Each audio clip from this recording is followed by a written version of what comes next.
What's up?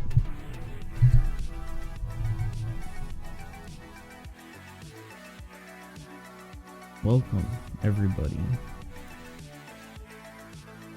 Bit late, but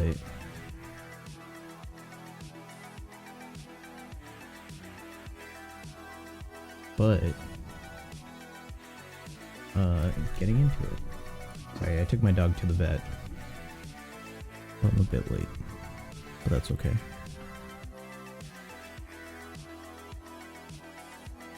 Oh, this is on. Why isn't this working? No. Oh, I think my OBS on this computer crashed. That's fine. Yeah. OBS on this computer crashed. Close. Don't know why it was open for this long.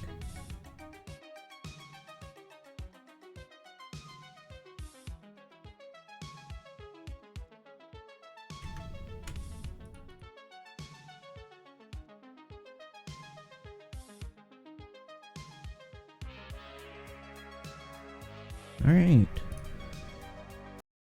I'm a bit late, but let's watch the Summer Game Fest 2023.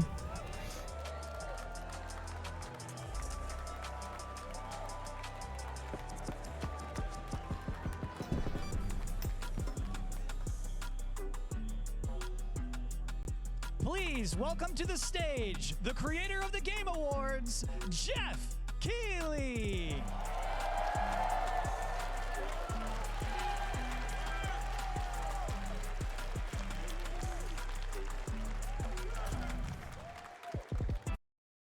Let me really quick. Gaming PC, properties, network, properties, source. Okay, looks good. Hello, everybody. Welcome to Summer Game Fest. Did they hack? No, the upper level is empty. Hello, everybody. Welcome to Summer Game Fest. Yeah, the upper level is completely empty.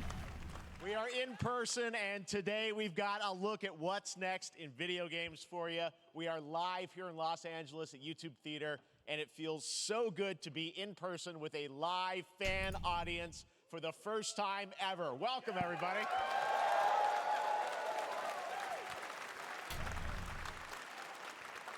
When I started Summer Game Fest back in 2020 from a spare bedroom, I never imagined it would grow into this. Today, the video game industry has come together to show you what's From a next. spare This bedroom. is a cross-industry showcase, meaning no matter where you play games, I hope you'll discover a new game to put on your wish list.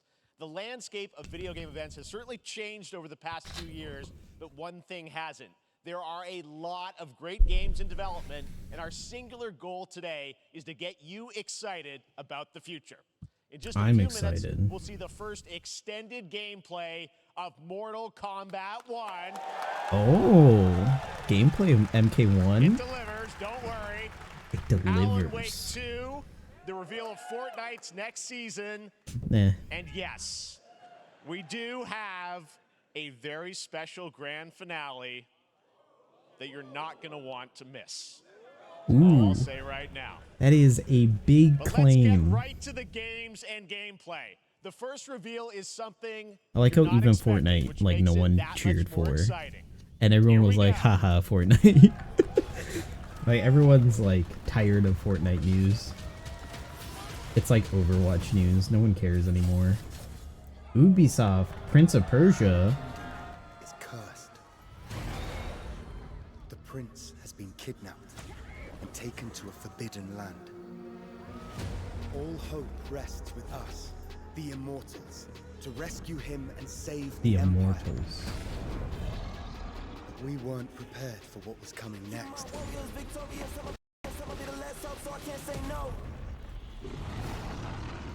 Then again, they weren't prepared for me.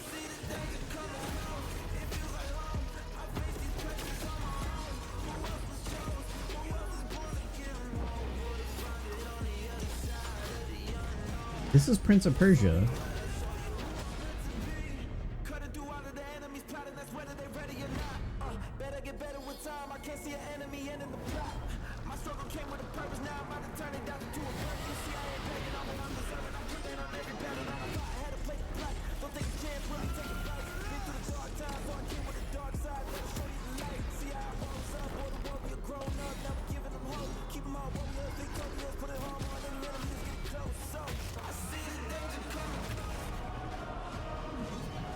In these times of darkness, hope is the only thing that keeps us fighting.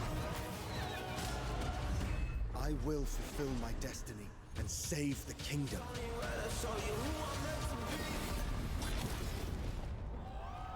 Wow. That looked really good.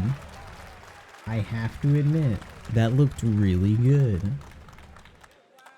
There's a little surprise. Prince of Persia: The Lost Crown is coming in January 2024. A brand new action-adventure platformer in the iconic series with deep combat, some huge boss fights, and of course, incredible platforming, puzzles, and animation, bringing a modern take on the legendary franchise. You'll be able to see more at Ubisoft Forward. The animations streaming look on Monday as part of really Summer Game good. Fest.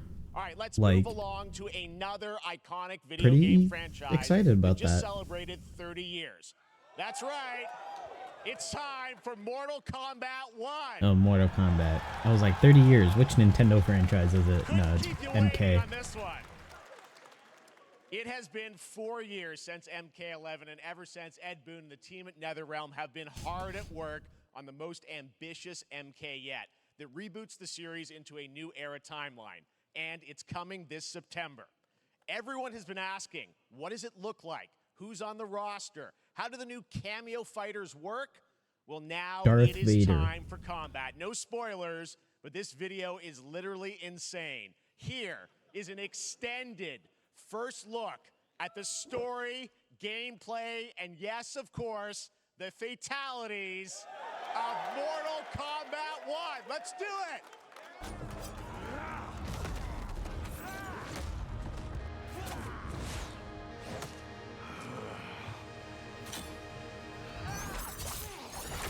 I have had enough of you. Then go before I put you down. Fight. Oh.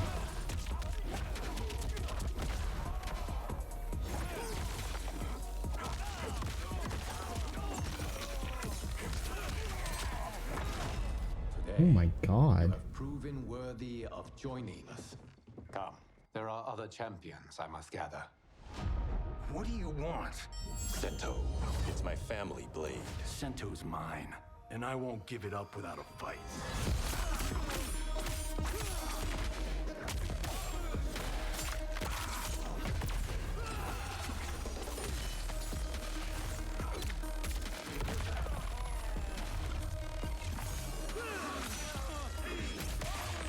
Oh god.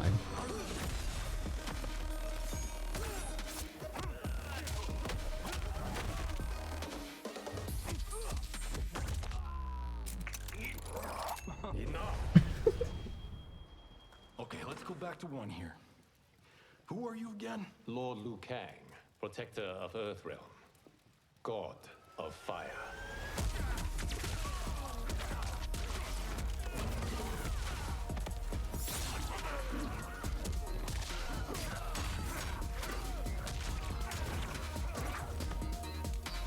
Yeah, this is Mortal Kombat 1. The new reboot of Mortal Kombat. You have skills, Raiden, but you're inexperienced. Whatever experience I lack, I make up for in heart.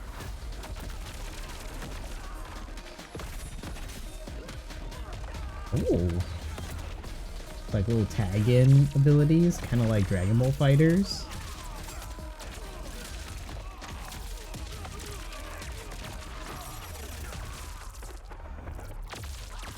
Oh my god. If your disease becomes known, you will be banished. I only want what's best for you. Or do you secretly covet my throne? Katana, Melina. Yeah, Raiden, Thunder God. Oh my god. They have everyone in here.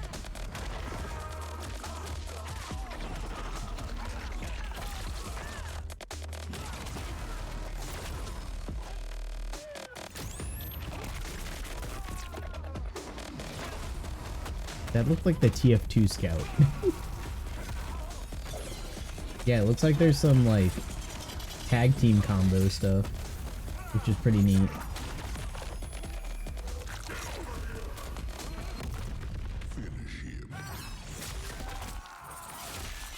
Oh god.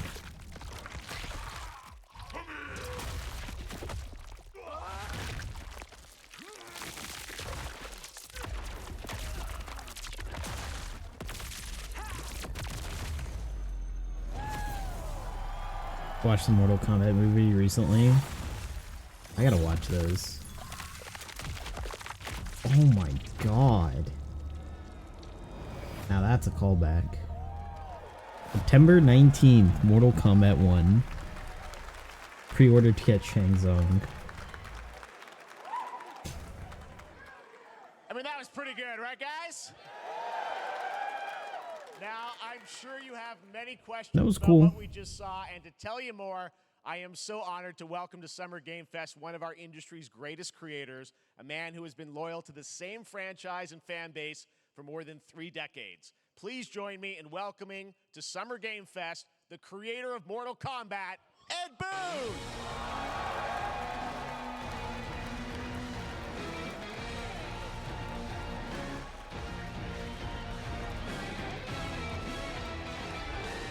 Congratulations. They love you. All right, well, Ed, first of all, You know, clue thank about you the for story that except for the incredible, movies. world premiere. We got to I see think the all movies are gameplay separate from of the MK1, games. and everyone just wants to know more about this. 'Cause Like, the first of all, movies were this is supposed in to be- It's MK1, right? It went from 11 to 1. So tell us about this. Is it a new timeline? The movies were supposed to be like an adaptation of the first game or something like that, and it wasn't really a faithful one-to-one thing like The Last of Us was. So they're kind of separate. They're also rebooting it. This is supposed to be a complete reboot of the storyline, which I think is technically canon. I think in the last Mortal Kombat they like set up the idea of like multiple timelines and stuff like that. Yeah, yeah. I don't know how many people have seen the ending of Mortal Kombat 11. Liu Kang basically was kind of graduated into like, you know, a fire god, right? And he created a brand new universe. And this universe, this is why we're calling it Mortal Kombat 1, is because this is the beginning of a new timeline. Yeah. A number of these characters you've seen before, but they're told in a completely different story. And so Sub-Zero and Scorpion are brothers now, and there's all these things that were rivalries before are now allies, and so mixing the whole thing up. So we're just kind of rebooting, and that's what the 1 is for.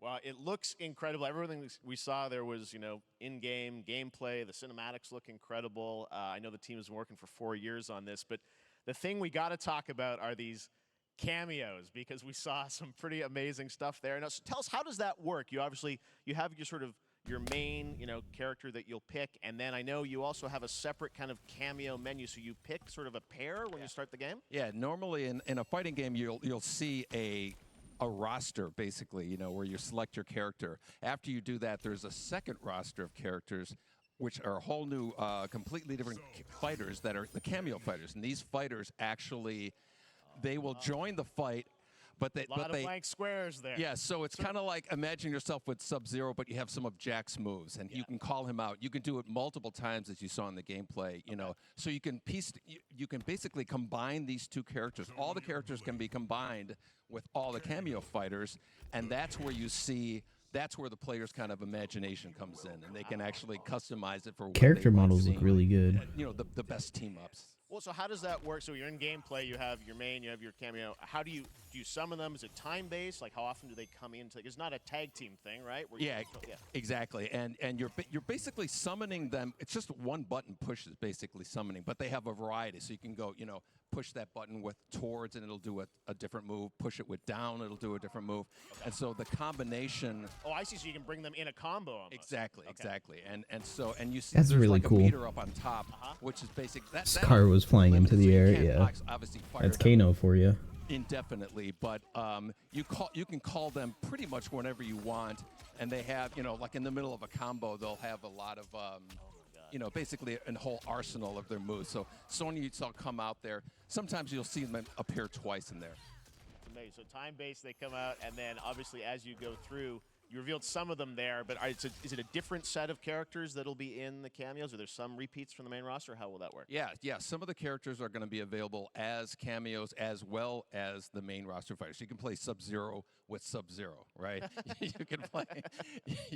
Same thing with Scorpion. But a lot of our cameo neat. fighters are kind of like nods back to our first game. So you'll notice Sonya and Kano and Jax are in their kind of older costumes. And so there's a lot of that novelty. We have a lot of like really surprise ones. I think you guys saw Goro. Yes, Goro popped in there. there. Yeah. Yeah, So I saw a lot Goro. of like kind of really digging into the old Mortal Kombat games as far as getting, we really love the novelty of it. We really want the cameo characters to feel, kind of nod to the old games. Well, speaking of nodding to the old games, let's talk. You confirmed, I think, or it's at least known that Jean-Claude Van Damme is actually going to be in this game as Johnny Cage, right? Is that true? Yeah. Wow. Jean-Claude Van Damme. I mean, Bloodsport was such an inspiration for Mortal Kombat, so he finally is now part of it? It's a huge first full circle moment. The first Mortal Kombat game, we originally wanted to be Van Damme, the video game, and that never really worked out. So I can't tell you how many times over the last 30 years we've tried to get him. We were this close, like 4 or 5 times.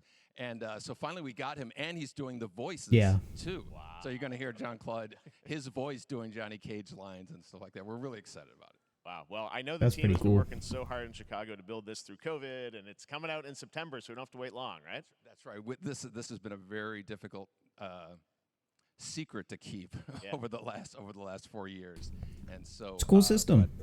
Looks interesting. We could not be more excited in terms of getting cleared. The only thing is, Street Fighter 6 looks real good, and Mortal Kombat's gonna need to pick it up, on it.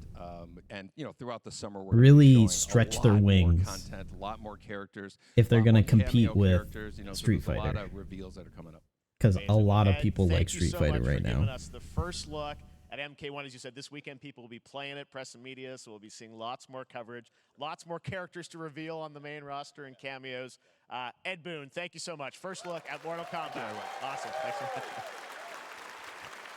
Amazing. So excited about that one. All right.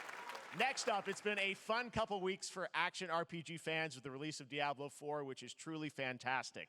Another big and anticipated ARPG is Path of Exile 2 from Grinding Gear Games, who have faithfully been updating and patching the original PoE since its release in 2013. We haven't seen anything on the sequel in over 2 years, but that changes right now. Here is your PoE first look 2 at a raw gameplay capture from Path of Exile 2, a sequel that pushes the engine and gameplay to a new level.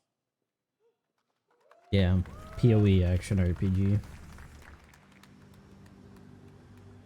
I've only played a little bit of Path of Exile. I don't like their season system, where it resets your character after so long. Because then you feel pressed to, do everything in a season.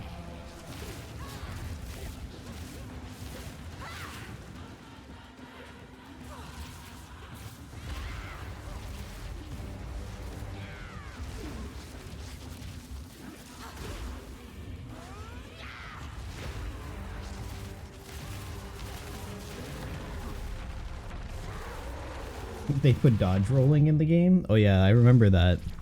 They announced dodge rolling. I remember that.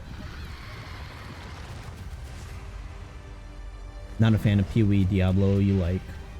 I've never gotten the opportunity to really get into either. I've never played Diablo, and Path of Exile I've only played for a short amount of time. Last week marked the release of Street Fighter 6, a game we featured last year at Summer Game Fest.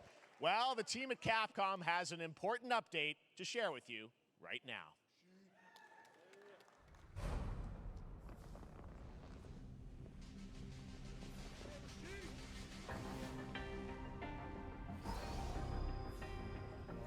Mecha Ryu?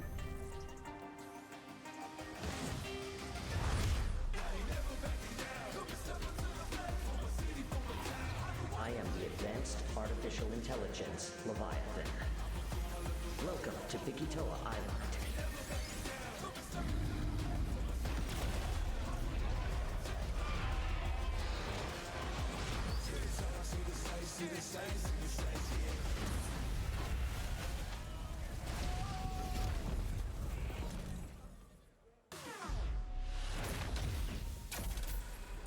Exoprimal X Street Fighter. Interesting.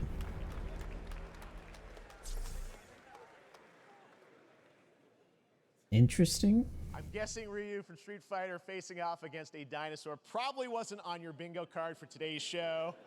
That Street Fighter Cross Exoprimal collab will launch in the fall with the game coming out on July 14th. But guess what, guys? That may actually not be the craziest collaboration on the show today. Check this out. Fortnite. There's nothing more powerful than imagination. Yeah. It can shape the fabric of reality, transforming everything you may think you know. Oh, yeah, it's Nick Cage in the... Yeah, Dead by Daylight, that's right. It's just Nick Cage.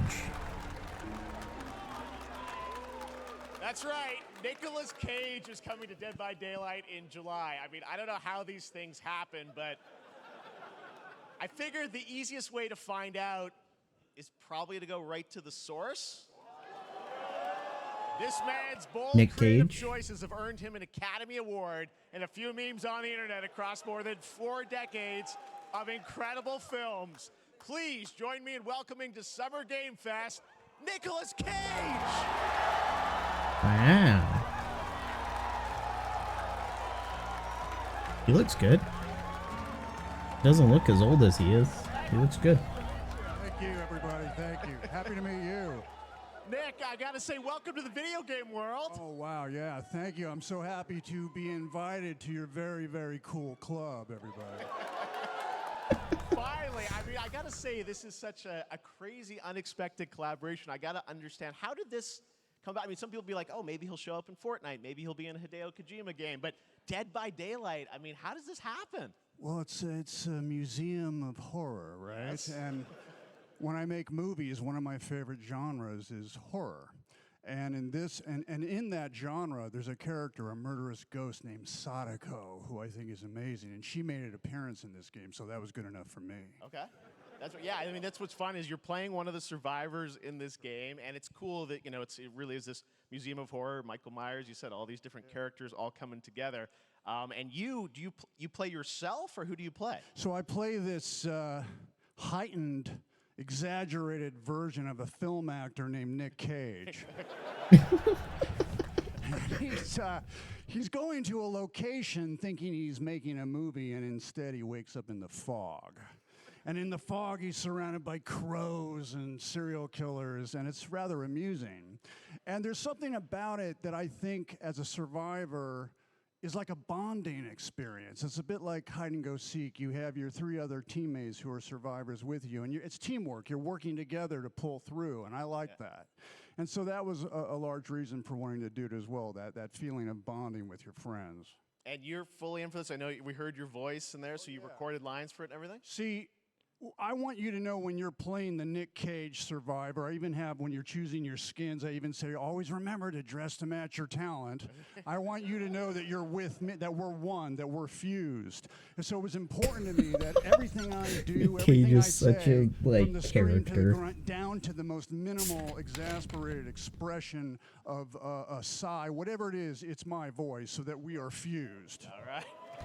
Wow, he did all the voice work for it. I mean, this is so fun. This game, as you said, is such an awesome kind of, collaboration with so many different characters. For Yeah, you, watch I mean, the how movie. did you Which find out movie? about Dead by Daylight? Do you know much With about him it? being Somebody retired? very important in my family. Which is a Dead movie? by There was Daylight the enthusiast, and that vampire really movie that put came the out hook in with it. him. Pun intended. Renfield. I need to watch that. See, Dead by Daylight to me was an I don't know about him being opportunity to retired. branch out. Some movie I've with never him been being invited retired. to this space before. I don't know the I'm name of always that looking for new movie. adventures. So this to me was like, wow, I can. There's a lot of memes from that one. I'll have to look it up. Audience and branch out and go on this Dead by Daylight adventure. I didn't say, it took me nothing but a split second to say yes.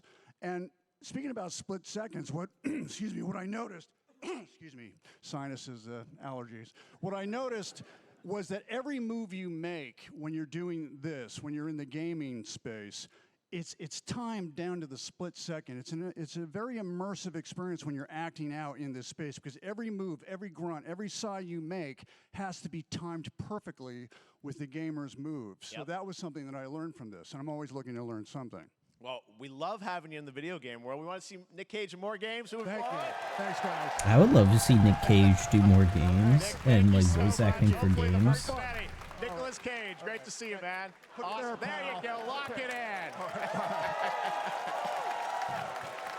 Now, for all of you who want to play Nick Cage in Dead by Daylight, the chapter officially comes out on July 25th on PC and console, but PC players can try it earlier by downloading the player test build on July 5th. And here's an exclusive first look at Nicolas Cage in Dead by Daylight. Unbreakable Weight of Massive Talent. Oh yeah, I've heard of that one.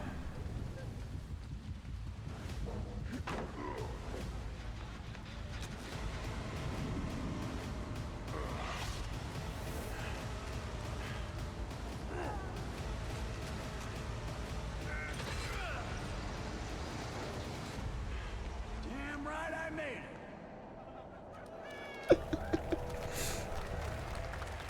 Yeah, I've heard of that movie. I know it was pretty good. I need to watch it. Anything goes here at Summer Game Fest. All right, thank you very much, Nick. Now, lately we've been seeing an incredible number of video game adaptations, but back in 2019, The Witcher on Netflix, inspired by the Witcher book series, showed the potential of well-done adaptations, and later this month, Season 3, Volume 1 arrives, and now it's time for the world premiere of the trailer, introduced by Henry Cavill and the cast. Hello, Witcher fans. We are all gathered here today to share something with you. Be sure to tune into The Witcher Season 3. Volume 1 Volume 1 debuts on June 29th, only on Netflix. Get ready to watch the world premiere of our brand new trailer for Season 3 of The Witcher. Thanks for tuning in. Wow, Ciri looks so much older. She was a kid when they started filming. Now she looks like she's 28. Neutrality. It won't get you a statue.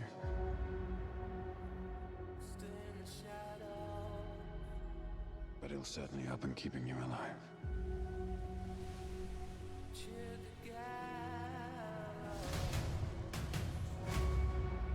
I won't abandon Ciri. Neutrality has consequences too.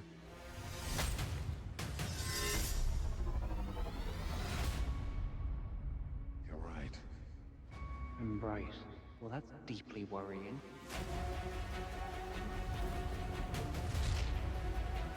Everything that's Last season was so shit. Of The Witcher, yeah. It's all connected. Season 2 of The Witcher felt so wrong. And she's at the center of it. If war is coming, there is no hiding her from it. I felt like the focus became less about Ciri and the world and more about Yennefer and Geralt. Are you?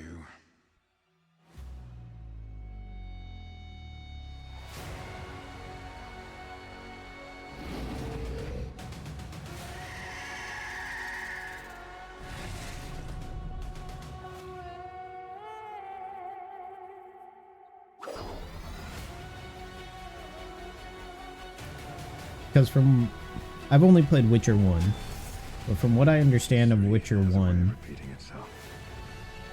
the idea of The Witcher is that it's not the monsters that he's hunting,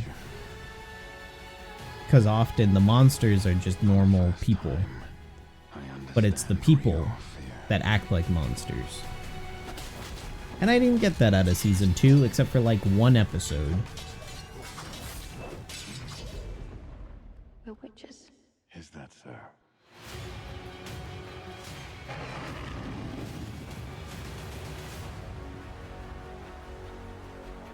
I'll never get over how cute they look for monsters.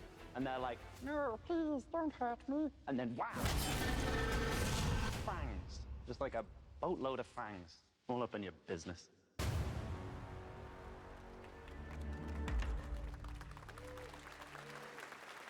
I'm probably not going to watch Season 3 of The Witcher. Sorry. Unfortunately. Alan Wake. No, this is an Alan Wake.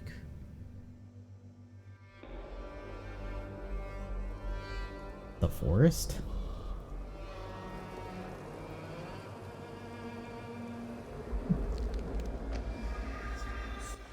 Oh.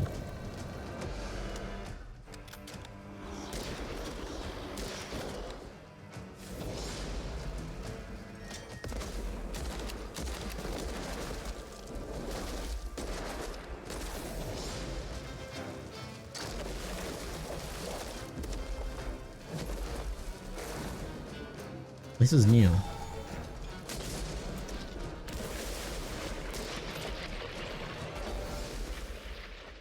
Witchfire. Early access launch September. Oh, then I don't care.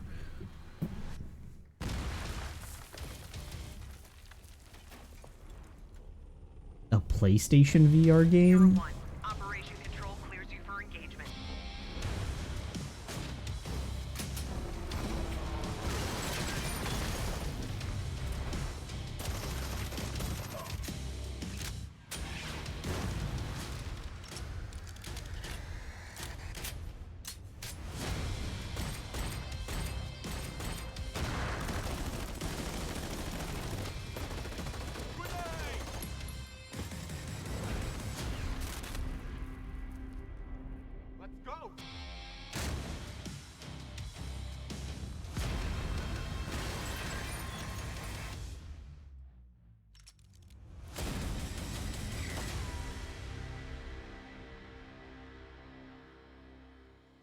Oh, it's on Steam as well. Okay. What is the Black Panther villain doing there? I straight up was like, they hired that guy because he looks like Michael B. Jordan. Like, he looks like Michael B. Jordan, and that's why they hired him for that role. 100%. He looks like Michael B. Jordan, so they hired him. The root will destroy everything. Oh, this is that vampire battle royale game.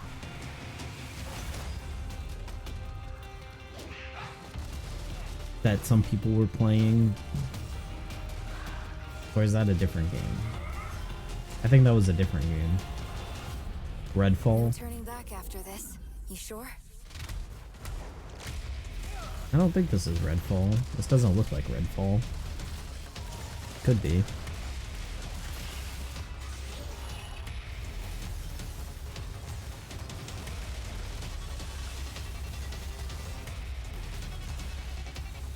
This looks really visually cool, but the gameplay looks really boring. I've gotta say. This gameplay does not look that interesting. All I see is you shooting things constantly. Hide behind cover, shoot things. That's all they're showing. Hide behind cover, shoot things. Hide behind cover, shoot things.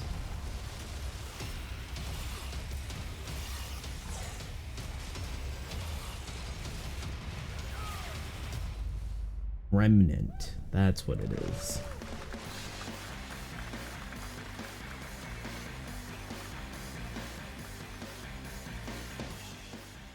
All right, we have much more Summer Game Fest to come, including a first look at the gameplay of Alan Wake 2, the world premiere of the new season of Fortnite, Base Call of tank Duty can kill Season it, yeah. 4, and maybe a few more surprises for you.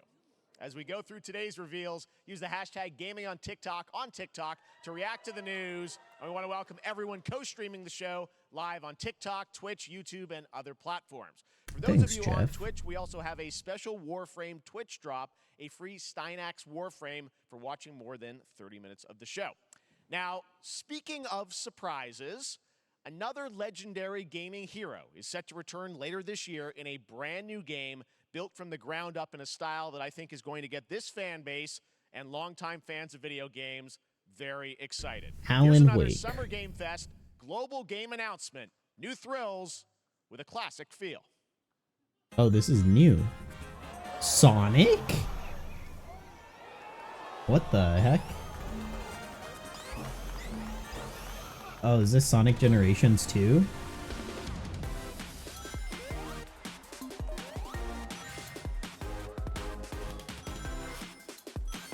I'm glad they're not going away from 2D Sonic, but this is an interesting path to take it. 3D look.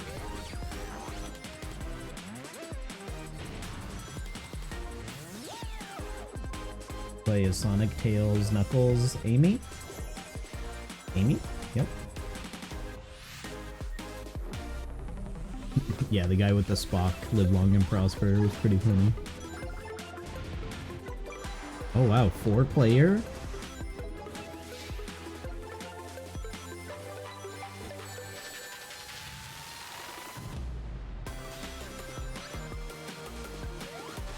Oh, it's like 2.5D. It's not 2D. Oh no, it's just straight up 3D at some points. And there's even like a Sonic pinball part of it.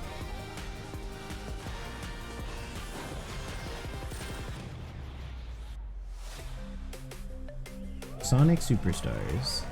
I guess this feels like Mario Maker for Sonic. That's what I was gonna say. It seems like Sonic is trying to be like Mario, like the 2D modern Mario. A new standard for 2D classic Sonic that's bound to appeal to new and legacy fans alike. This past April, Honkai Star Rail launched, and as you're about to see, the game is bringing an exciting new character to space fantasy RPGs. However, we don't just have a new peak for current players, Gotcha but also gamers, for those Resident awaiting the Sleeper. game's release on PlayStation. Take a look. I wish this universe had a few more things to do. Don't you get bored running across the map every day?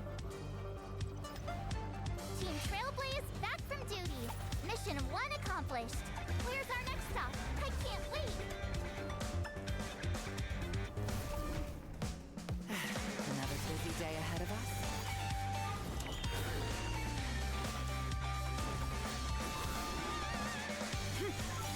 For the clouds. Vods from the boat. The tournament's starting. Great. Let me get warmed up. Strike first. Some of these characters in Honkai look so out of place. Need a hand? Like this fits the like space sci-fi look, but the character before didn't.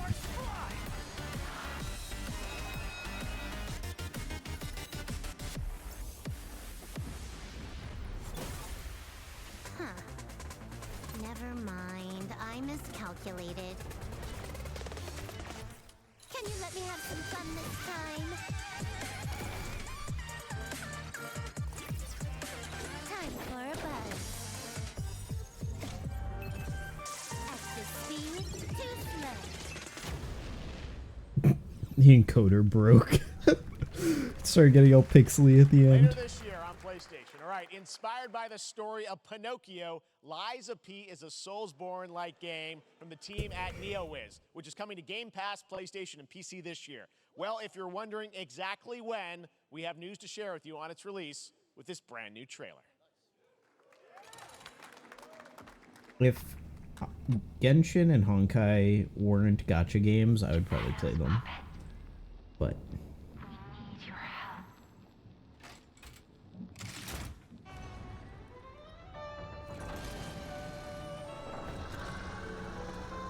a Souls-like Pinocchio game, huh?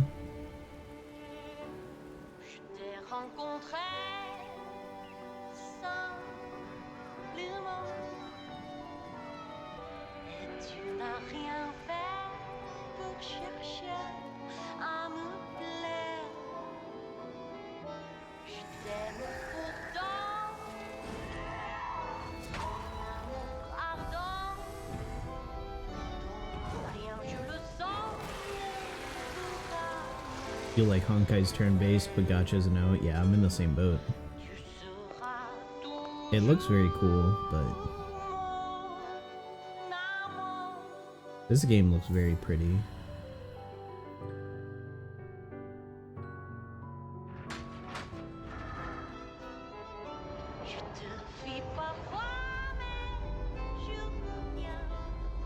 Wow. I wonder how the world is. if it's linear or not.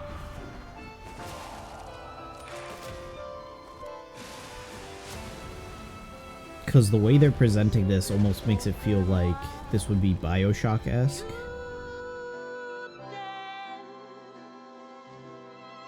Listen, pal. Nice landing, but let's not make it a habit.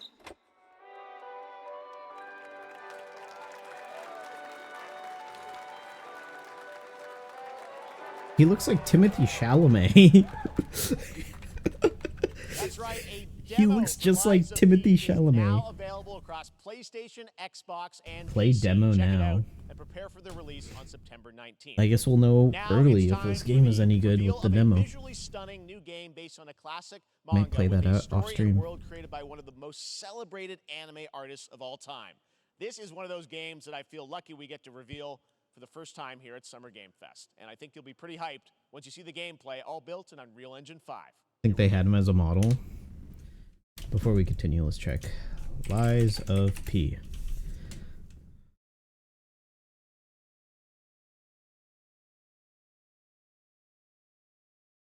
Timothy Chalamet's face is a little bit thinner.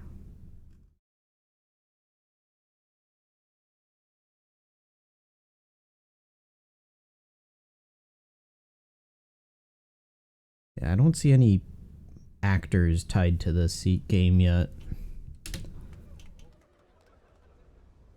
Liza P. can't deny how much it wants to be Bloodborne. Bloodborne looking Pinocchio Souls-like has a demo, blah blah blah. Gameplay Souls-like, yeah, it says it's Bloodborne-esque. What is this? Oh, this is Sandland from Bandai by Akira Toriyama.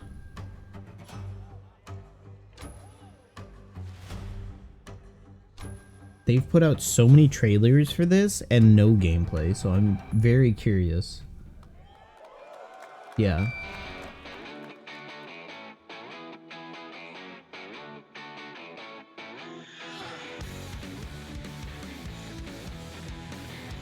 The no voice acting is throwing me off. There should be someone narrating over this.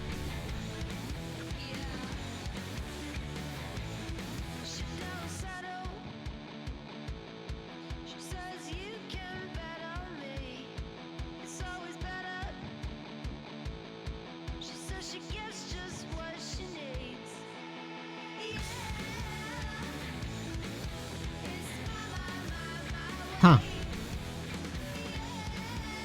Sandland.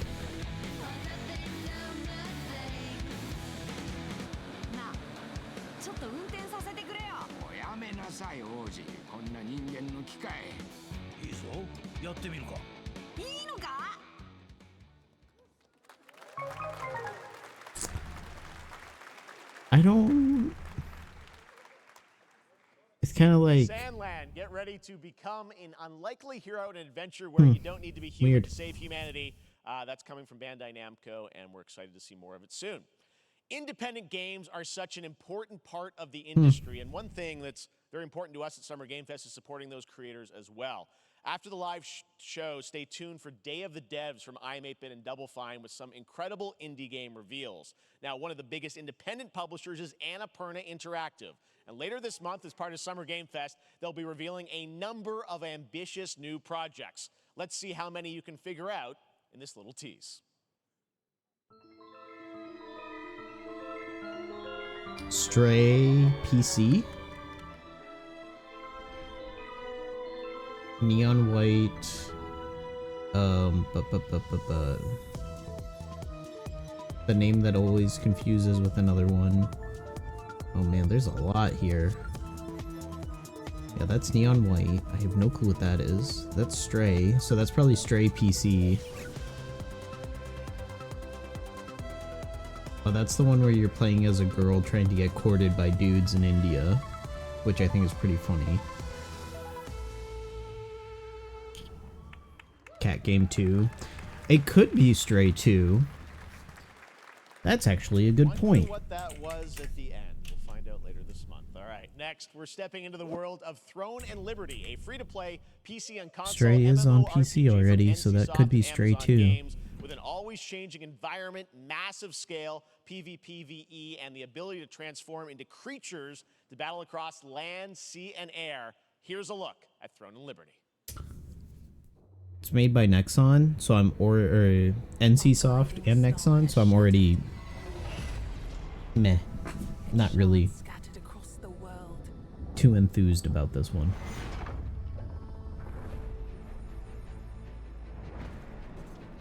An ancient evil searches for these lost fragments, destroying anything in their path. You must find them. Harness their power. And put down this threat once and for all. I guess this is an MMO.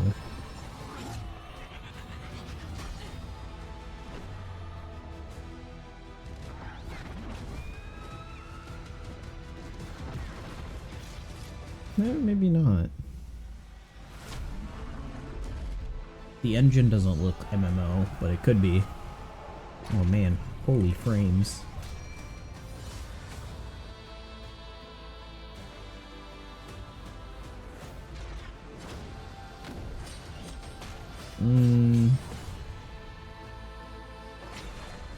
This is either MMO or looter shooter.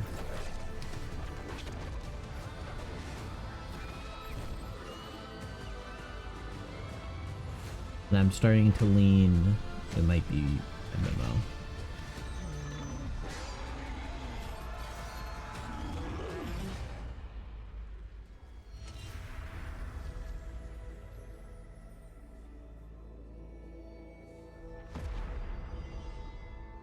Maybe it's co-op.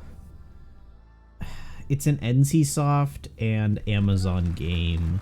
I don't think it's gonna be co-op. I also want to say hello to everybody watching on Steam right now. I'm sorry we don't have any free Steam Decks for you right now, but on June 19th, Steam Next Fest does return, giving fans a chance to try out hundreds of new in-development games. One of them is the free-to-play medieval fantasy sword-fighting game Warhaven from Nexon, which lets you transform into supernatural immortals. Here's Oh, the new this is the Nexon game.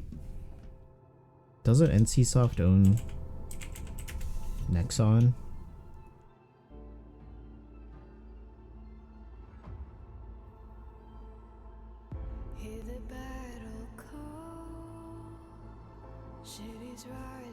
No, NCSoft does Blade and Soul, that's what it was. Yeah, then that game before is definitely going to be MMO. And then this is a battleground, or battle royale, well not battle royale, but like team deathmatch kind of thing. This trailer,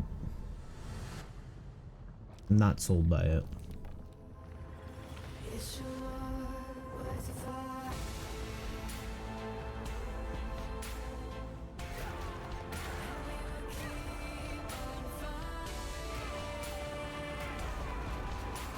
This looks like Chivalry times like 40.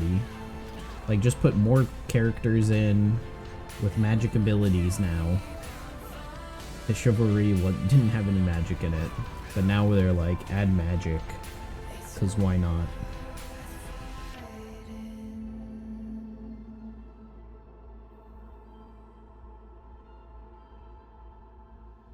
Yeah, probably not gonna play that game. It looks strictly PvP. Hey, this is not. Why can't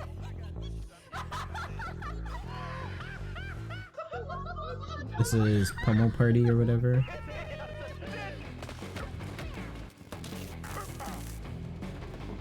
Party animals. Yeah, party animals.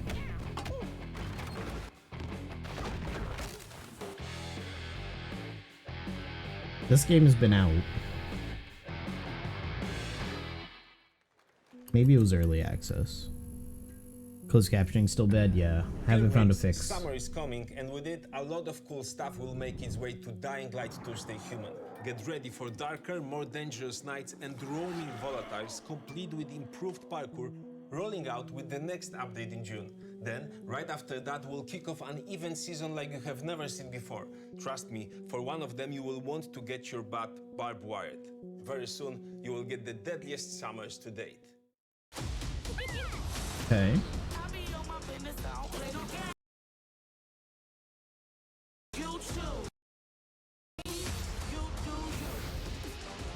Crash Bandicoot Online.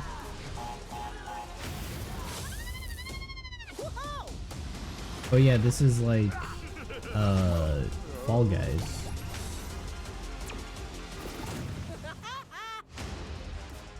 Crash Team Rumble. Yeah, this is Fall Guys. Yeah.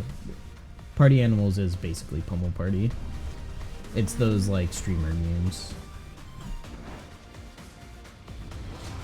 Yeah, I'm gonna switch the closed captioning. I'm gonna see if there's a different thing I can use for it temporarily. Because the Google voice to text was better than this Microsoft voice to text is.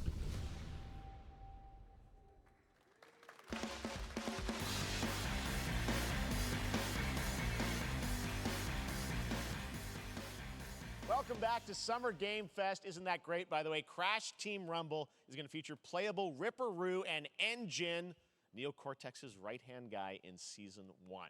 Now, it's time to change the topic and descend into madness. Joining me is a guy who was last on stage at the Game Awards 2021 to announce Alan Wake 2. He's come all the way from Finland. Please welcome from Remedy, It's been 2 Sam years.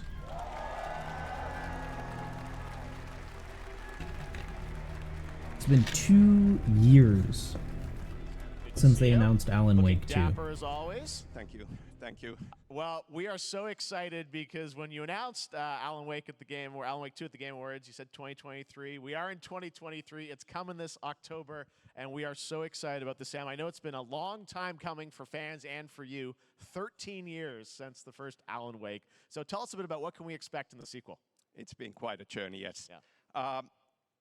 Alan Wake 2 is Remedy's first survival horror game. We have 2 playable characters. It's a 50-50 split between them.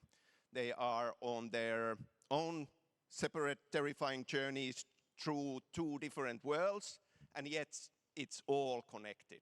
And the player gets to switch between them at given points in the story as they choose. Yeah, we saw, obviously, at the PlayStation event, you revealed Saga, the second character. Tell us a bit about her. She's in Bright Falls, and she's sort of living a narrative that Alan has written, is that right?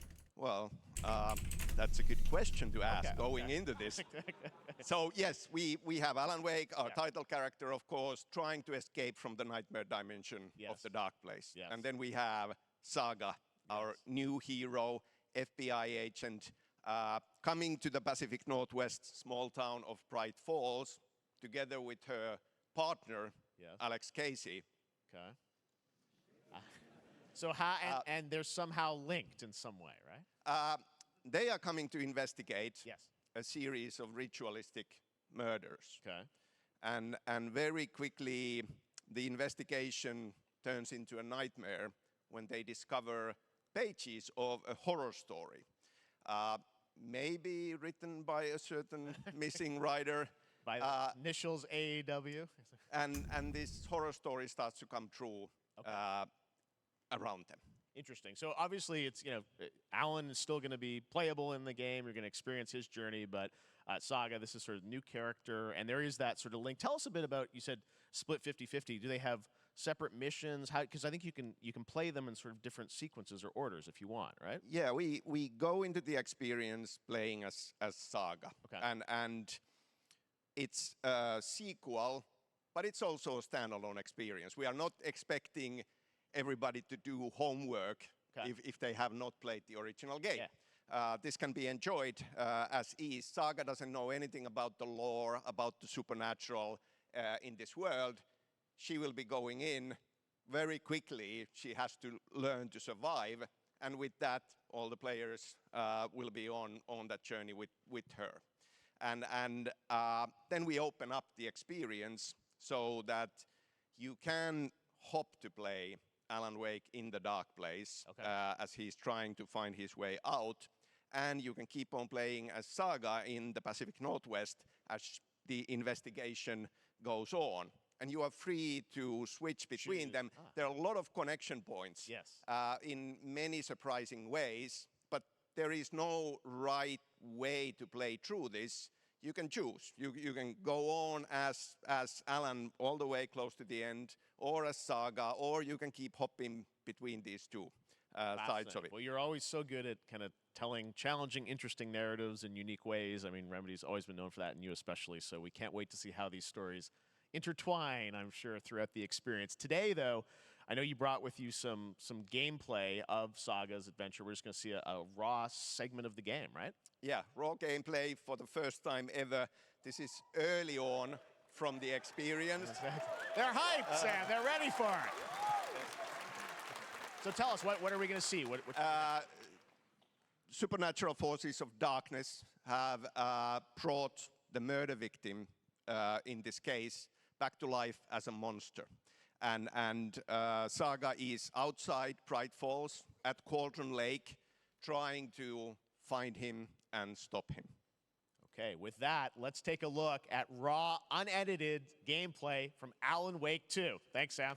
Thank you.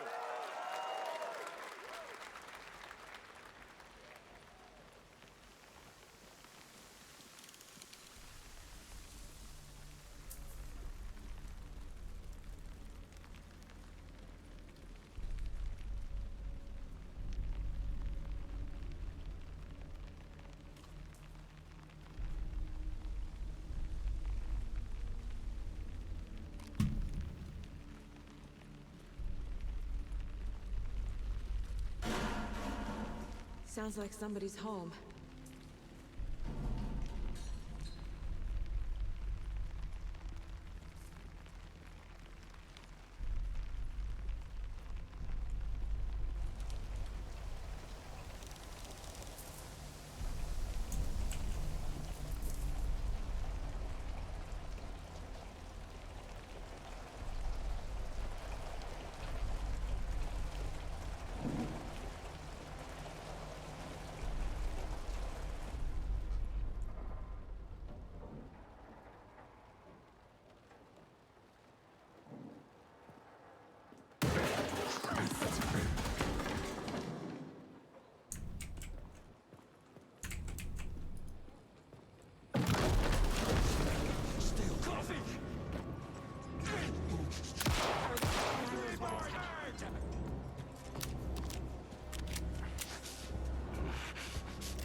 Yeah, they definitely didn't need to have a lot of those questions in the interview.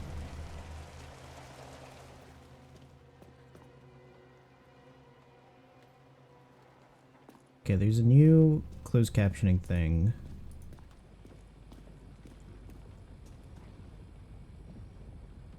I don't know if it's even working. I don't think it's working.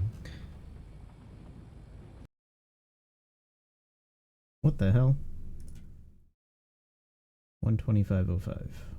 Yeah, because I'm behind.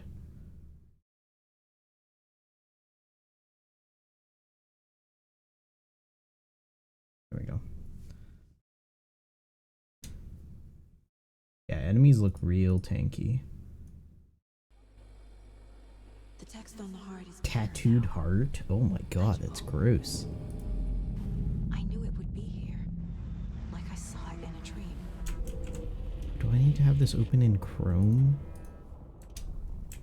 I'm glad you're on this case with me, Anderson. Killer left a message. It's for us. We were all trapped in a horror story. The horror story wanted us dead. There's something I'm forgetting. Something important. Something's not right.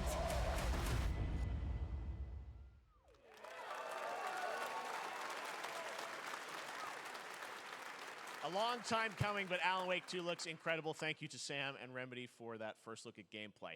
Now let's get a first look at the co-op campaign of Warhammer Space Marine 2 from Saber and Focus. We're facing a Tyranid splinter fleet. They engaged us on 2 planets, Avarax and Kadaku. I'll be straight with you, Titus. I have my reservations about your reinstatement. There could be questions. Will that be a problem? No, Captain.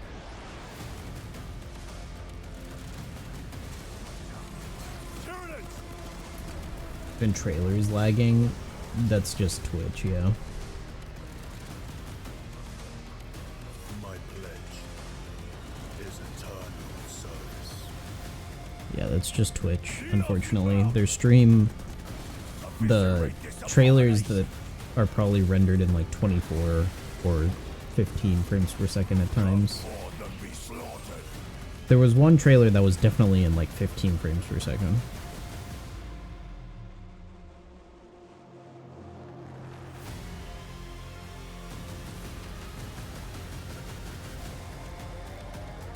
Open the gates. Co-op campaign. So this is a full story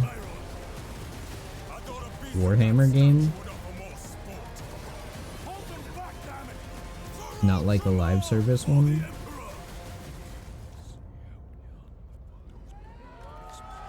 Space Marine 2? Yeah, it looks like it's... might not be live service.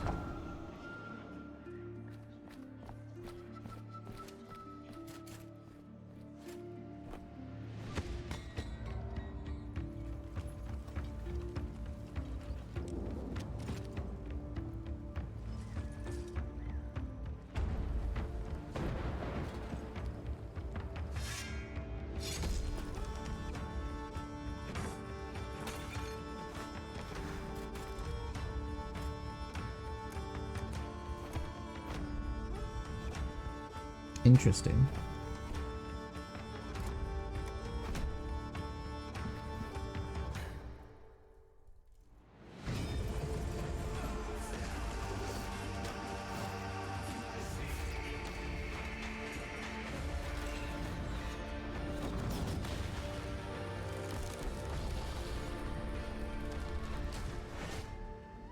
Yes, Your Grace. Snowfall.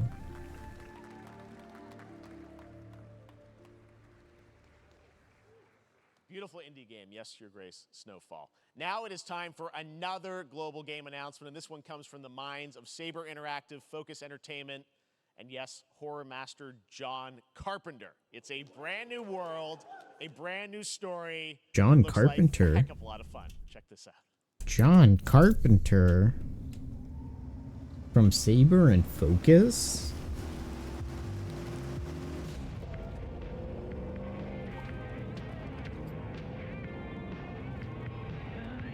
We gotta be ready.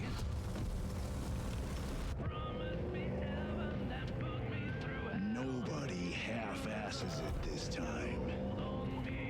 Ruby.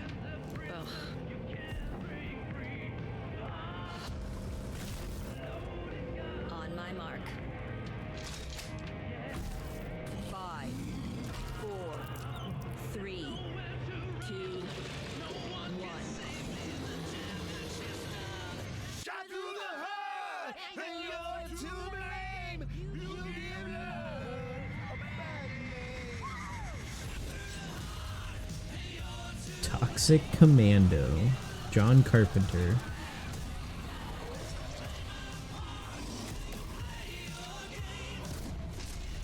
So this is like Left 4 Dead, Back 4 Blood, it looks like.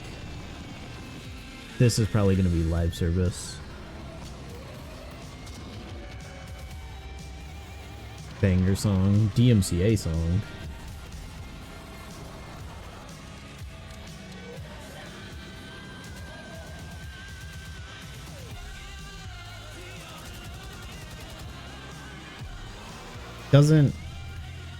I don't think it fits the trailer much, but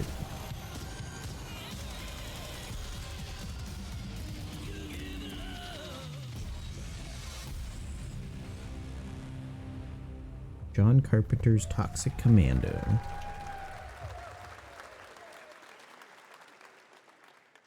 More unexpected collaboration. Sean Carpenter and Saver with Toxic Commando. That looks tons of fun. You guys think any of those zombies made it? All right. Well, this August brings the long-awaited full 1.0 release of Baldur's Gate 3. And today, a new member is joining the cast. We're about to see the reveal of Lord Enver Gortash, the commander of a mechanical army of Steel Watchers. He's a second antagonist and is voiced by a familiar name. What, is it Giancarlo Esposito or something? Enver Gortash, swearest thou by Balduran's blade to defend the citizens of Baldur's Gate from enemies within and without? You are soon to witness the people of Baldur's Gate granting me complete power over them. A new age is upon us. John Gods have Isaacs. mercy on those who would stand in our way.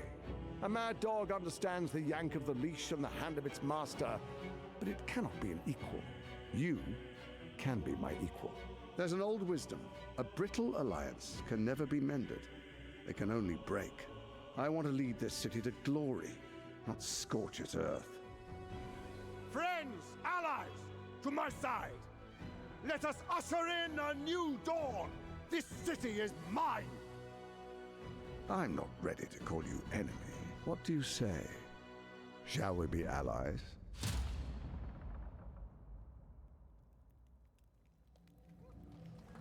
Finally. Baldur's Gate 3 has been in beta for so long. It isn't you I answer to, Gortash.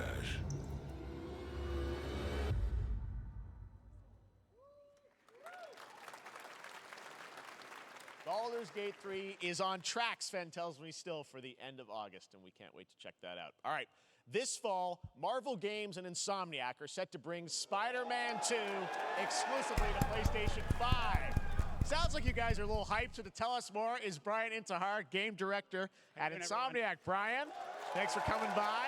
I know you guys are deep in development. First of all, looks like we have some fancy art behind us. Is this the box? This is the box art. This Okay. is, this is it. Here it is. I mean, it has 2 on the box for a reason, because this game features 2 Spider-Men, so we're really excited about it. Absolutely. Peter and Miles, we're so excited about this experience that you guys are doing with these sort of 2 characters.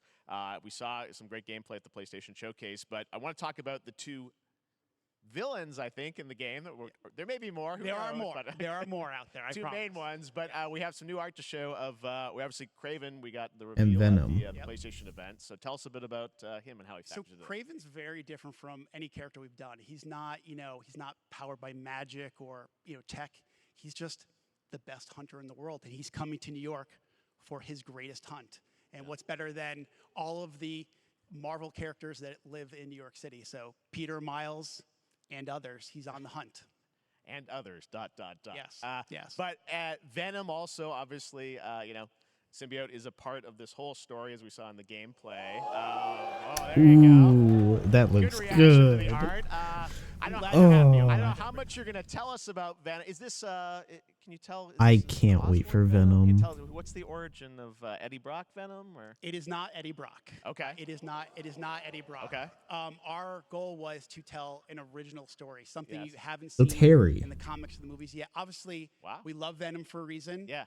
All those things you love about the character are going to be there, but how the story plays out, who is Venom, you have to play the game to see how it goes. It's Harry. Of course it's Harry Osborn. There's a bit of a tease. It has to be obviously, Harry Osborn. The symbiote is a big part of the gameplay, and one of the things I think we were Or all one of the struck with footage that you Osborns. showed at the PlayStation Showcase was how that is going to really impact the gameplay when you're playing as Peter. So tell us a bit about that and how the gameplay is going to be dramatically different. Yeah, I mean, I think you saw it in just the raw power, the strength, and even the transformation of Peter's moves in that gameplay reveal. Yeah.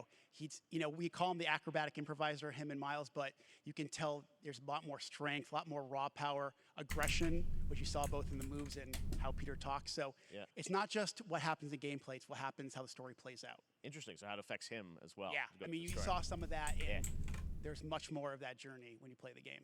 And I know the journey is also more expansive. You've got Queens, Brooklyn, so even more of sort of the city is pretty much doubled in size. So it's Manhattan, Queens, Brooklyn, and then being able to use the web wings to traverse at speeds way faster than they were before is really awesome. Hugely ambitious game you guys have been building over the past few years. We saw at the PlayStation event, it said at the end, fall 2023, and I think we're like getting close to that. Are you guys feeling confident that you're gonna make it this fall? Jeff, I know you like exclusives. Yes. And I can promise you we are very confident what we're gonna tell you right now. Oh. Yeah. Okay. Yeah. Let's take a look.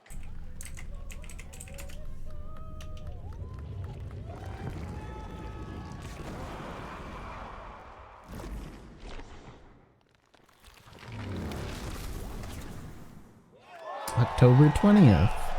Cool. Nailing it. October 20th. Spider-Man 2, exclusively for PlayStation 5. Got it. Awesome. Well, Brian, thanks so much for Thank you stopping very much. by. I know you got a lot of work to do. Wrapping up the Which game. means I'll be We'll check playing out it in like a October. year. Thanks, Brian. We got our date. All right.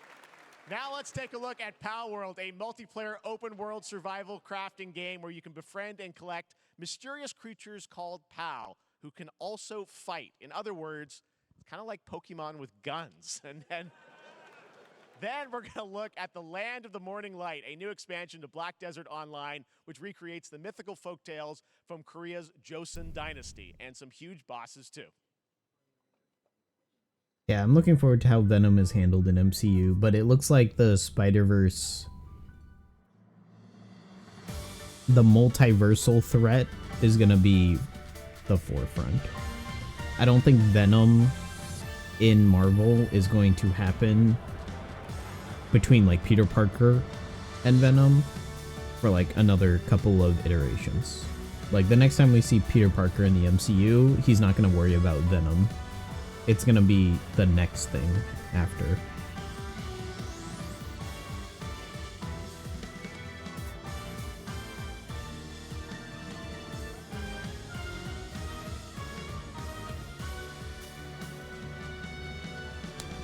This game looks like it might be funny.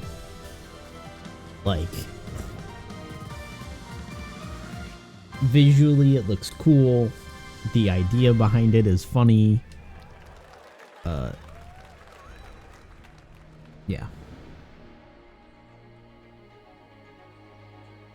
Looking forward to it. Morbius. Morbius is definitely going to show up in the MCU. That's almost guaranteed. As bad as that movie was, like, it's going to show up in the MCU. Jared Leto's Morbius.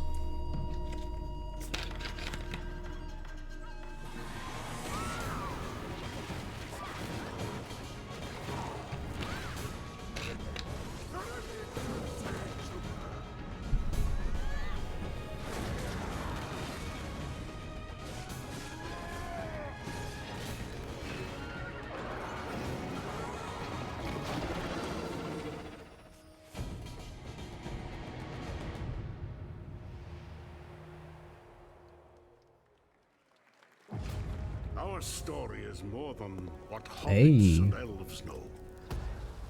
It is A Lord of the time Rings we game? told it ourselves. With hammer and axe, we mine and scout.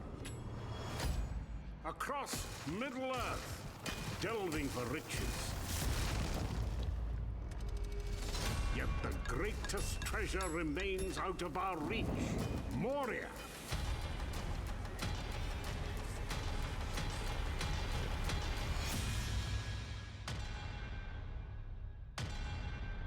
Is this like...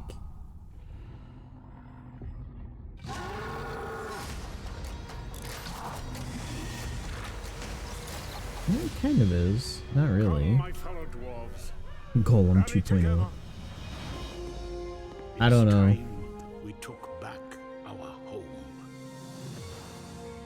Return to Moria. North Beach. Different company than the one that's making more Golem. Golem's issue was that it was in development for like freaking 8 years, and they released a gameplay trailer of it like 5 years ago or 4 years ago, and then they didn't change any of it.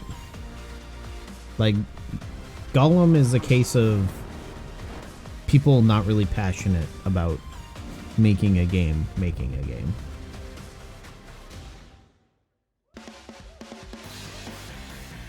Or like being put in charge of it. All right, now we're going to look at an exciting new mobile game from a legendary franchise. Of course. Another mobile game for Final Fantasy VII? Genesis Rhapsodus.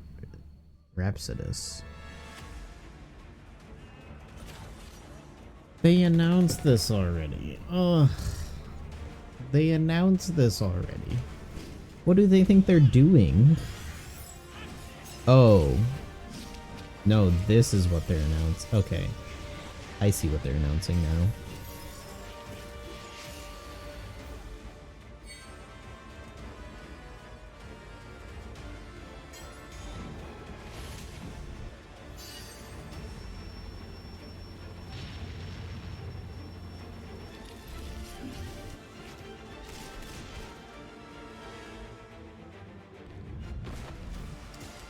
Gacha Final Fantasy? No, it's different. It is gacha, it looks like. But it's different.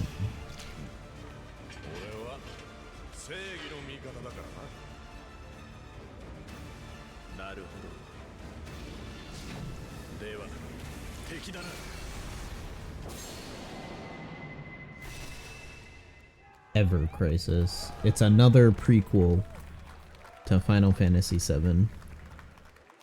Pre-registration for Final Fantasy VII Ever Crisis has just started, and you still have the chance to participate in an upcoming closed beta test. Now, speaking of Final Fantasy...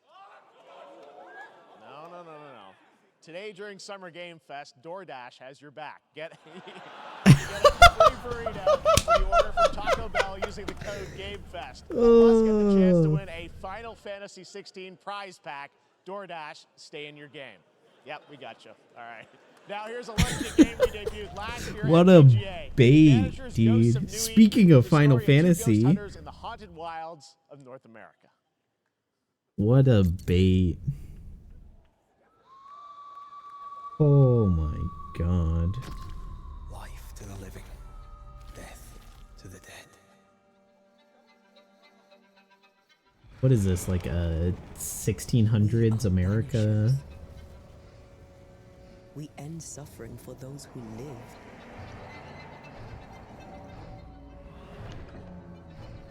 We bring closure to those who don't. I want us back, Red. I want revenge on what killed me. I want to live.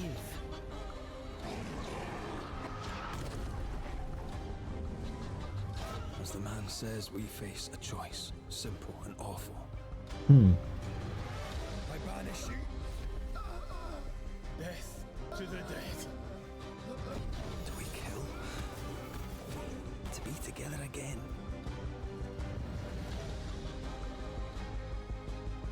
Or do we part forever? Come out, wherever you are. Come on, show yourself. Red. Every bloody time.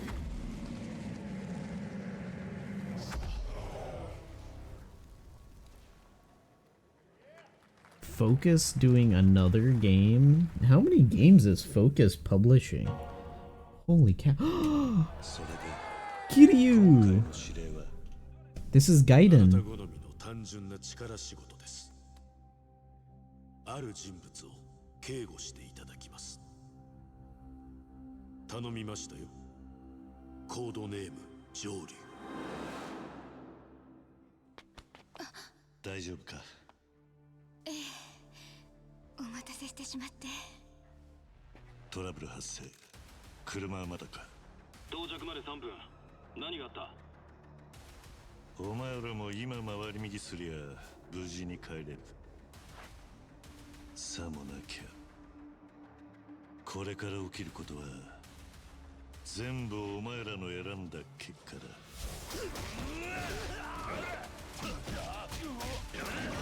Oh my god.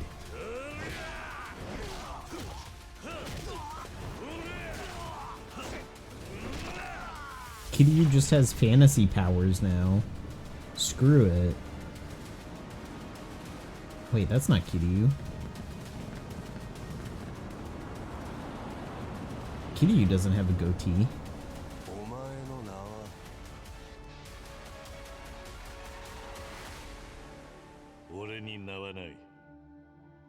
I guess he grew out a goatee between 6 and 7.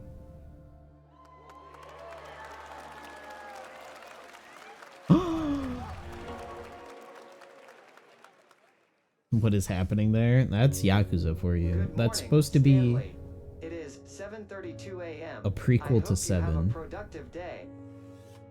Change username to just Stan. Adjusting morning wake up. Good morning, just Stan.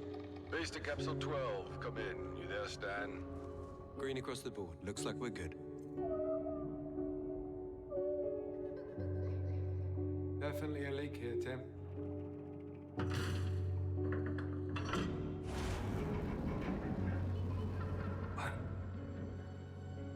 How long has it been now? 3 years. 2 months and 17 days. Stanley Paradox? You mean Stanley Parable? I don't think so. He shouldn't be here. I think this is a thriller horror.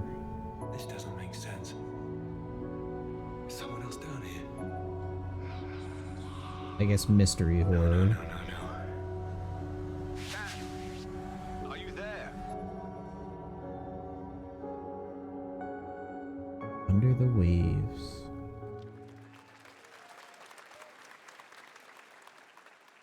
It's a beautiful new game, Under the Waves. Yeah, it and looks very today, pretty. Incidentally, is World Ocean Day. Fun fact. All right, next, Call of Duty. Well, there's a new Call of Duty coming this fall along with Warzone Mobile. Today, we're going to give you the first ever look at Season 4 of Modern Warfare 2 Warzone launching next week. Here's your first look at Vondel, a new Warzone location with points of interest, including a medieval castle, a soccer stadium, and an abandoned zoo. Yep, it's all happening. Check it out. Here you go.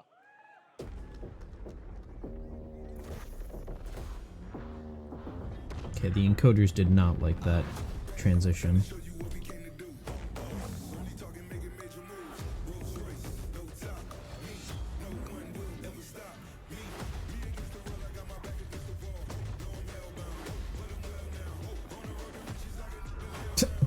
The Tim the Tatman skin.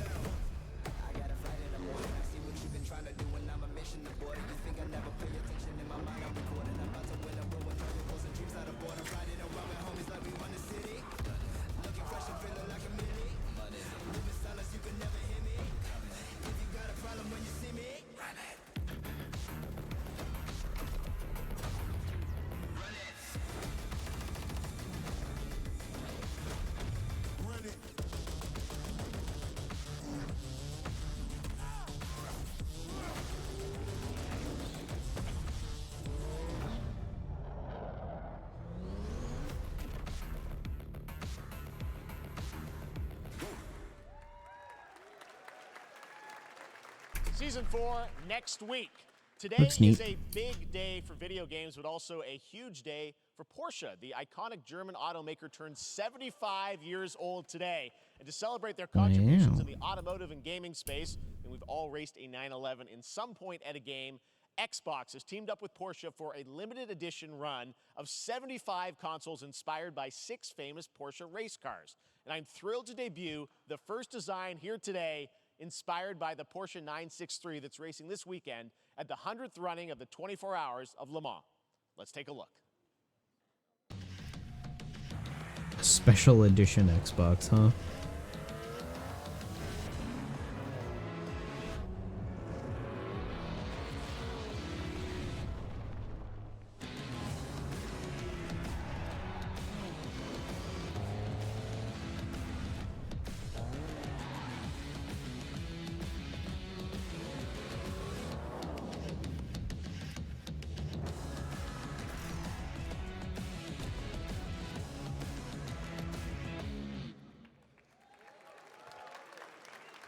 here it is.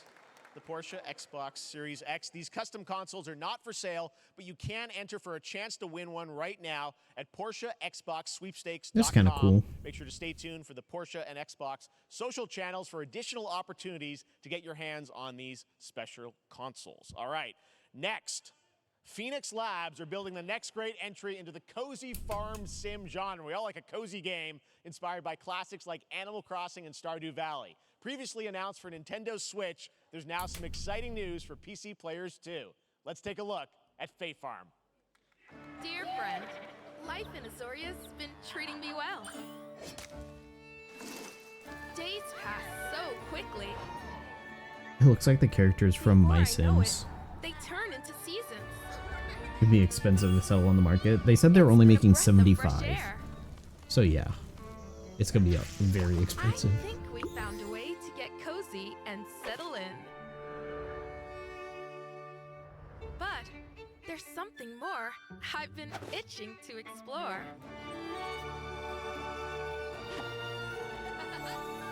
Realms where magic comes to meet us. As long as we're prepared, we can face anything.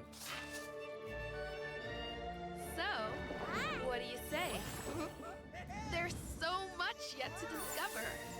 Are you ready?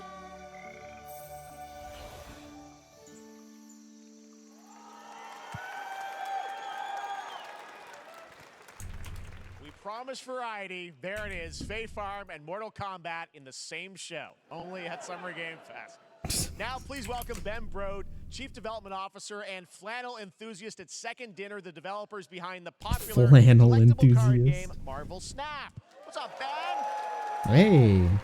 Man, you guys have been on fire. Last time I saw you was at the Game Awards when you won Best Mobile Game. Seems like you've been very busy. We're excited about the Spider-Verse content you've been doing. Lots going on over there, right? Yeah, it's been exciting. We've been doing a bunch of new features, some of the wildest cards we've ever made, and some new game modes. Yeah. Yeah, new game. Is that a segue, Ben? Certainly, yeah. I'm excited to announce Marvel Snap's biggest update ever. We have a new game mode coming next week. It's Conquest mode. It's a great way to get a super competitive experience and some exciting new rewards. But you don't have to wait till next week. If you haven't tried Marvel Snap, go download it right now on your mobile device or early access on Steam. All right, Ben. I love the enthusiasm, Ben. That's what I got. That's you. You're made for YouTube. All right. Well, we heard you brought something fun with you for us to watch, right? Oh, yeah. So, listen. I am incredible at card games, so I often win. But some people, and maybe you've had this experience, Jeff, some people lose. Yeah. Okay. Fair. And I like to think it's because they suck. No offense. But sometimes it's because That they was might good just delivery. be a little bit unlucky. Cue the tape. Oh, snap.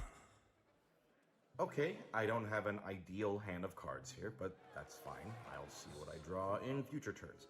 Anyway, let's reveal the first location. Lamuntis 1. Each player destroys their deck. Okay, I guess I will work with what I have. I'll play Medusa on location number 2. She gets +2 power. And let's see the next location. Clover Dangerfield has a 25% chance of destroying your cow. Okay, well, I mean, 25% isn't that bad. And it's gone. Okay, well, I have some powerful cards in my hand, so I can just wait. Let's see the next location. The Big Barn. Players cannot play 4, 5, or 6 cost cows. You gotta be kidding me. Also, if you don't play a card this turn, you have 0 friends. Now you're just being mean.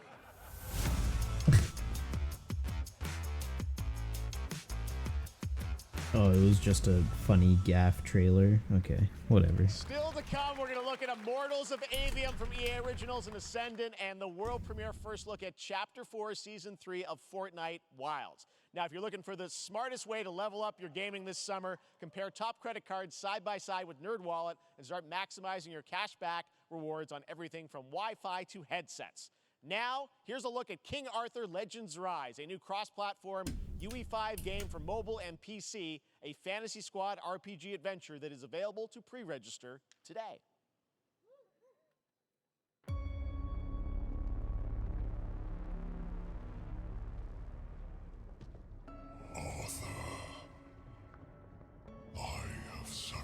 risked everything to save your kind.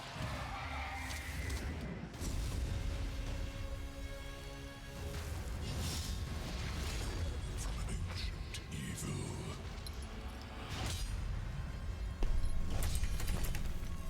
Fight with honor. Vanquish the wicked.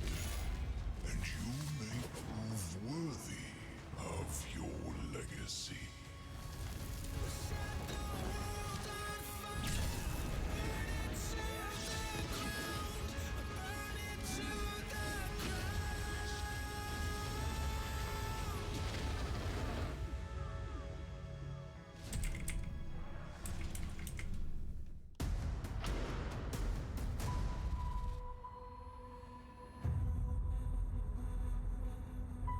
Wayfinders. Do you remember the fall? The gloom descended on Skylight. Hey, it's the voice actor for Sojourn To protect the beacon. from Overwatch. Terrible price. You fell, and the world was broken. Remember who you were, who you are, and return to us. This world needs champions.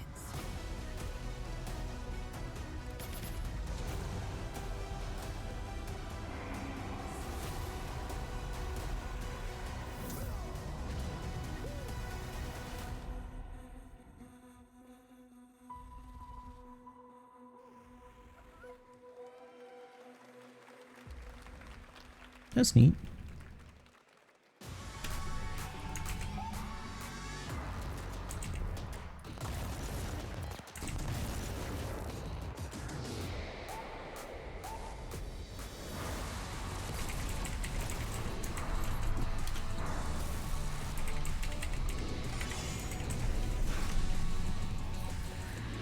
And then this is Fortnite.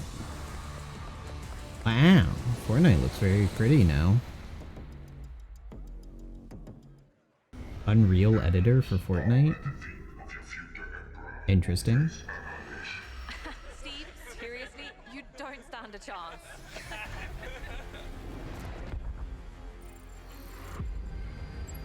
Project under construction. Ooh, a 4X game. Solaris Nexus. One more game? Good morning, scavenger. Scan your surroundings to retrieve and recycle anything that could be of value to Scavex. This looks like Space Engineers. Space Trash Scavenger. Captain's log. Stardate 4315. They're just shotgunning space.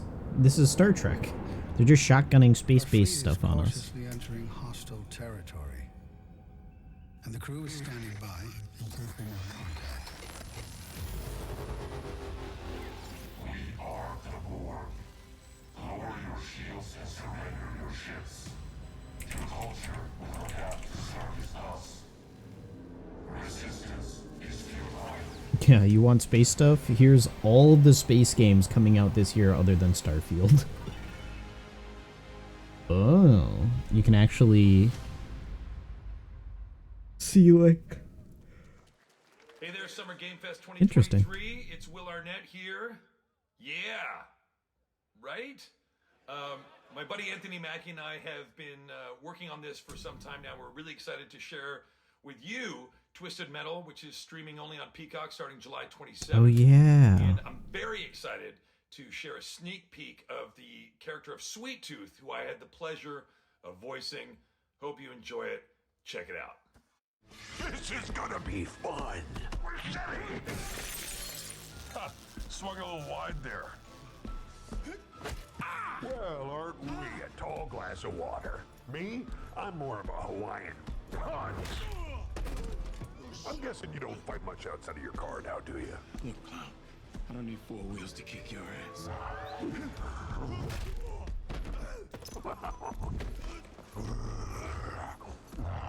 Any chance we can get this back in the cars? How about a little kill music?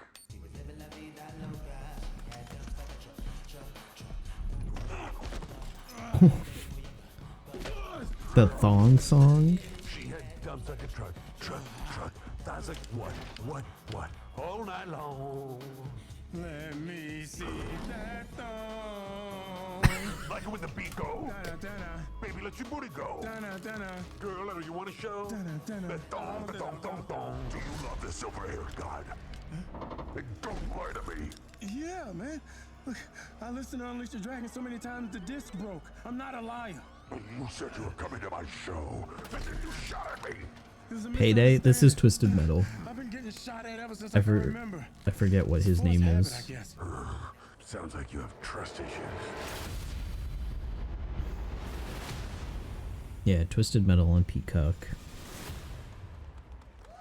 That's been in production for a while. Pretty surprising. Who hasn't dreamt of duplicating oneself in order to multitask? This new hack and slash game with a tactical twist allows you to do just that. Brought to you from France, here's the world premiere reveal trailer of Lisfunga, the time shift warrior, coming later this year to PC.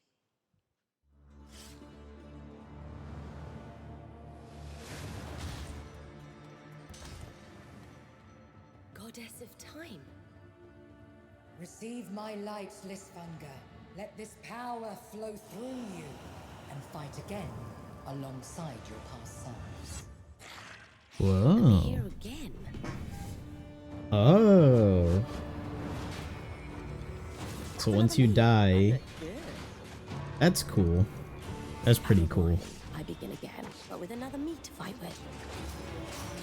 I like this. This is very cool. Yeah, this looks really cool. So you just play through it and then die and then do it again, but you have the person who your previous life. Oh, that's so cool.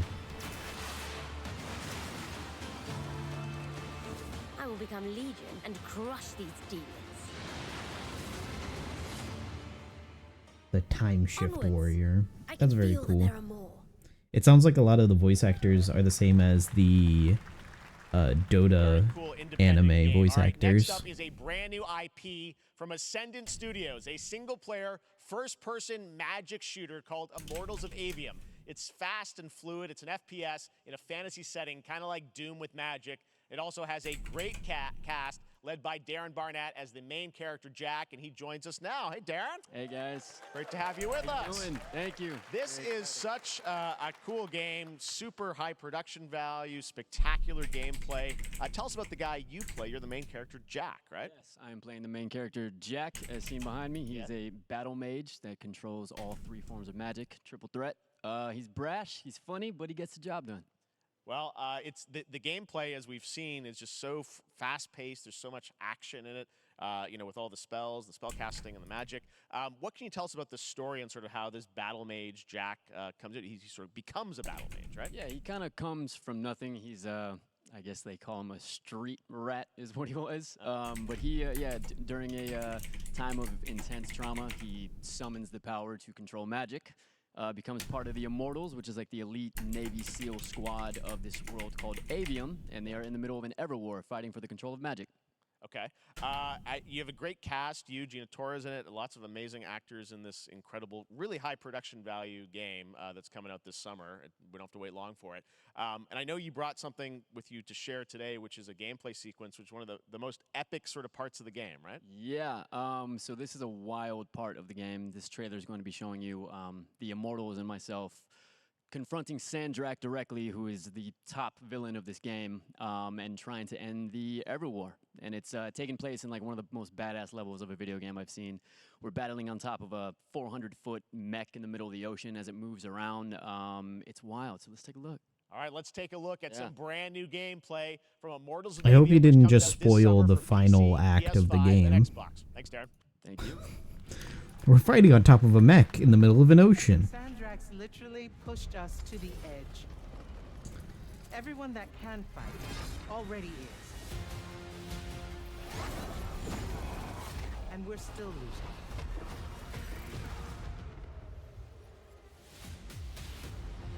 I'm the most on the fence on this game. Like, I'm prepared for it to do poorly. Welcome aboard, Immortal. What's our bearing, sir? North By northeast, 5 knots. We'll catch him, so. Like, this feels like this should be like an anime. Or like that's their intent, is to convert this into an adaptable media or IP.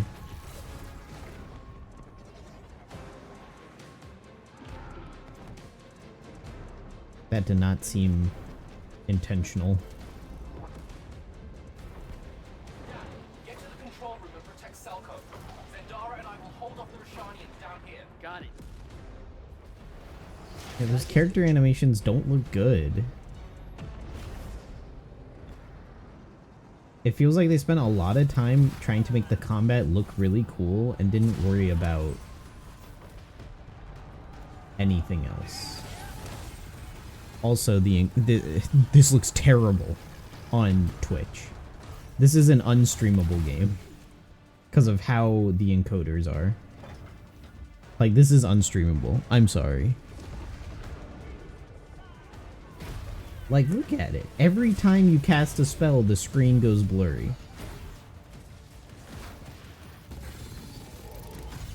This is unwatchable on Twitch. I'm sorry. But that's how it is. Like, this is not gonna look good on streaming or YouTube, and I feel like that's the only medium in which this game is going to excel, is if streamers and YouTubers really, like, do some crazy stuff with it, and, like, content creators do crazy stuff with it. Because it looks like there's tons of spells that you can use. Kind of like Elden Ring, where you have the access to like a bunch of different builds and stuff like that.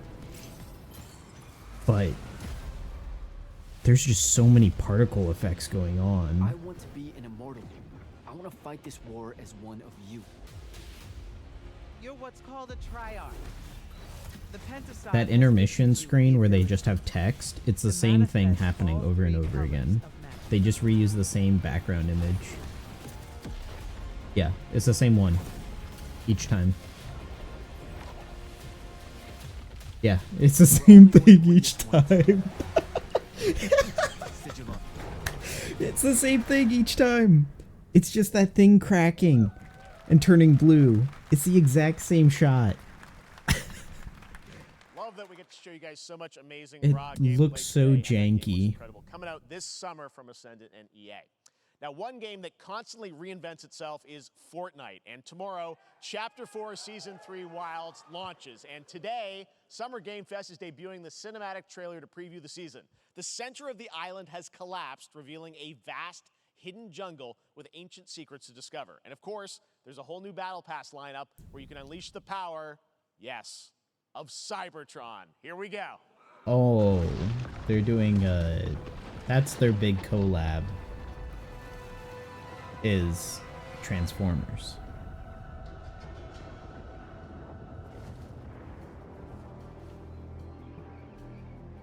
Isn't it just, this is just Marvel Savage Lands, isn't it? Or Battle World or whatever. I guess it's not really Battle World because it's just a jungle. But it's basically just the Savage Lands.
Wait, so you unlock Jurassic Park co-op Were you able to ride dinosaurs prior? I think they added that just for this. For their Wilds update.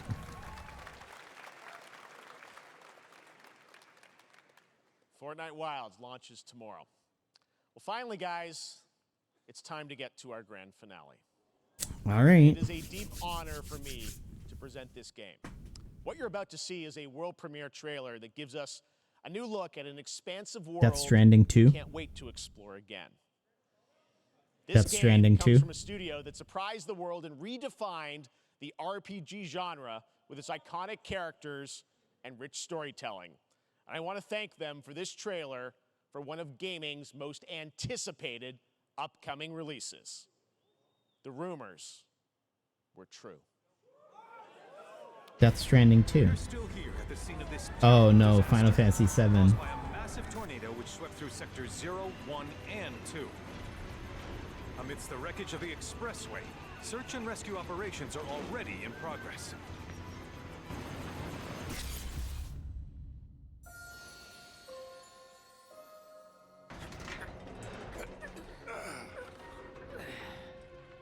Wow.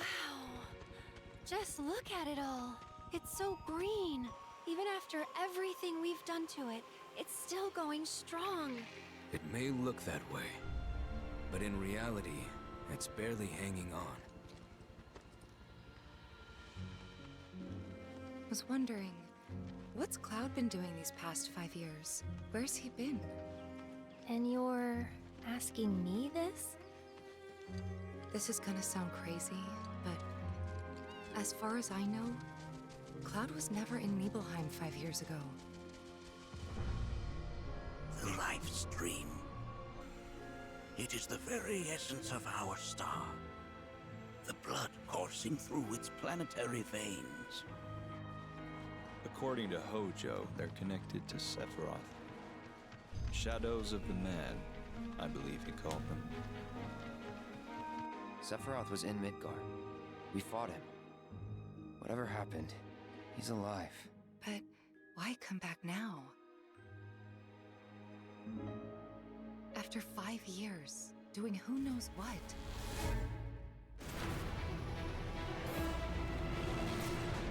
Well now, think we woke it up.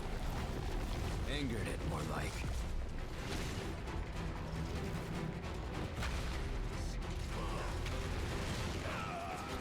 Feast your eyes on the Turk's latest and greatest, Elena. She may be new, but she's still a Turk.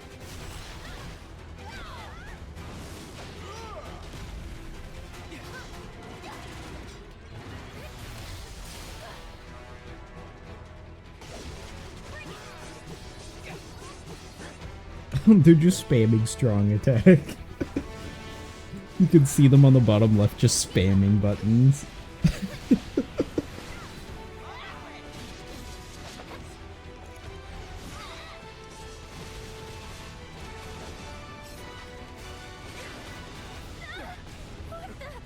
it away from me!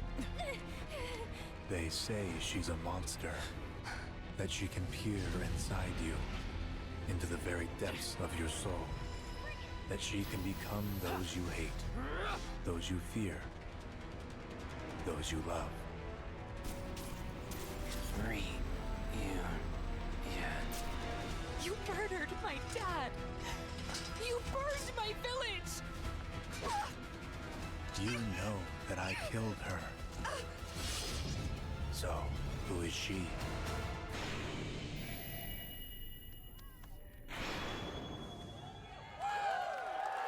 Wow. On 2 discs. There you have it. That was Final Fantasy VII Rebirth coming early 2024 to PlayStation 5. Nomura-san, thank you so much. All right. Do devs play their own game? For the trailers? Not That is usually. not the end of Summer Game Fest. Stay tuned this weekend for updates on many more games during SGF Play Days, a hands-on event for media here in Los Angeles, including Cyberpunk 2077, Phantom Liberty, as well as the Xbox and Bethesda Showcase on Sunday. Right now, though, stay tuned for Day of the Devs from I Am 8-Bit and Double Fine, which celebrates the independent game culture with a number of new game reveals over the next I might hour. have to refresh again. We'll see you this summer, later this summer on August 22nd for Gamescom opening night live in Germany, and again in December when we come together here in Los Angeles to celebrate 10 years of the Game Awards. Thanks for watching, everyone. We'll see you soon. If you see some stuff on OPTC, you think they definitely don't. Oh, for like OPTC, it depends. Usually when developers make games, they play their own stuff. Refresh again. Because we should be getting Day of the Dev stuff. Yeah, here it is.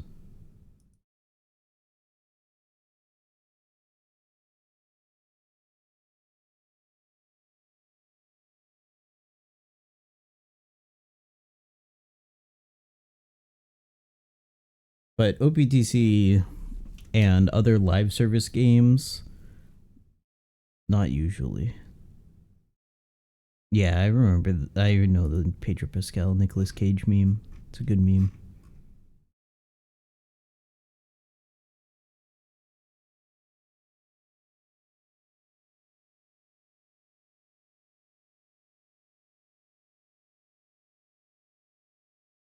Better closed captioning. I'm trying it out. It doesn't work that well.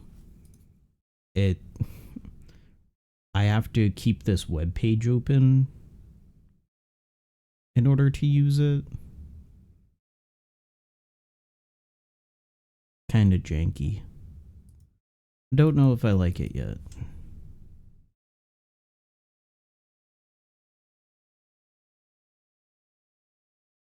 But I can send the information to the normal captioning thing. So, oh, whoops.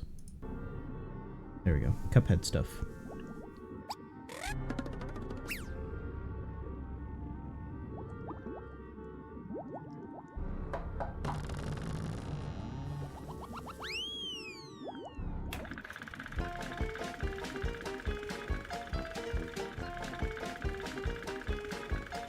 Available now. Physical edition. And a special edition. Oh, that's cool.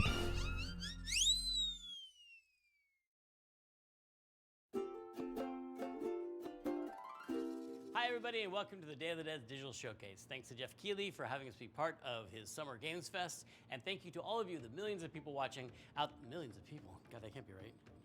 This thing has really grown since it started 10 years ago here in San Francisco. Day of the Devs was an idea from Double Fine Productions and their friends at I Am 8-Bit to put on a show that really celebrated video games and focused on the fans and the developers and brought them together to meet and celebrate games. It started as a live event here in San Francisco where we had developers showing their games where people could play them and also listen to music and eat food and drink, and it was really just a festival of amazing creativity and a very inspiring event. And then during the pandemic, it became digital only, and now we're doing both, a live event and a digital showcase, so people from around the world can enjoy all of these amazing games. I didn't know they did this in San Francisco. This year, more people wanting to be part of Day of the Devs than any year previously, and we have more world premieres today than ever before. I'm excited. I hope you're excited, and please, without further ado, enjoy Day of the Devs.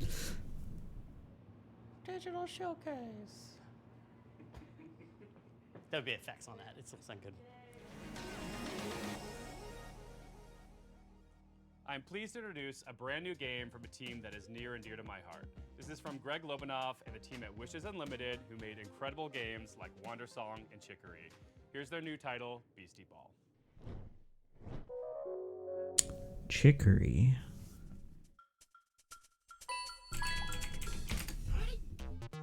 Hi, I'm Greg Lobanov, and I am bouncing off the walls excited to finally tell you what my friends and I have Oh, I remember that game. ever since Chicory came out a couple years ago.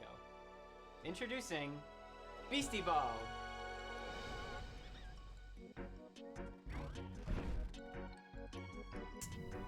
So they're making their own Pokemon game.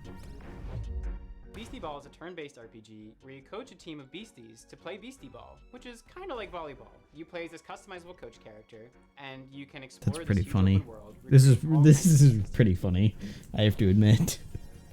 Then you can challenge rival sports teams as you rise your way through the Beastie Ball rankings.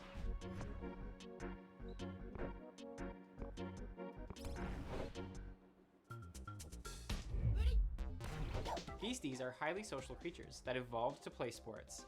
In their natural wild state, they're constantly playing Beastie Ball to build friendships, to settle disputes, or just to have fun. When beasties play together, they actually become friends with one another. And depending on their personalities and their teamwork style, they can form different kinds of friendships. But whether they become besties or rivals or partners or sweethearts, they'll get some kind of unique combo ability that only that pair of beasties can do, which can turn the tide in a really tough match. Cool. Pokemon volleyball, yeah. So we have Pokemon with guns, Pokemon volleyball. Agency as living creatures. They're doing their own thing, making their own decisions. They'll only join your team after being convinced by you fulfilling a certain set of conditions while you're playing against them. The goal isn't to collect as many beasties as you can, but to spend time with the ones that you care about and be surprised by the ways that they grow and change, and the bonds that they form with each other. This feels more alive Pokemon from how they're describing it. A really wide variety of beasties that each have their own ecological niche and way of playing Beastie Ball. So we're working with a really wonderful bunch of concept artists and spending a lot of time on each design. All the beasties have a range of colors and sizes, and their poses and animations are all hand-drawn, which gives us lots of opportunity to express their personalities and their different That's ways a of cool moving. tool. To help give each beastie that personality, That tool to we've mess with the doing color, unique voices that's a really cool tool. Each one can express a range of emotions, and we've had a lot of fun performing that. But it's not all just friendships and rainbows. This game is about sports. You come from a tiny town built around a nature preserve. You're kind of underdogs until one day when the Beastie Ball League shows up and starts tearing down the preserve to build a stadium. Your only way to stop the construction is to rise all the way to the top of the Beastie Ball League. Right from the start of your adventure, you'll be able to see all the ranked Oh, Lena Raine is working on this where to game? go, who to challenge, and in what order. And every time you defeat a ranked coach, the other ranked coaches become stronger. So no matter which way you go, you'll have a tough and exciting rise to the top. We're so excited to finally reveal this. It's a really special project for us. And if Beastie Ball looks cool to you too, The then music in please this check game is us going to out be a at Beastie bop Ball then if Lena We're Raine's going to be revealing a crowdfunding working campaign on very, it. very soon, and we'd love to have your support. Thanks very much. We can't wait to talk to you more about Beastie Ball. This actually looks very well made. Somehow, this looks like super polished. Machine's follow-up title. I'm in the excited to see Hyper how Light it universe, is. You'll assume the role of a mercenary with some serious skills. You'll be entering the Overgrowth, an amazing open world with everything from lush rolling hills to deep labyrinths. They'll be comprised of both handcrafted and procedural elements, just how I like my levels. Like its predecessor, it'll be chock full of secrets and lore, sure to satisfy even the most curious explorer. You'll face off against enigmatic enemies, armed with an arsenal of weapons that you've crafted with the spoils of your previous battles. And for those die-hard fans that have been eagerly awaiting its release, we have some never-before-seen sneak peeks. This is Hyper Light Breaker. Hello, I'm Alex, creative director at Heart Machine, and we're making Hyper Light Breaker.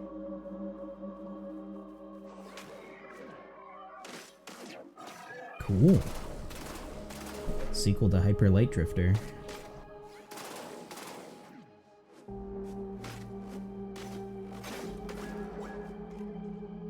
Hyper Light Breaker is a huge, stylish, bloody game.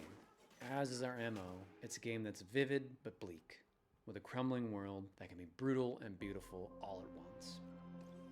It's a major landmark for us, and the first of its kind, an open world game where you never return to the same world twice. You could say it's a mix of incredible open world games like Breath of the Wild, distilled into the format of a roguelike such as Dead Cells or Hades. You can play alone or with friends cooperatively online. Breaker's narrative will be presented fully through visual storytelling, where you'll discover and decipher the mystery of this world and lost land from long ago. Every world will be different, loaded with dangerous creatures, razor-sharp combat, vast overgrown wilderness, long-dead civilizations, and new discoveries in a mysterious, vibrant, yet horribly ominous atmosphere.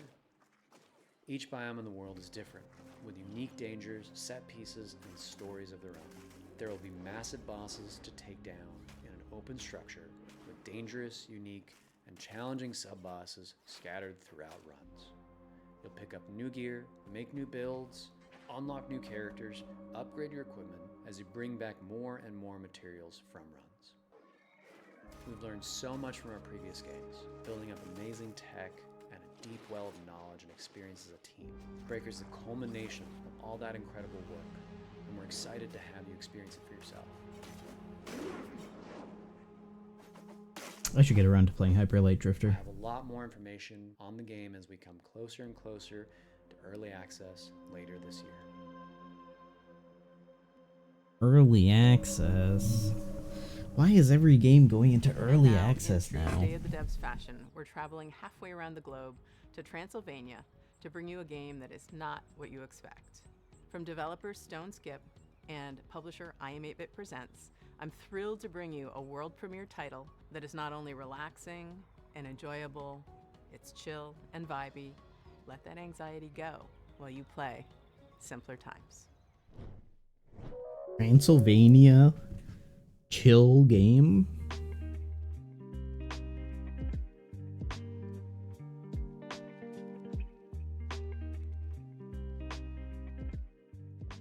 Hi there, welcome. I'm Lara. And I'm Dragos of Stoneskip Studio. We are a Dragos. What a name. Our mission is to create meaningful interactive experiences. Our first game, Simpler Times, sheds light to the beauty of the ordinary and serves as a place from the past where you can be present. Simpler Times follows Taina on a heartwarming journey through her memories as she prepares to leave her childhood home. Cool. Man, it's getting pretty full. It's starting to feel like I'm never gonna come back. We want you to slow down and savor the present moment by immersing you in Taina's world. It's apple picking season. My favorite. Through visual storytelling and mindful interactions, you will journey alongside her as she delves into her past and uncovers her authentic self.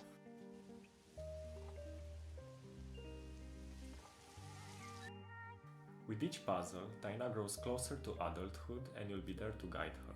From simple activities like picking dried leaves from a plant to more complex ones like building a birdhouse, you'll interact with objects that hold sentimental value for Taina. I really wish I could take you with me. I'm gonna miss our duets together. We know the world is getting faster every day. We live in it too.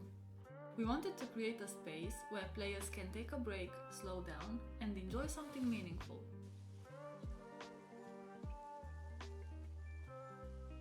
Simpler Times stems from stories we believe need to be told and heard. Inspired by this very place we're now sitting in, the game is a reflection of the physical spaces we spend Oh, time yeah. in and the memories we hold dear. I've spent so much time here looking out the window. It's hard to believe that I won't see this view for a while. We want to build a sense of awareness and appreciation for the world around us, encouraging you to reflect on your own memories and experiences. Simpler Times is coming soon on PC and other platforms, so make sure to wishlist on Steam and follow us on social media. Thanks for taking the time to listen. We hope you'll enjoy playing Simpler Times as much as we enjoyed creating. It looks like the game. Bye. It's like childhood is the beach and growing up is the sea. Can I still take all these seashells with me? Can I lock them in a chest with my memories?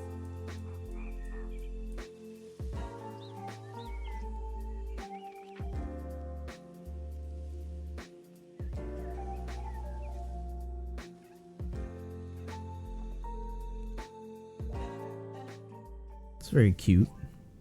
This next game is from Sad Owl Studios and Thunderful Publishing. It's a really unique puzzle game built around a camera mechanic where the photos that you take become 3D worlds to explore. This is Viewfinder.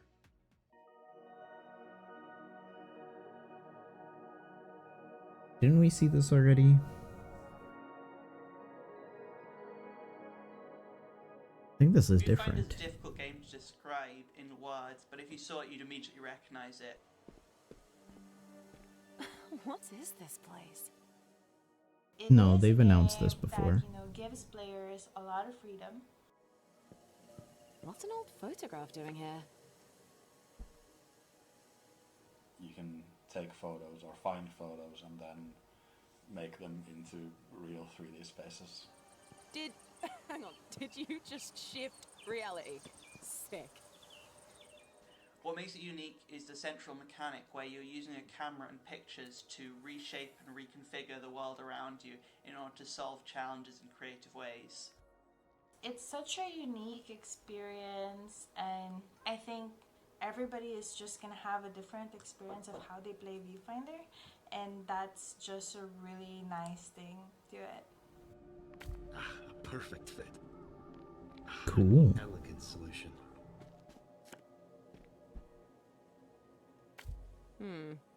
That doesn't look right.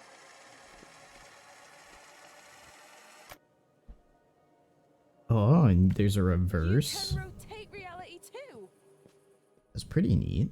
If I was to compare Viewfinder to other games, I'd say it's like the gameplay of Portal combined with the visual illusions of Superliminal or Antechamber.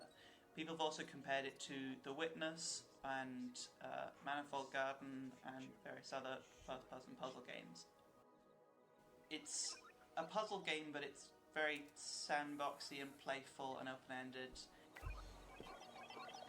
The whole concept when we started is that when you actually create something, you do destroy a lot of things, and you know that's just a very important lesson in creation. Viewfinder is created by different people, and you know we have people from all over the world who have such a diverse and interesting cultures. Each character comes from a different culture. There's a lot of sort of culture-specific props and items and themes who you learn about, mostly through environments and environmental storytelling. And so we've tried to sort of make these special spaces that really represent that character, who they are, what they like to do. I'm sure you noticed by now, but using film was always Mirren's idea. One of her many passions.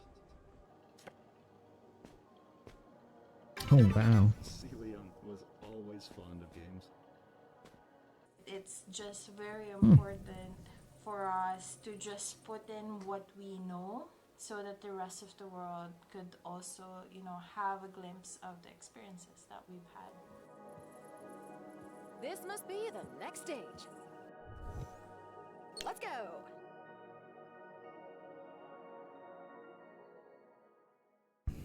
We received a record number of submissions for this Summer Game Fest edition of Day of the Devs, but this next game didn't actually come through that process. We have eyes everywhere, and the curation team is always looking for games.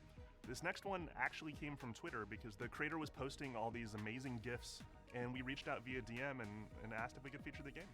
So here it is, this beautiful, gorgeous, hand-drawn ghost story called Haunty. Hello everyone, my name is Leo Dasso, and I'm with Moonloop. Together we're making a game called Haunty.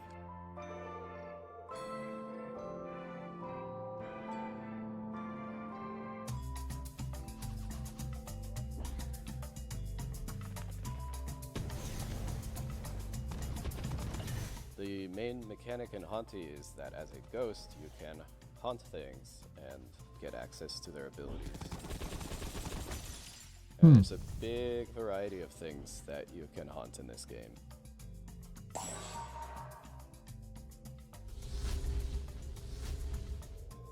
I think you'll have a lot of fun sort of exploring around and seeing what different things you can haunt and the abilities that they give you. Core mechanics resemble very much a twin-stick shooter.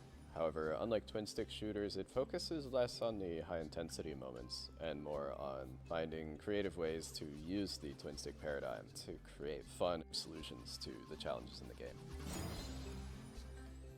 Haunty follows the story of a ghost in the afterlife, and beyond that it really expands into a lot of ghosts in the afterlife and sort of the stories that they have.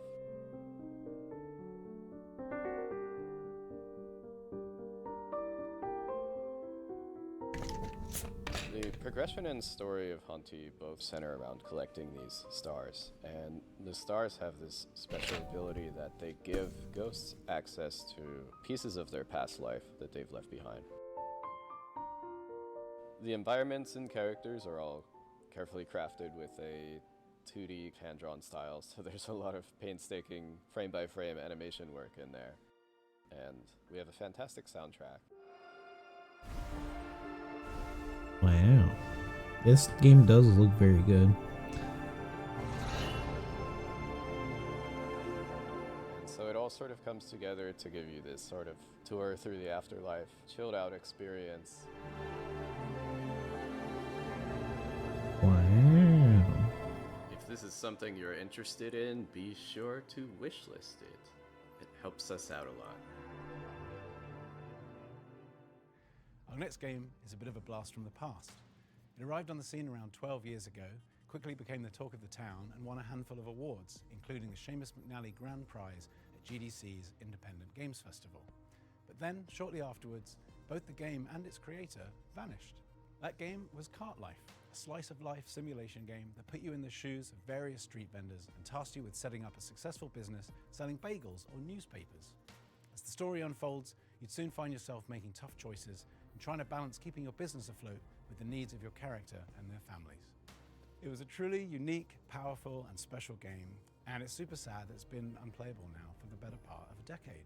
But it gives me great pleasure to tell you that, lovingly restored and better than ever, Cart Life is back.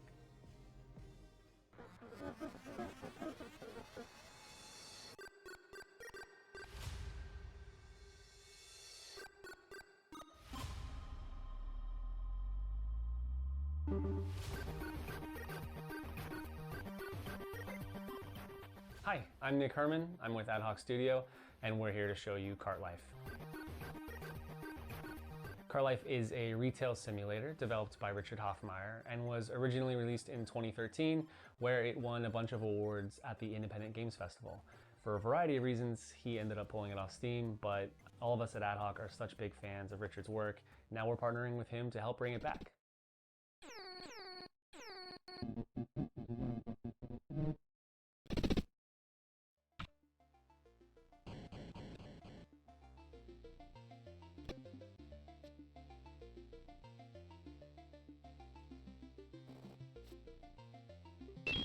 In Cart Life, you can play as 3 different characters in any order. Each have their own unique background and circumstances, but what they all have in common is that they're trying to make it as street vendors. Melanie is a recently divorced mother and has moved back into her family home with her daughter, all the while trying to establish her new coffee cart. Andris is a Ukrainian immigrant who is trying to put down roots in a new town by opening a newspaper stand. And Vinny has big dreams, but never enough money to make it happen. He's hoping that selling his homemade bagels will help turn things around for him. Managing your own cart is not an easy job. Just like in real life, in Cart Life, your resources are limited. You need to take care of yourself and others, and how you prioritize the needs of your cart against the personal needs of each character will determine the outcome of their stories.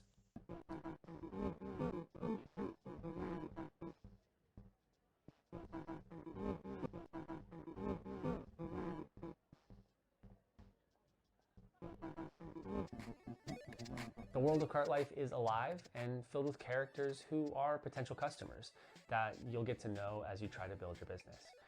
There's no right or wrong way to play this game. What players choose to do with the time that they have with each character is entirely up to them. Everyone's experience will be different based on the choices they make, what they prioritize, and even the order in which they choose to play the characters. This release is going to have a bunch of new story content, new art, updated controls and mechanics, and we really look forward to sharing it all with you on PC and console later this year.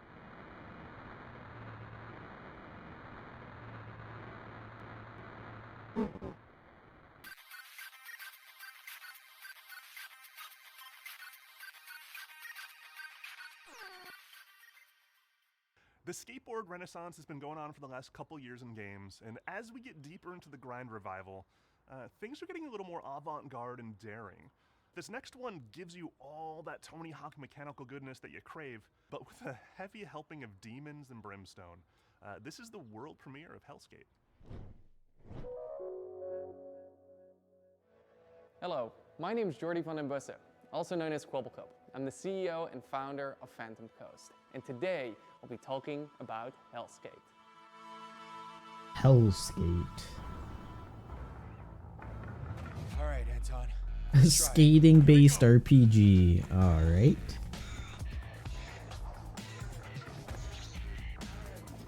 No, that was a good combo.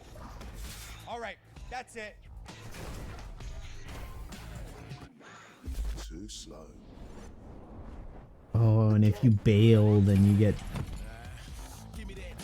Hellskate takes place in Wertheim. Here you play as Anton Falcon, a skater through and through.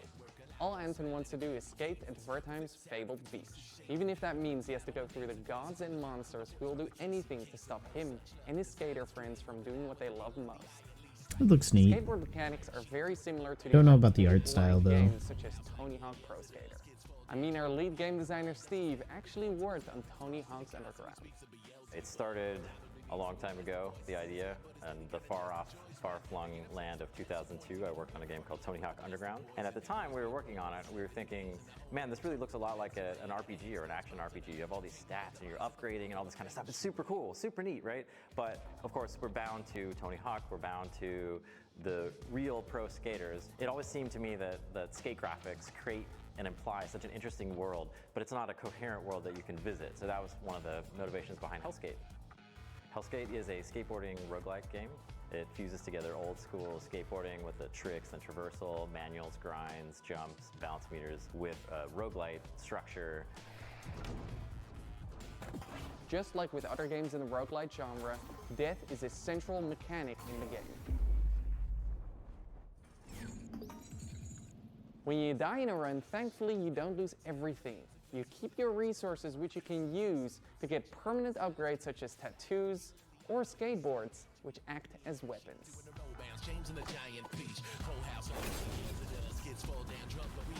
It looks so Combat in our framey. game can be described as a fast-paced skateboard hack and slash. While you have your light and heavy attacks, the core of the gameplay revolves around your skateboarding tricks. The game should be quite easy for people to pick up and play. It has a combat system which is meant to be very friendly, very forgiving and rewarding, especially at the beginning. And then gradually it teaches you and ramps up the skill of the skateboarding, where you need it, when you need it.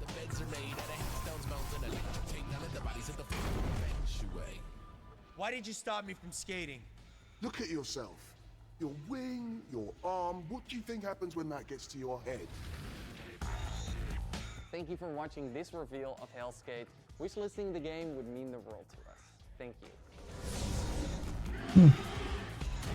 It looks neat, but the art style In our next game, Henry kind of... Halfhead, you play as Half a Head.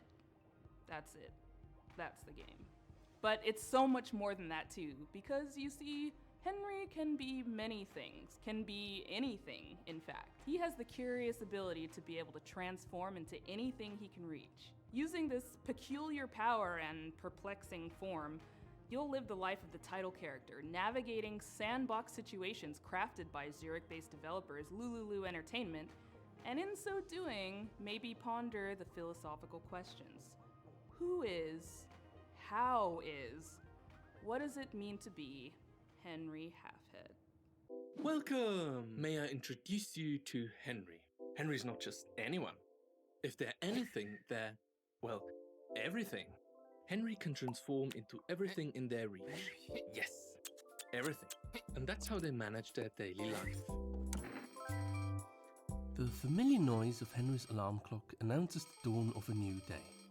And it will keep ringing until Henry gets up and calms the nervous, quivering machine. Tick tock, tick tock. At least half awake, Henry is ready for their morning routine, which they usually start by making their bed. Staying in bed is tempting, but only leads to regret later. Henry knows that if you want to change the world, you have to start off by making your own bed. Completing this simple task in the morning gives Henry a little bit of pride and the feeling of control over their life.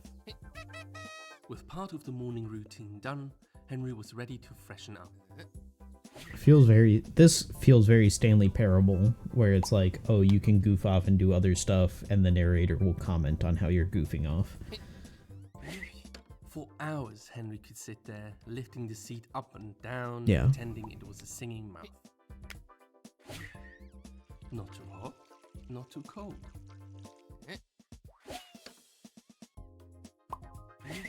Henry bought a turmeric soap. They didn't know, they just liked the color.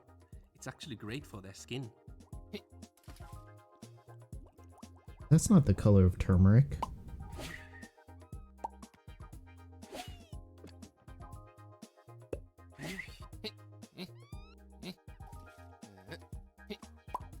That got all the dirt. Henry should now dry themselves.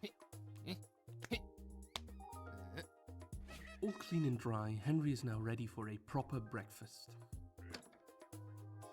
Breakfast with a warm beverage is important, and so is keeping up with the news. This week. That's all for now. Have a wonderful day.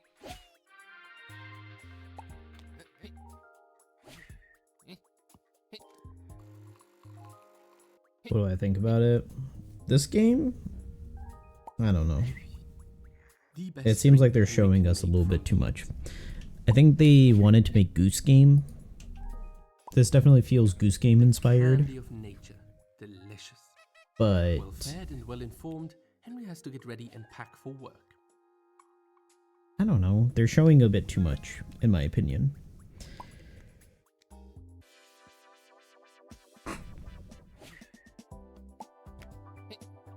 But you can be a banana. That's pretty cool.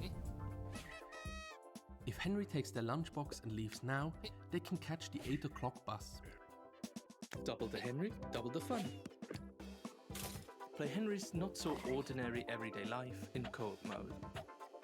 Henry, everyday life with a twist. It's neat, but I don't know. Our next game is from Jeppe Carlsen, a creator who's perhaps best well known Didn't as sell me on it. master puzzle creator on Limbo and Inside. We had the honor of working with him to publish 2 of his solo projects as part of Double Fine Presents: rhythm action platformer 140 and co-op arcade shooter Thoth, 2 of the most fiendishly well-designed and fun puzzle games I've ever played that truly give you a sense for and appreciation of Jeppe's contributions to those Playdead titles. His new game sees him teaming back up with Jakob Schmidt, composer of 140, and applying his trademark puzzle skills to a beautiful, mind-bending adventure game. This is Cocoon. Hello, I'm Jakob, co-founder and audio director of Geometric Interactive in Copenhagen. I would like to show you what our amazing team has been working on for the last couple of years. Our game, Cocoon. Annapurna. Lead gameplay designer of Inside and Limbo. Ooh, this guy's been doing a lot of stuff. A lot of highly acclaimed games.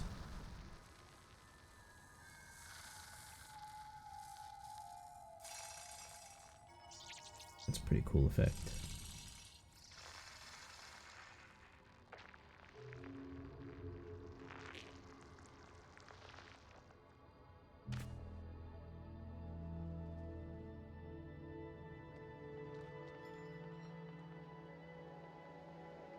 So it's action. It's an adventure game with multiple worlds, and each of these worlds are contained within an orb. Let me demonstrate by jumping out of the world which we are currently exploring. Just like that, we are now in a world outside.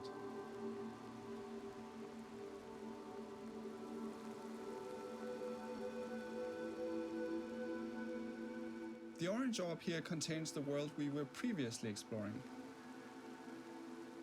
Let's jump out one more time. We are now in a world even further outside and can explore this world using the orange orb that we picked up. Oh.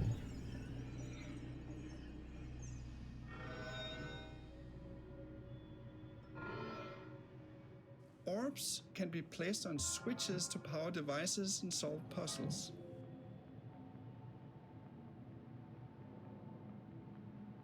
Wow, that's And you can even throw them into pipes. incredibly complex.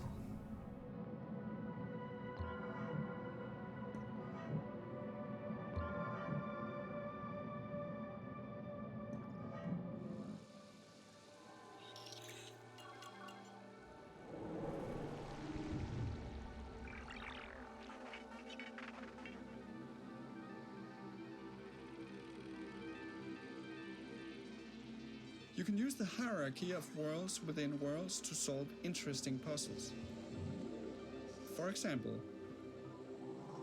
to safely avoid this moving barrier, you simply jump out of the world, let it pass by,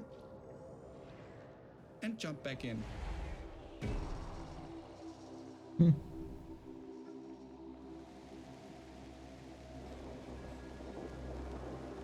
Now, Cocoon is not only about exploration and puzzles. Within There's each boss world, you fights. have to face a mighty guardian. Here is a first glimpse of one of these encounters.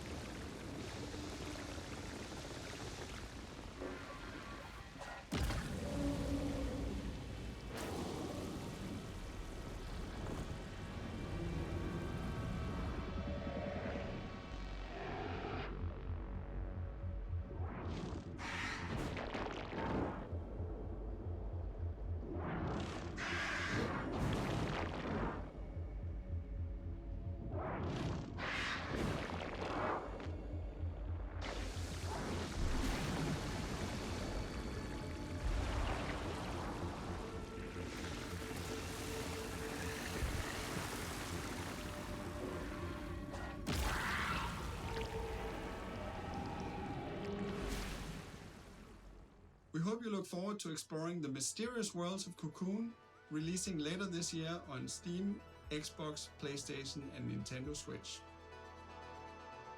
Interesting. That's a cool idea.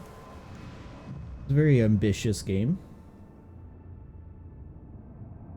Could be very neat.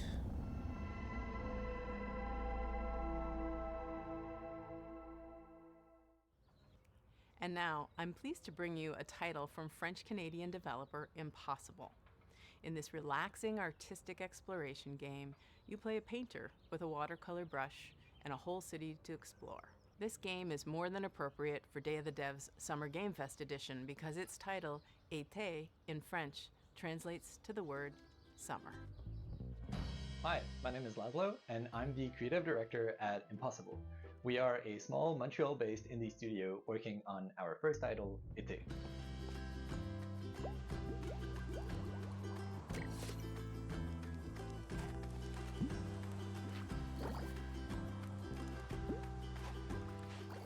In Été, you see the world through the eyes of a painter, with every surface acting like a blank canvas, just waiting for you to fill it with color. Okay.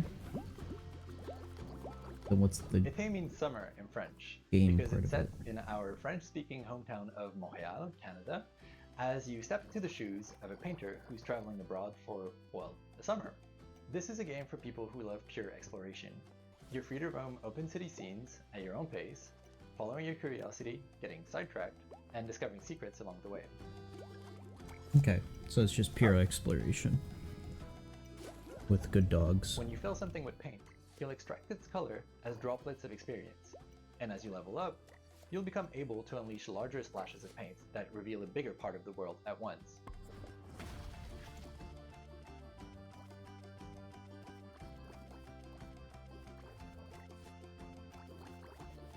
You'll also meet plenty of locals, taking part in their lighthearted, everyday anecdotes, and some of them will even commission artworks from you.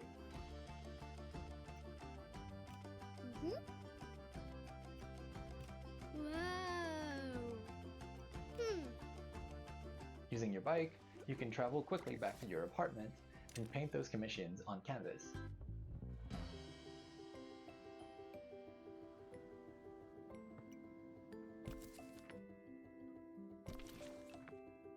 That's where your creativity comes into play. At your easel, you can create gorgeous watercolor artworks using anything you've discovered in your expedition so far. Stamps on your canvas can be freely moved, resized, rotated in 3D, and even recolored. The canvas is pretty much your sandbox that lets you put your own spin on commissions. And if you're feeling inspired, you can paint as many creative artworks as you like without any kind of limitation. With hundreds of unlockable stamps at your disposal, and dozens of commissions to inspire you, the only limit really is your imagination. That's cool. Apart from living your best life as the friendly neighborhood painter, you'll also get to meet other like-minded artists. like Marianne, an ambitious photographer, and Theo, a talented musician, among many others. If you manage to befriend them, maybe they'll let you in on their best-kept secret, an abandoned building that could become your very own painting studio. But you'll have to dive into that story for yourself. It is coming out in 2024, and we hope you'll enjoy your adventures as a traveling painter in this lovingly crafted, whimsical summer world. That was very cute. Probably like a nice short, like, Hi, everybody. 10-hour How are you game. liking the show so far? This is the time where we take a brief break to talk about the long and complicated process by which we accept games into the nominating committee and all the legal ramifications and the technical rules that go with the accounting of the... Tim, sorry. I thought that, yeah, I thought I was doing something here too. All right, okay. All right. Hey, Kelly from Indie Mega Booth here with a very exciting announcement. We're back.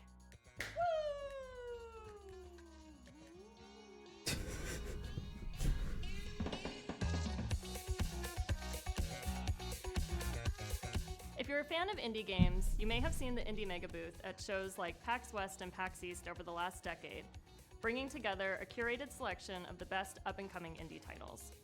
Games like Crypt of the Necrodancer, Tunic, Disco Elysium, Spiritfarer, Celeste, Mini Metro, Astroneer, The Stanley Parable, and Papers, Please have all been part of the Indie Mega Booth community. If you're a dev, you'll likely know us from our industry work, such as our GDC showcases, our presence at Bit Summit, our global outreach and events, including a robust scholarship and grant program. And if you've never heard of any of this, well, that's fine. Just think of us as like a stepping stone into the games industry, where folks who love indie games can connect with each other, discover new games, and be part of a welcoming, diverse, broad, creative community. Nice. Indie Mega Booth has been in hibernation during the pandemic, but we are so excited to announce that we're finally waking up from our big long slumber, and we're ready to move forward with IMB 2.0. Head on over to our brand new website, indiemegabooth.com, Cool. and be Indie Know by signing up for our newsletter. Learn about new games, upcoming showcases, digital sales, and the best ways to help support the games and developers that you know and love. As we've always said, individually we're tiny, together we're mega.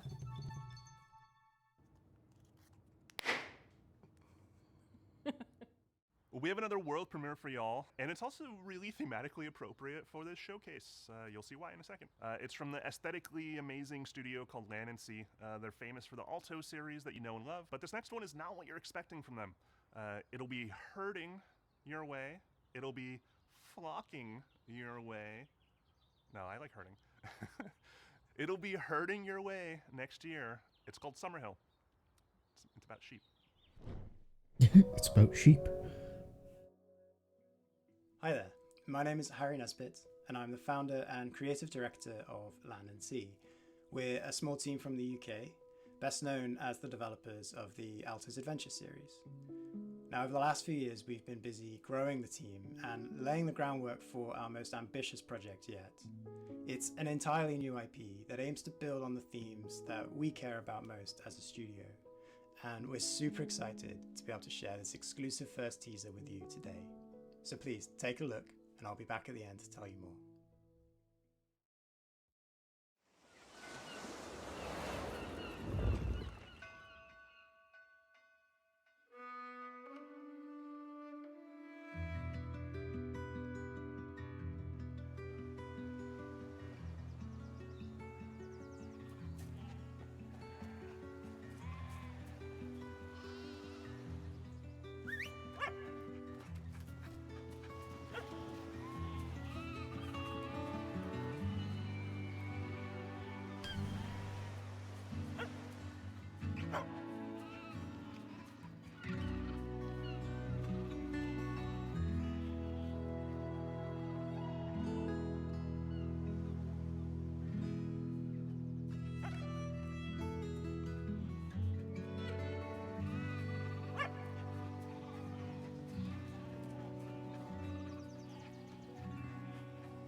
Okay. That's the premise of the We hope game. you enjoyed this first look at our brand new game, Summerhill. To give you a little bit more detail, Summerhill is a story-driven puzzle game in which you play as a young shepherd and their dog. Together you'll be setting out to rescue your lost flock that have been scattered across the mysterious land that lies at the border of your home. Summerhill brings together gentle problem solving, fluid herding-based gameplay, and striking pastoral landscapes to tell a timeless coming-of-age folktale. As a team, we've been massively inspired by the rich history and cultural impact of sheep herding across the world. There are few people or places that haven't been impacted in some small way by the practice of shepherding. Even the name, Summerhill, is a name often given to highland pastures where sheep are taken to graze during the warmest months of the year. In many ways, sheep herding is in our DNA, and we really want to do justice to this timeless tradition and tell a story that could only be told in this way. We're also super excited to be working again with our longtime collaborator, Todd Baker. Todd is a composer and audio designer best known for his work on games such as Monument Valley 2, Dreams, and our very own Alto's Odyssey. We can't wait to share more with you, so if you'd like to be the first to hear about what we're up to, please head over to our Steam page to wishlist the game, or go to summerhill.game to join our mailing list. Thanks again, and we look forward to sharing more with you again soon.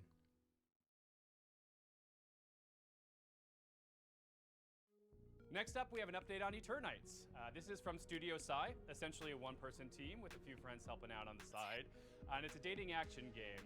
Now, you've heard a lot about this title. Sorry. What's happening? We have to refresh again. I'm sorry, Greg. I know I shouldn't be interrupting Day of the Devs. But it's urgent. A virus has turned most of us into... I don't know how much longer we can hold out. It won't be easy, and the road will be long, but who knows? Maybe we'll find one more thing worth fighting for. Eternites is a dating action game that takes adrenaline-fueled combat and mixes it together with a heartfelt love story. Can I be honest for a moment? Sometimes with all these infected, it's too much. And it's during these moments that I'm happy to have someone to lean on.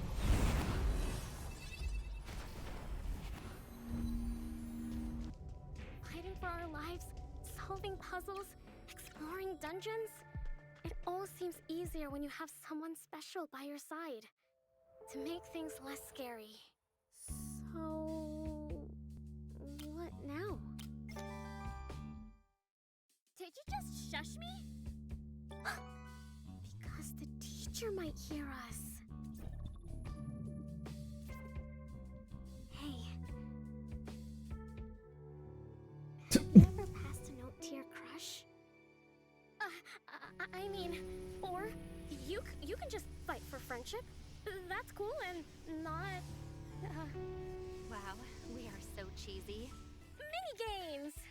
We have so many mini-games that can help you unlock unique skills and spells in battle. So yeah, you can fight monsters, This game looks explore dungeons, weird. date? I mean, so many things like train, scavenge, date. Did I say date twice? Anyway, you have to manage and balance all these activities if you want to save the world. The clock is ticking. Okay, cool. Bye! It's like some action Persona-inspired game. Wishlist now. Next up, from Italian-Icelandic developer Evil Licorice, comes a nostalgia-fueled gadget-building sim that demystifies electronics engineering and allows you to share your creations with the community. Hello everyone, I'm Marco Bancale from Evil Licorice, and I'm one of the designers of Retro Gadgets. Ooh, this is actually pretty interesting. Although it takes me forever to build something like this, I love the feeling of seeing something happening on a screen like this one when I rotate the knob or I press the buttons. And this is where the idea for Retro Gadgets comes from, is to being able to build digital gadgets with little effort. We love Pico 8 by Lexaloff because it brings you this retro environment where you can build your own games in Lua. And we also love Shenzhen.io by Zachtronics because it managed to teach you low-level programming effortlessly. And Retro Gadgets tries to take the best of both worlds and adds a layer of hardware building and customization. All this is packaged in a cozy and retro-inspired environment. Fake boy. We have a fantastic community, and people have been creating insane gadgets that go well beyond our initial expectations. So please join our Discord server and check them out. Retro Oh my Gadgets god, somebody is made a early access on calculator. Steam, That's and we pretty have cool. big plans in store. Bye. Retro gadgets. That's very cool. If you've ever watched the Mars Curiosity rover on one of its missions, you very well may have become fascinated by one of the hyper-specific contraptions and gadgets it keeps on board to measure soil samples and hunt for traces of water. Our next game poses a very important question though. Sure, Curiosity can tell us the weather on a planet millions of miles away, but can it deliver a pizza? In Mars First Logistics from Shape Shop, you'll be given the task of carrying awkwardly shaped objects from point A to point B by assembling and piloting your very own Mars rovers. And in doing so, perhaps you will solve the pepperoni-based problems that truly matter. Hello, I'm Ian McClarty from Shape Shop. We're a small team based in Melbourne, Australia, and we're making this game, Mars First Logistics. In Mars First Logistics, you'll be helping to establish a colony on the surface of Mars. You'll do this by transporting often awkwardly shaped objects between A and B, using vehicles that you design and build yourself.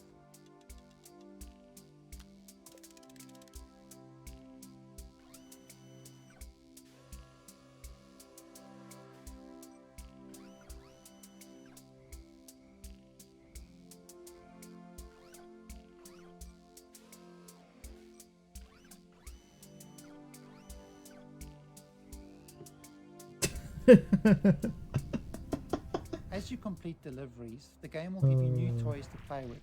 That's funny.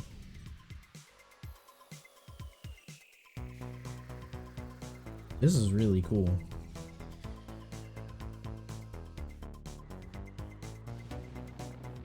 Oh my god, they give you jetpack or jet boosters.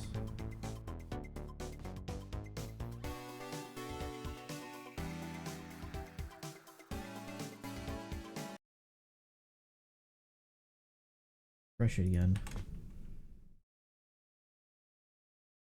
Whole hour.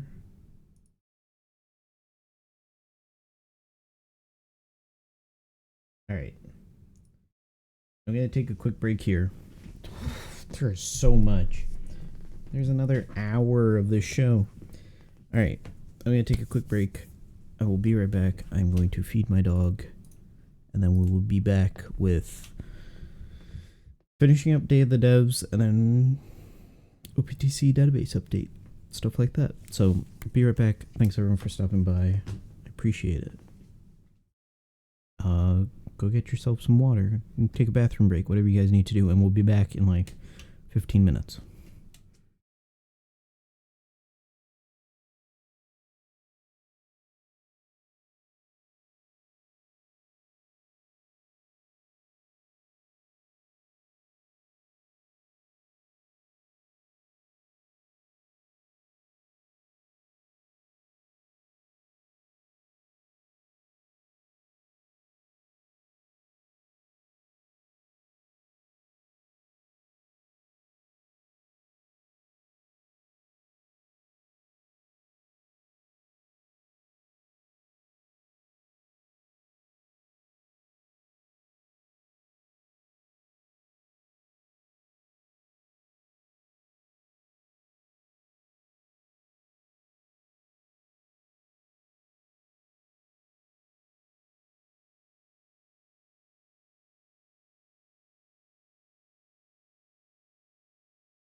Okay, I'm back.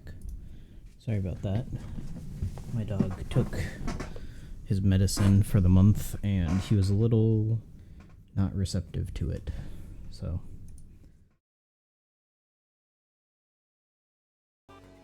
There's a mix of procedurally generated side jobs and handcrafted main contracts. In this the game main looks really cool. contracts, You'll be helping to construct new buildings in the game's world.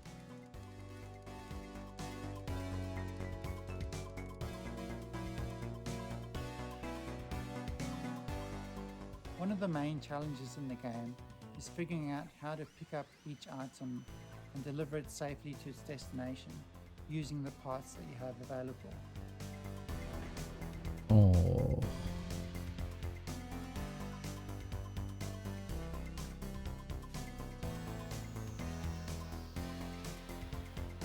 Oh, that's so smart.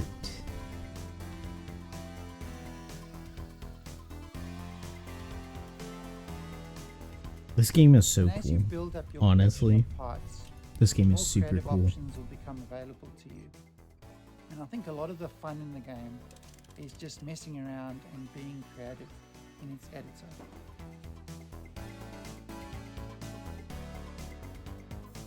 It is so funny that Tears of the Kingdom, this game, the little electronics game, like you're getting so many of these like sandbox construction machine games, and I feel like they all came out because of,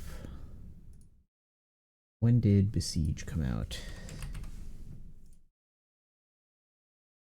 2016.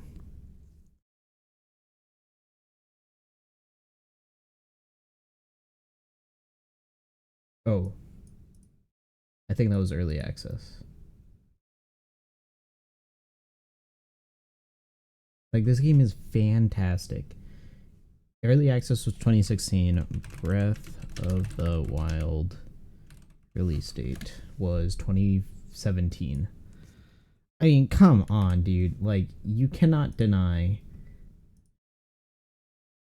Like, I feel like Besiege was the apex of what we're seeing now, where we have all these games taking what Besiege built on and really just like going everywhere with it. Finally, I'm really excited to announce that Mars First Logistics will be launching into Steam Early Access on the 22nd of June. That's just 2 weeks away, and we're really looking forward to seeing what everyone builds in the game. Thank you. Mars First Logistics by Outer Sloth. Worldwide flood would be pretty bleak, right? Is that the sister? Excuse me. Is that the sister company to Inner Sloth? Outer Sloth.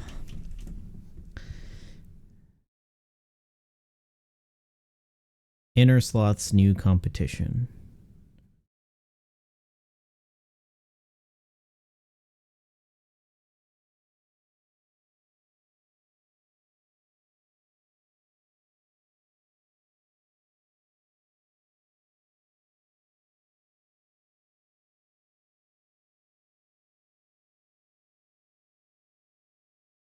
Outer Sloth game development.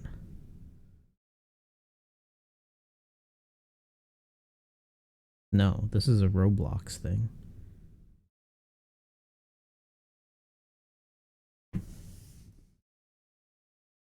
Mars First Logistics.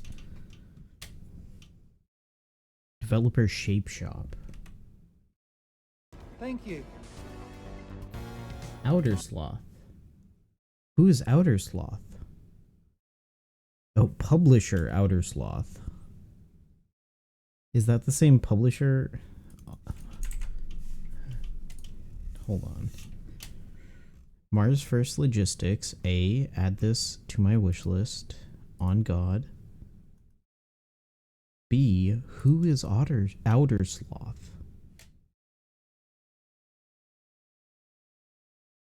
Who is Outer Sloth? Because Inner Sloth has the same logo.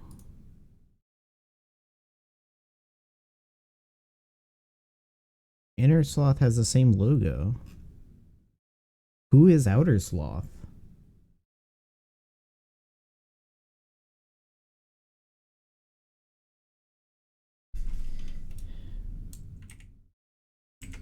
Inner Sloth.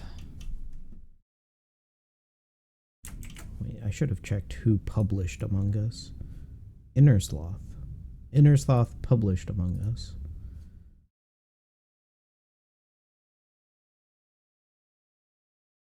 About inside Inner Sloth.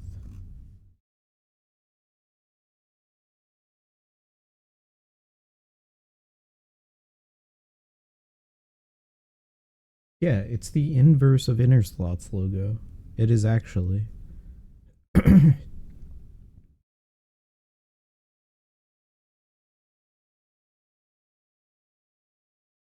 Forrest, Marcus, Amy, Victoria, Adriel, Gary, Sharon.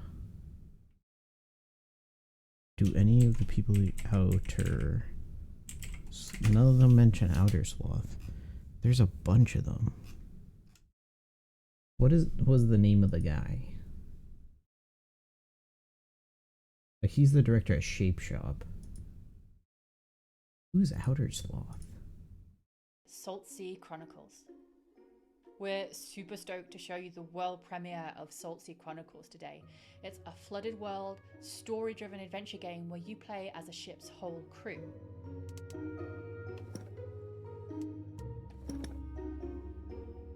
This is neat. Like a crew sim. At the beginning of the game, you're going to discover that Maya, your captain, has gone missing, and together your ragtag crew are going to heist a ship and set out across the Saltsea archipelago in search of clues.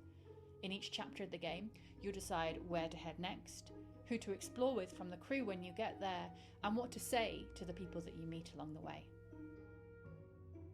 Saltsea Chronicles' unique art style is brought to life by beautiful animation, and each location is built on the fragments of this world that came before. Our art team have really done an incredible job. One of my favourite locations is called Los Gatos, and on that island, the people there live symbiotically with this community of cats. As you explore, you'll find a brand new trick-taking card game designed especially for the world of Saltsea. It's a really good way to sort of take a break from the story. It's called Spoils, and you can play it all over the archipelago, and you might discover how each community has slightly different house rules. Another thing we're super proud of is our exploration system. So we're sort of done away with the walk of shame in adventure games. So if you miss a clue, instead of sort of slowly traipsing to the other end of the island, you're just going to tap the shoulder button on your controller or select a screen span arrow to move almost instantaneously across a space. It allows us to lay the story down away from a linear path much more organically. Saltsea Chronicles doesn't tell a story about a hero. It's a story about a community and how you navigate the world together. And each community that you meet in turn is going to be rich and amusing and strange maybe, and have its own things going on. There's also a strong sense of genre-based storytelling too. So while you might be new to the world of Saltsea, you'll know that you're in a Scooby-Doo chapter or a Romeo and Juliet chapter or a detective one. There are plenty of laughs, but tough choices and meaningful moments too. Our writer's room of award-winning storytellers have done an incredible job. We're so delighted to share Saltsea Chronicles with you all today, and I can't wait for you to explore the rich world, get to know the wonderful characters, and to hear what paths you chart when you play.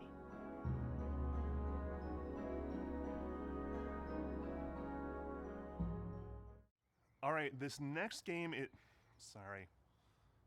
Tim keeps texting. Let's see. Oh, Tim wants me to read something. Apologies, but this seems important. The thing I love most about Day of the Devs, says Tim, as me as Tim, I don't know, is getting to know all these amazing game developers. I love hearing them describe their games and their creative process, but I wish I could hear more. I wish I could be a fly on the wall, eavesdropping all their private conversations, all their ups and downs, their triumphs and tribulations. Is it a game where you play as a fly? Over the course of 7 years. Too bad there's no way to do it. Or is there? This is actually pretty cool. Two-Player Productions was embedded with Double Fine for the course of 7 years while they were making Psychonauts 2, and they made a super hyper-duper long documentary series unlike anything you've ever seen in games. All the intimacy, all the tears, the outrage and joy, and all the things that happen in game development that never really gets documented because who has access like this?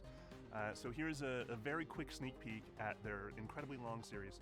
We highly encourage you to watch this thing. It's amazing. A documentary for Psychonauts 2 development?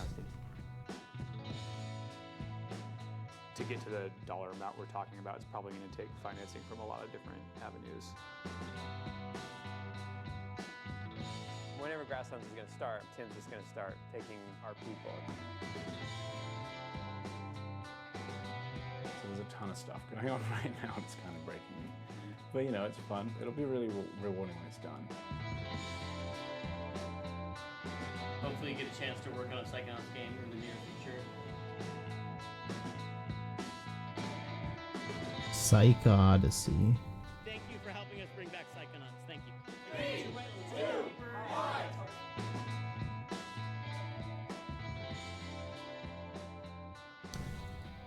Psycho Odyssey from Double Fine. To submit your game for future Day of the Devs, or to just hear about Day of the Devs in general, go to dayofthedevs.com for more info. Thank you to all the incredible sponsors that have been with us since the very beginnings of Day of the Devs. We're going on 11 years. We could not pay for any of this without these sponsors. They donate to us, ask for nothing in return except showcase of incredible games from indie devs all around the world. So please, applause for all the cool logos on the PlayStation, Xbox, and Steam. Couldn't do this without you. Thank you. Thank you again to the incomparable Dose One. He's been supplying the beats for all the transitions between all these amazing games ever since we started doing these digital showcases for Day of the Devs. Thank you again. You're a hero amongst heroes. Go check out his music. It's amazing. Hell, Dose One is incredible. Thank you for watching Day of the Devs yet again. If you're looking for more information or you just want to subscribe to the coolest newsletter in all the land, go to dayofthedevs.com. The URL on your screen. Follow us on social media. We got more coming up this year. Thank you to our friend Jeff Keighley. The Summer Game Fest showcase was amazing. We're so happy to be a part of Summer Game Fest for these last many years. Definitely stick around. We're not completely done yet. We have a musical performance featuring the sounds of New Caledonia, thanks to our friends who made the game Chia. It's worth it. It's really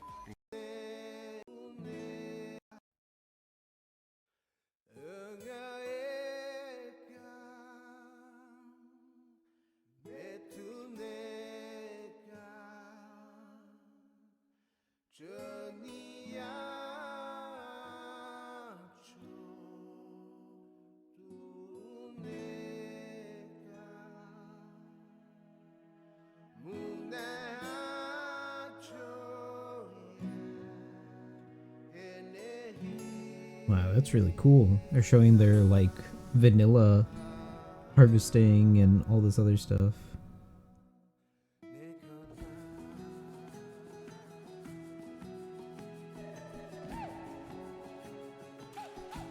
I want to get around to playing this game. I thought it was just going to be a shallow Breath of the Wild game, but it looks really nice.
Yeah, and then the Devolver Direct.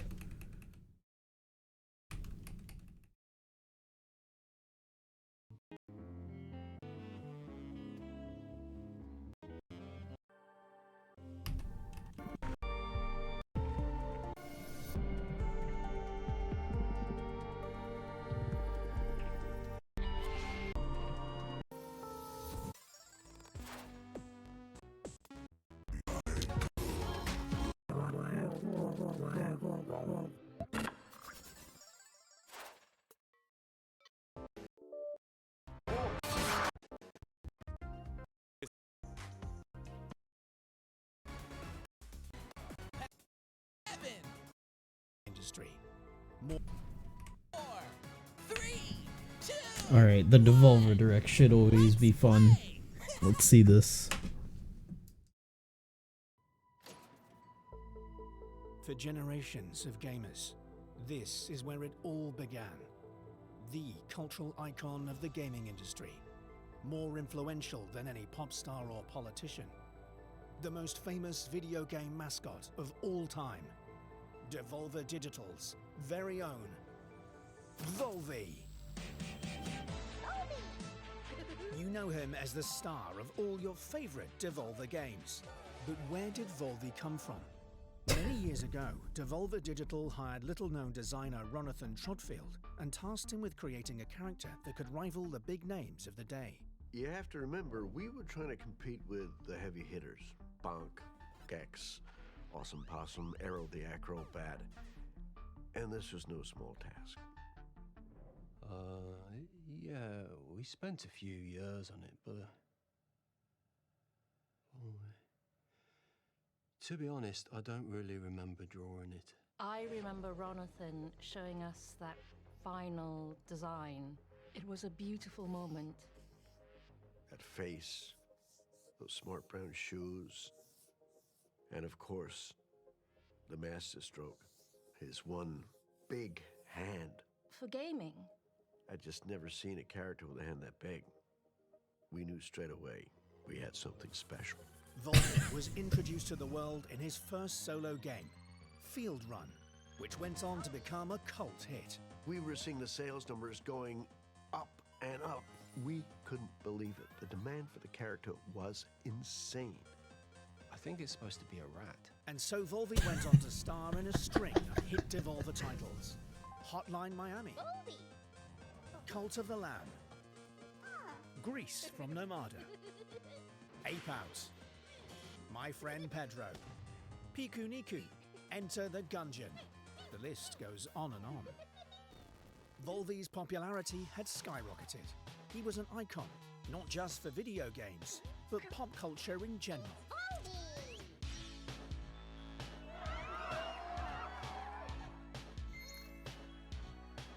The Volvi merchandise was flying off the shelves. I'm talking clothing, toys, and even a range of what we called legally edible snack foods. Volvi's Mystery Bites! Can you solve the riddle? Join Volvi and try to figure out what's in your mouth! They're confusing to taste. But tastes and trends are fickle. And as the years went by, kids began to want different things from their video game mascots.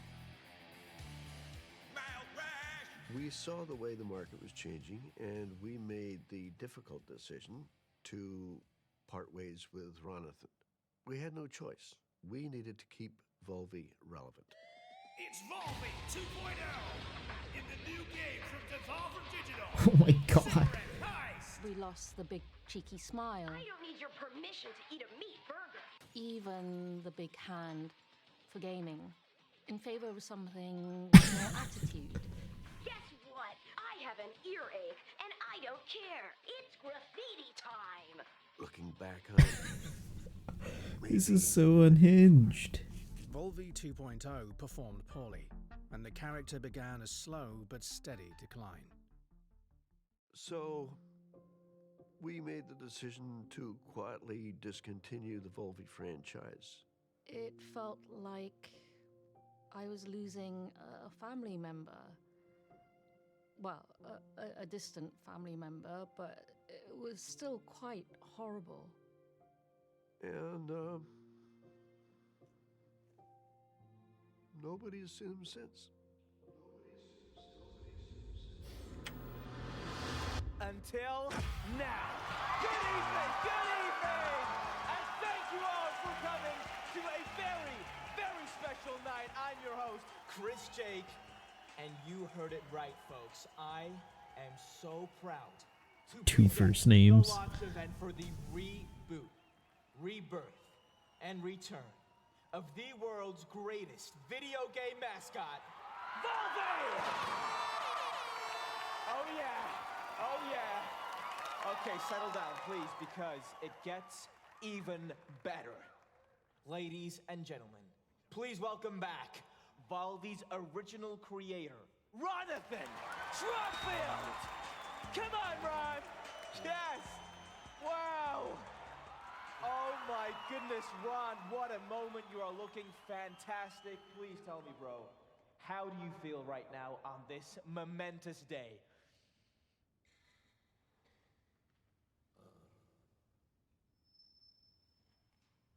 Very nice. Wow, that is beautiful. That is amazing. And I, for one, cannot wait to see what you and the team at Devolver have come up with. So, what do you say? You want to see him?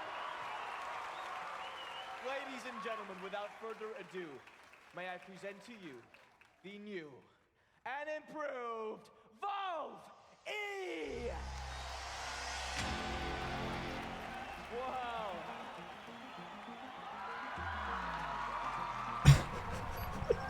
New and improved mascot. Incredible! But how does he work? I'm glad you asked, Chris. Well, we've taken the heart and soul of what made Ronathan's character so lovable, but we've given him a very important new update. With the latest advances in both biotech and machine learning, Volve E fuses the DNA of a real vole with today's most powerful AI technology. That's impressive, yeah. In short, Volve E can instantly generate brand new, fully playable games based on simple prompts by the player. Simple prompts, you say? That's right. The consumer no longer has to wait for a bunch of slow programmers and stinky developers to be inspired. No, they can use Volve E to play what they want, when they want. Here, let me show you. Hey there, Volve E. Generate a game for me. How about one that, oh, I don't know, is a cooperative survival sandbox, but with wizards?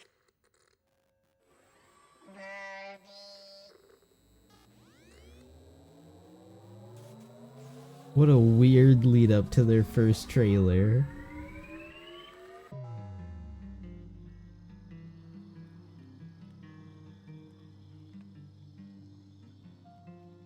Listen, and I'll tell you a tale. There they stood, the six alone, the hunter, the maker, and the wild swamp zone. A young chief rising and a weaver of bone. Remember, the gate was thrown wide, the horror inside. The riders drew iron, there was nowhere to hide. Before it was done, our heroes, yes, everyone, they fell and died.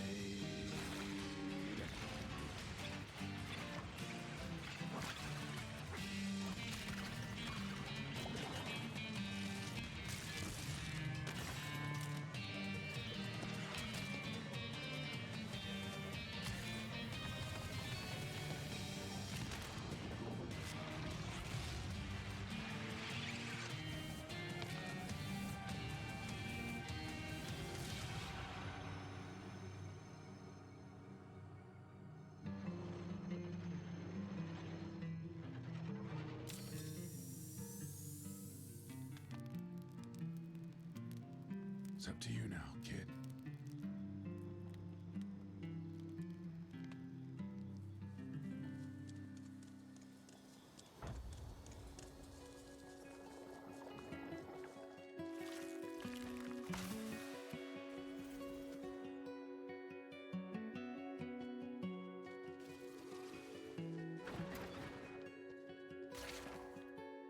Huh. They said this is survival sandbox. It is sandbox, yeah.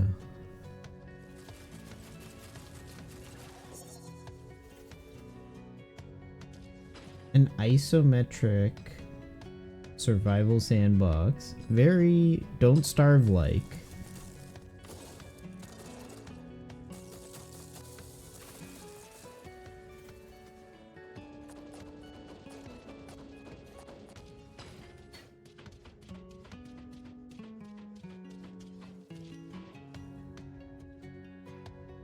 Huh.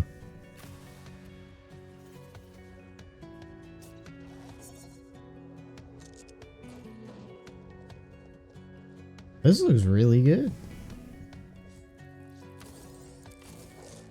Like, honestly, this looks sick.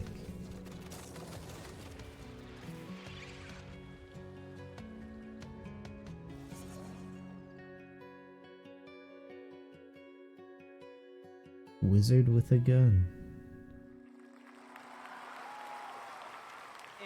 That was pretty cool. So wait a minute. Are you saying that game was entirely generated by Valve E? No one had to spend any time or effort making it? Correct. There was no real creative process at all. Just Valve E and his wonderful machine learning. Oh god. Oh, no. Well, that's a good question, actually. Well, each prompt and game idea has to be digested by Valve E's powerful system. And so, inevitably, there are some waste byproducts.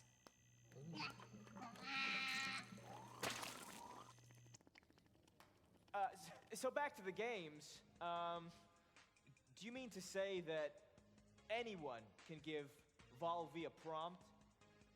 Even, I don't know, me? Sure, Chris. See for yourself. Oh, okay. I'm nervous now. Hi, Valve. Chris James.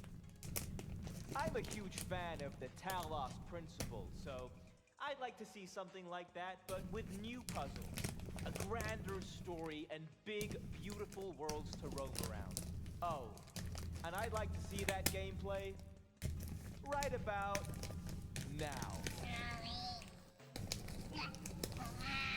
Talos Principle 2?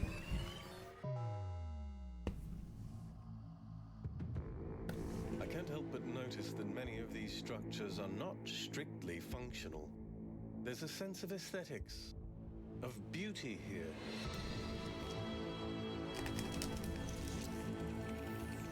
This place might be meant to test us, but perhaps there's more to it than that. What are we being tested for? Our worth? Curiosity?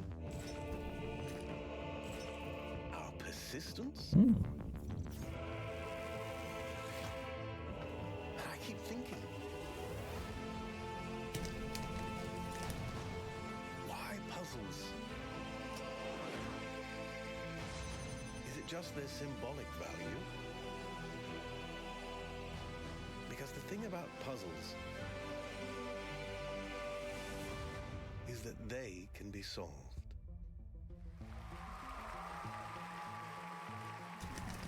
Yeah. Oh, yeah. Wow. Now that looks like the kind of game I could really spend my disposable income on. Thanks, Balvi. What happened to his big hand? And the best part is that to create a game with Valve E, you don't need any game experience or any of that tech stuff. Who here hasn't dreamt of creating their own game? I have. Right? I have. You there? Yes! You have a game idea? Yeah, come on up here. Come on. All right. Okay.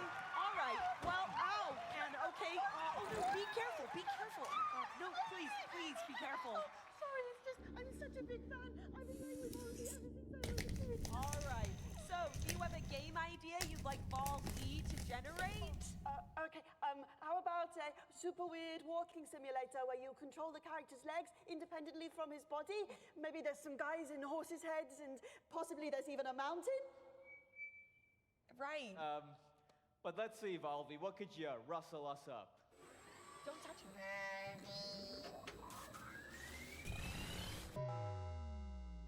Nate! Nate! Nate! Nate, buddy, family meeting, let's go. Are you bringing him food again? Not We right now. talked about this. Not right now. You are okay? literally killing him with these pizzas. No, he's 35. I want him. Are you still watching One Piece?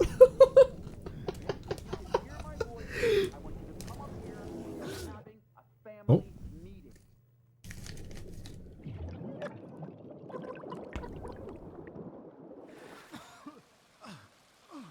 What the hell?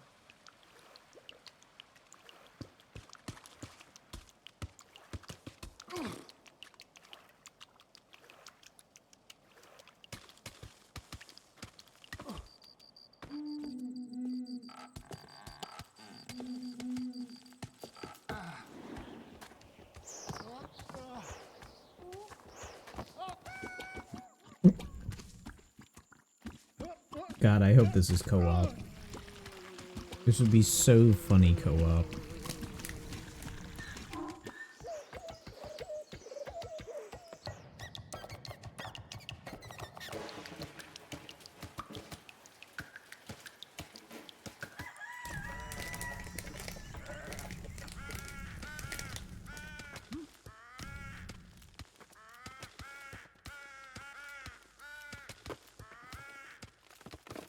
Can you not? It's just I didn't. Yeah, let's go back in time to when you didn't. No, I was just trying to catch it with my. Sorry, With just your was foot, using my. yeah, you tried to catch it. I saw it was starting to go, and I just tried to. You just kicked. You thought I'll give it a good kick No, to counteract the fall. Yeah, I was just trying to steady it. I might be over. Yeah, you might. You might have. I Yeah, over. You might have oversteadied Yeah, it. no, it was just a little oversteadied. Well, it's not steady now. No, well. See you later. Wanker.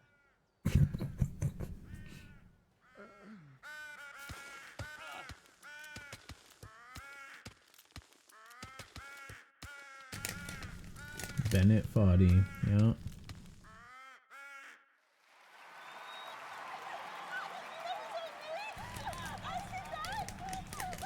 But you don't own any of the intellectual property, and you still have to buy it. Okay, give her a big hand. Brilliant. So what happens if we bring a pro into this? Let's give Volby something really special here. What's up, guys? Hey, yo! Hey, how we doing? Guys, I am watching live, and can I just say, what you were doing out there, incredible. I could not be more excited to be part of whatever this is. And thank you. We're all massive fans of your influencing. What sort of prompt would you like to give Volby here? Okay, try this, Volby. A much anticipated sequel to a hilarious online co-op game. Just more gameplay, more levels, just better all around. Okay, Volby. Show 'em what you got.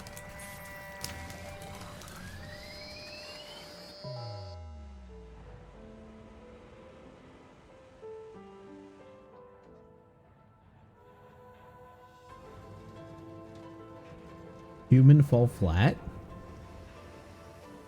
Oh my god, it is.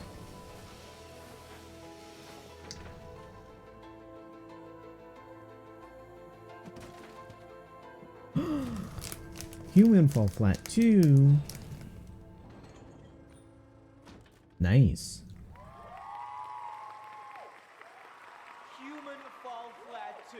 I know I'd love to get my hands on a copy of that. Who wouldn't, right? Yeah, come on. Well, ladies and gentlemen, now that you have all met the new and improved Volby, it's time for him to meet with you as we connect him to Devolver's global network of gamers. Yeah, that's right. Come on. Once connected, his powerful technology will be an open source tool free for us all to use. Wow, that is generous. Here we go!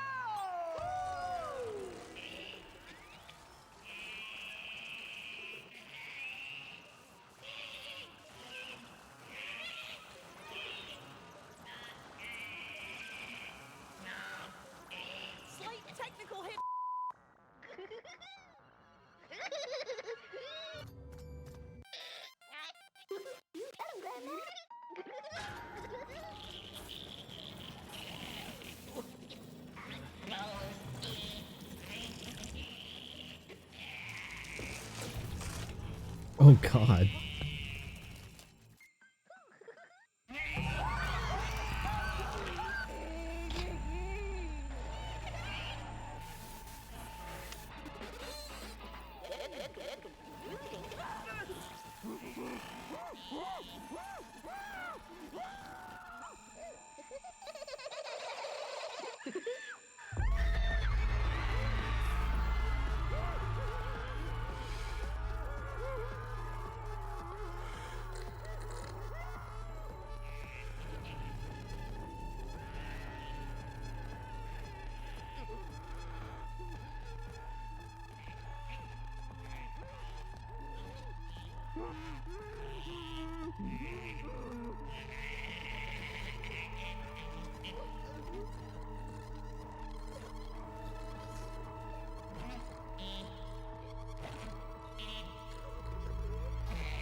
What the hell is going on here?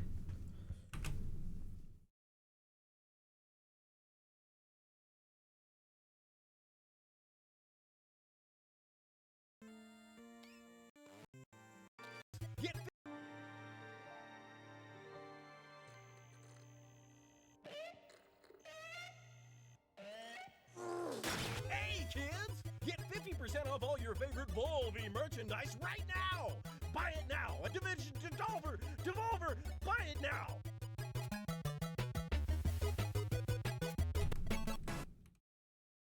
Cool. Whoops. Cool.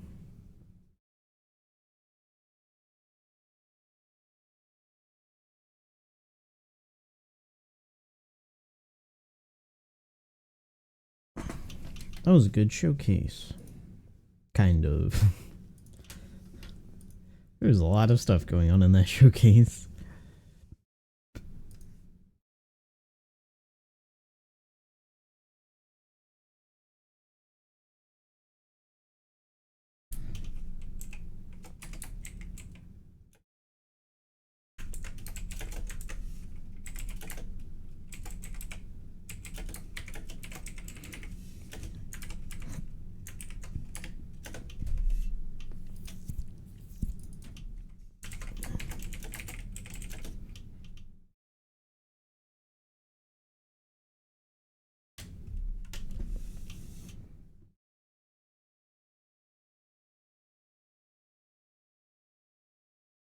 All right.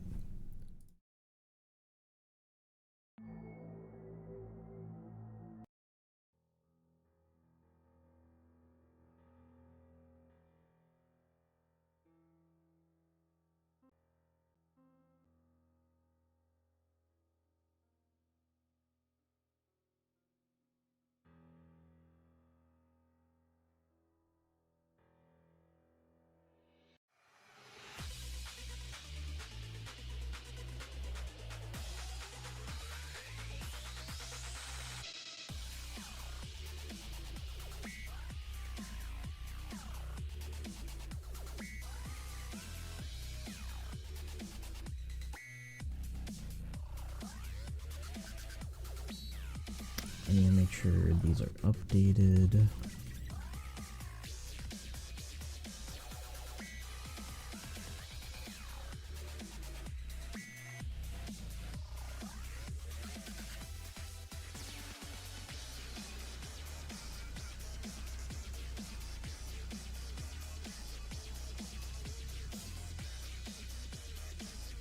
No, it's not updated.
13.0.3.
That should be thing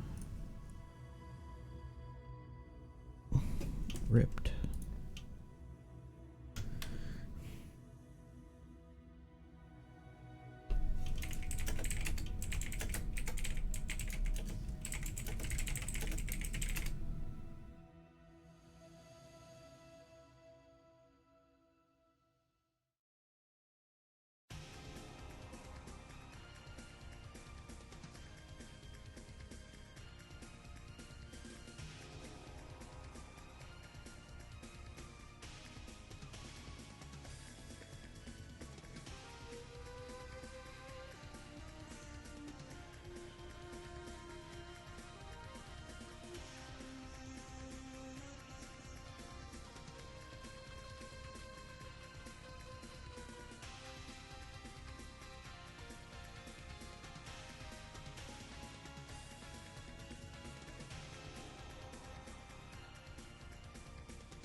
Okay, now it's working.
So many images I need to get from this because of all the dual units.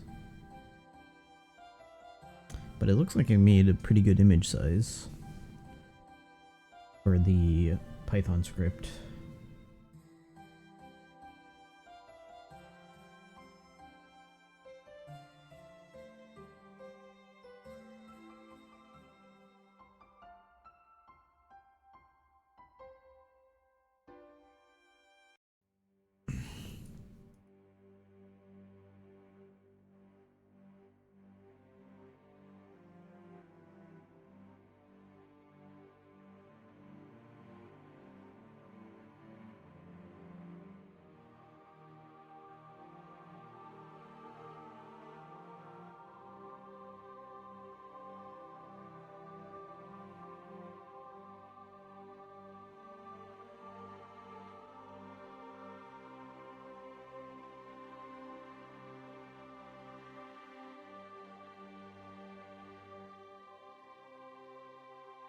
I got the full art.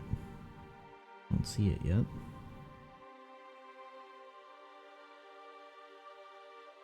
There it is. Okay, sweet.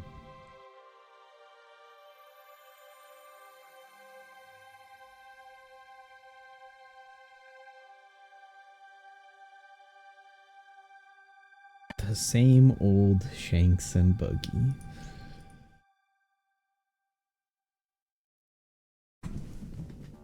That's pretty funny. Hey Shadow GX, what's up? It has been a while. How have you been? Got a fancy badge. Isn't that for super combo? Super ultra combo. That's what it is. I assume that's some sort of fighting game tournament.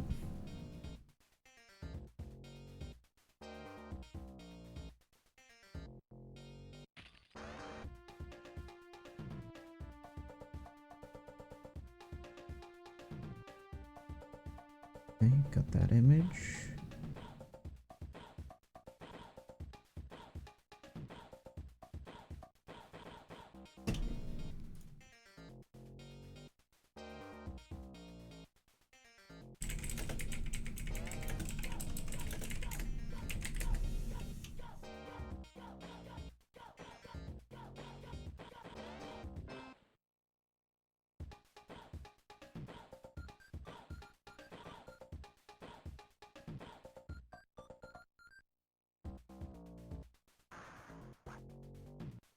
They are evenly matched against Navy Admirals and the 7 Warlords.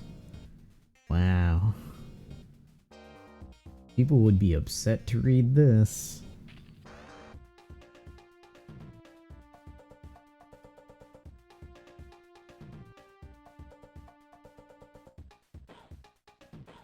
All the power scalers would hate to read this. In an official One Piece game?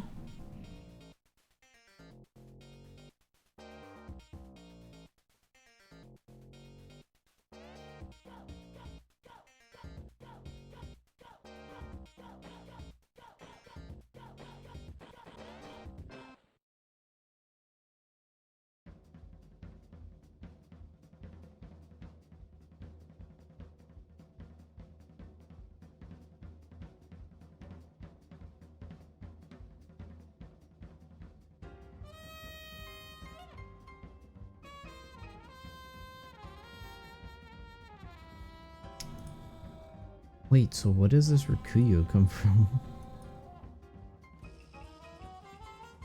Where does this unit come from?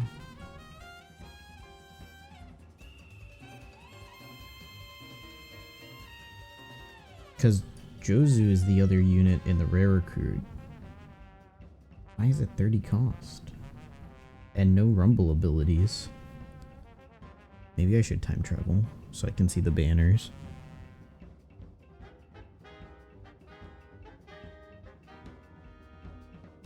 I'll do that once I have all the images. Could do that for these.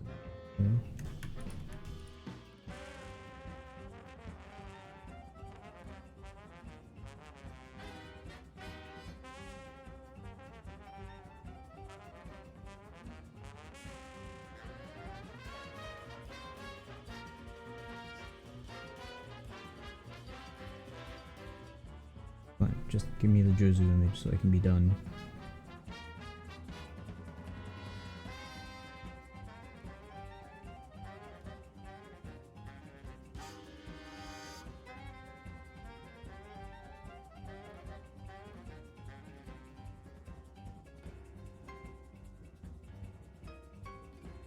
Alright, it should be coming in now.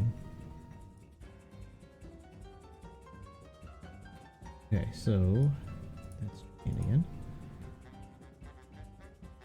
306, and then this is, or 3906, and then this is 907, 908, 9, 910, 11, 3912, 3913,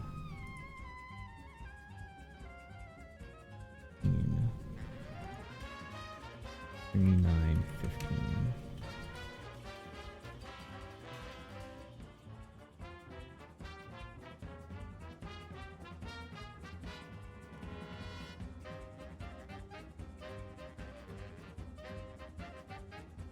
One, 3908, 2,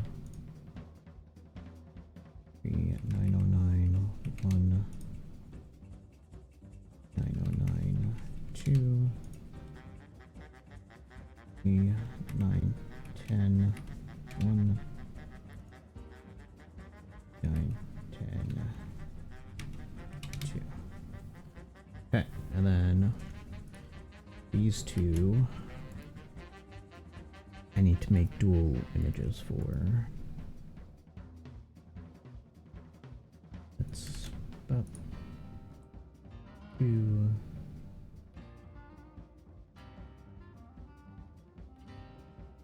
Psi Dex. Psi Dex.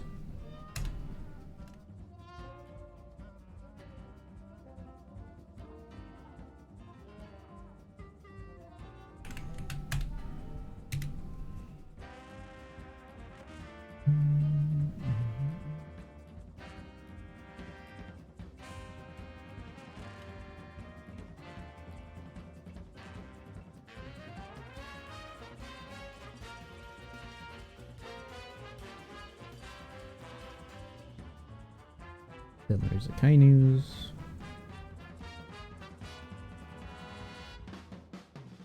Who is definitely the treasure map unit. 60 cost, long cooldown, special. Oh yeah, I guess people can't see a Kainu info yet. 70 times his attack in dex to one enemy, applies ignite for 1 turn. Reduces despair and burn by 6. Captain is driven, boost damage to ignited, otherwise 1.75. So regardless, it's a conditional boost. But nothing bypasses barriers. And he's burn despair. This is pretty solid. It's solid. Garbage support. Potentially really cool captain ability. Who knows?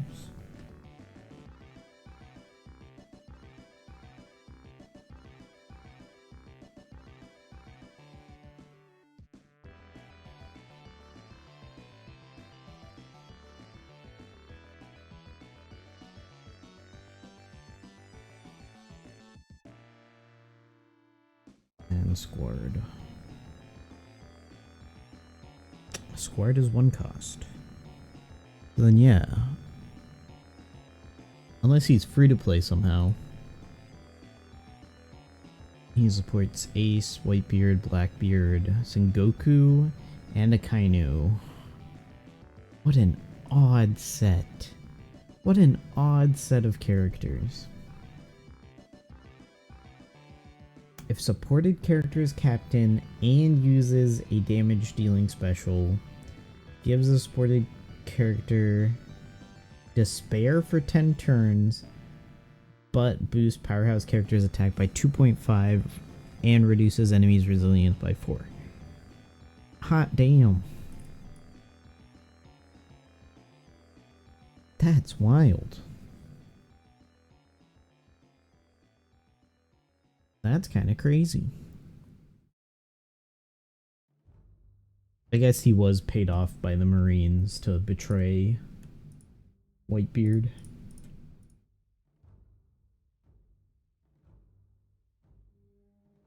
Images full, transparent.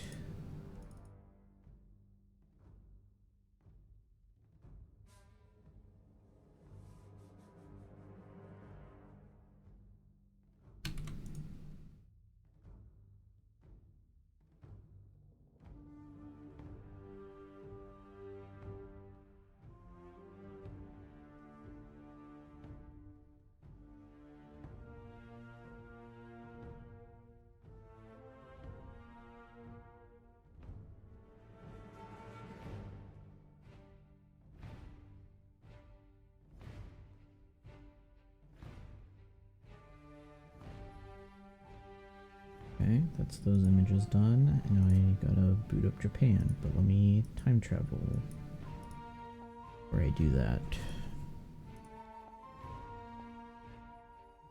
Set next week.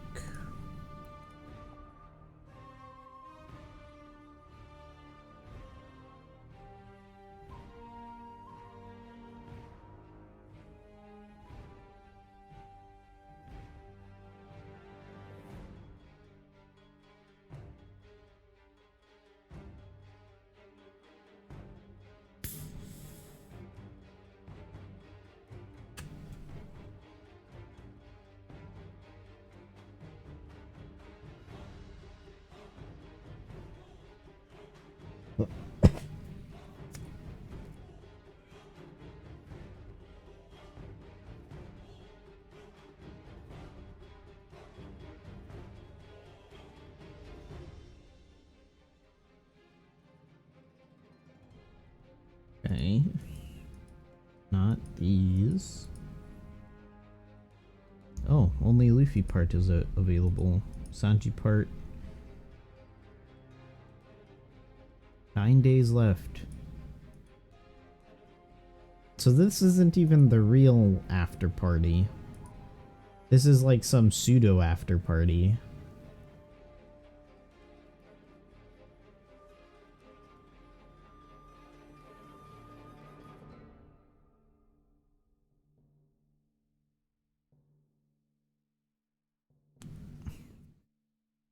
The scheduling this month is weird.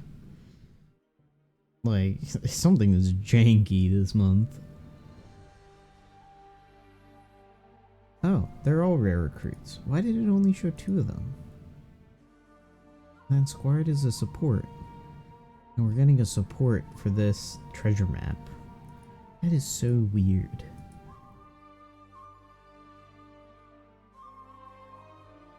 Why am I not getting any of these images?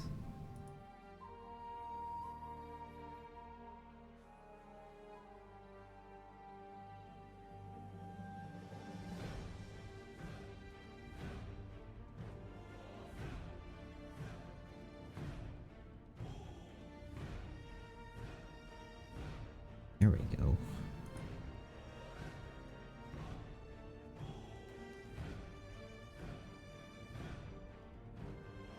Even this Rumble Sugafest is still out.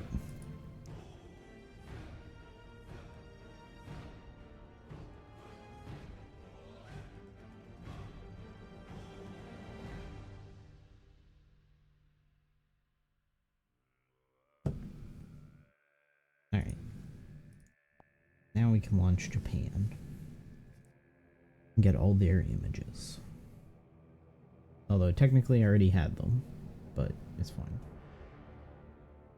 Japan merged. Now I can start writing up stuff for these units.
Why is my internet being really screwy right now?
Oh.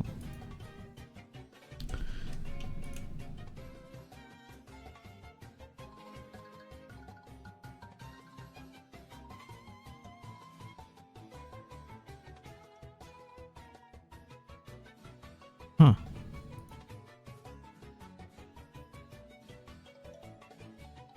Okay, fixed it. I don't know why. It was using the speakers on my head, monitors.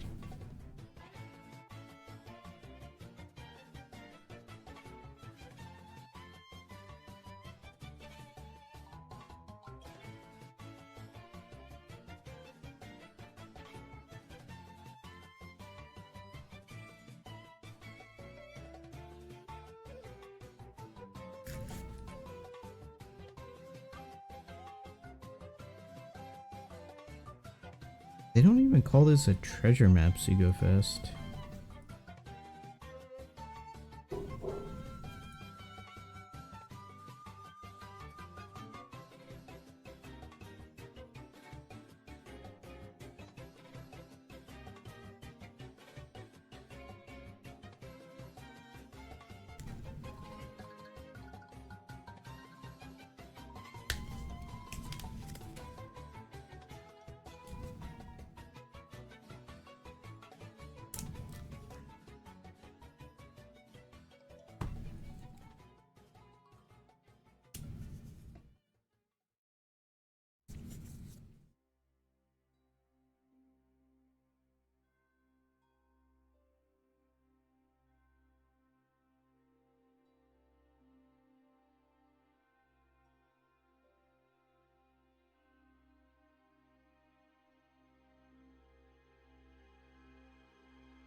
I got it.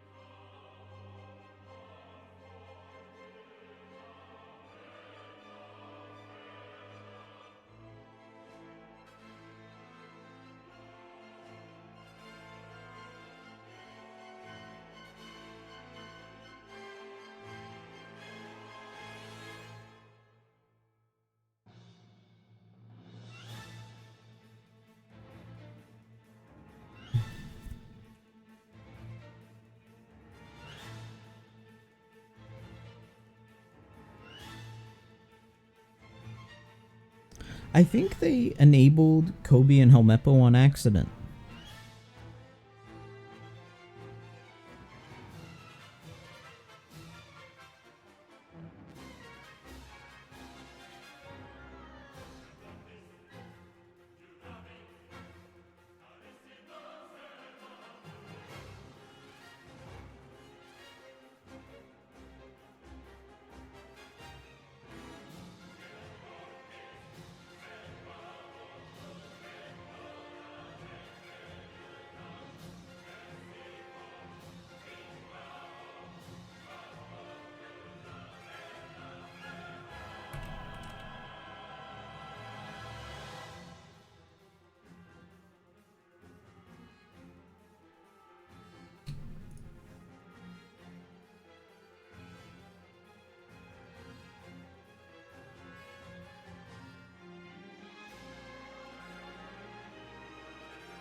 Five, 30, 0 combo, socket.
Shanks and Buggy.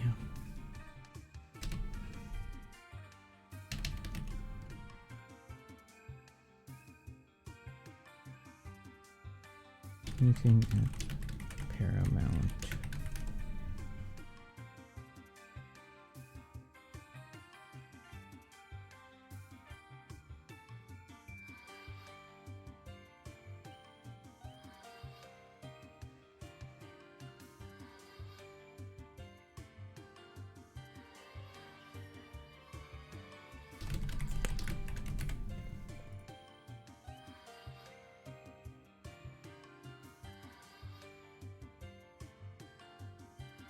Five, 6, Slasher,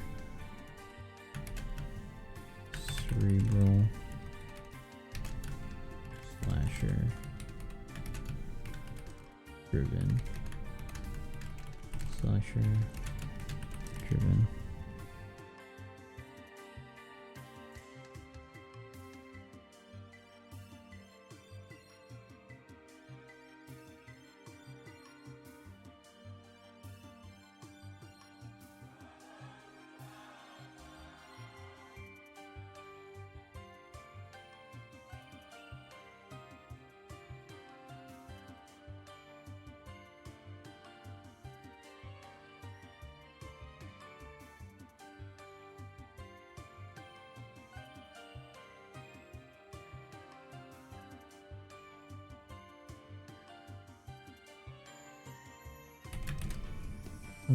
Good time for color.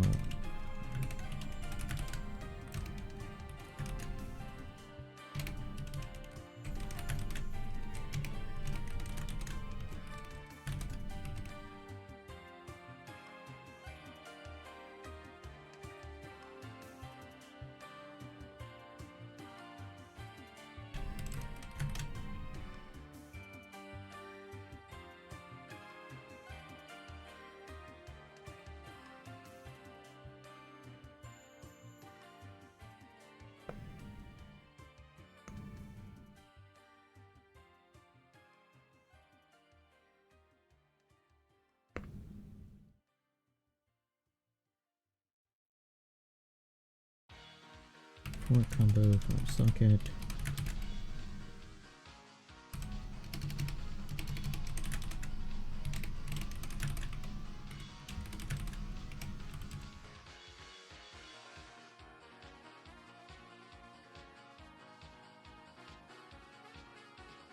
Marco and Vista leading commanders.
1 post, 5 pounds.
One, 2, 3, 4, 5, 6.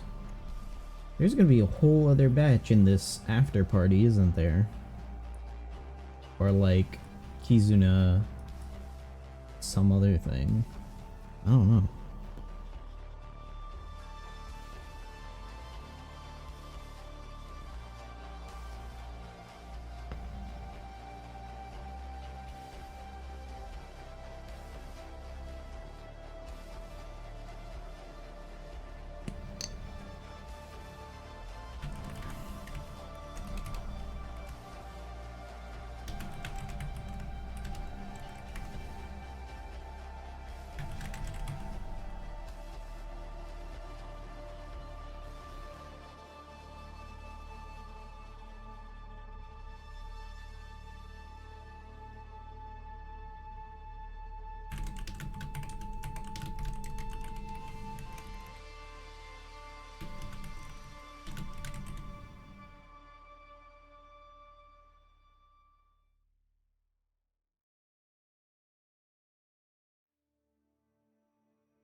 Back of me thing.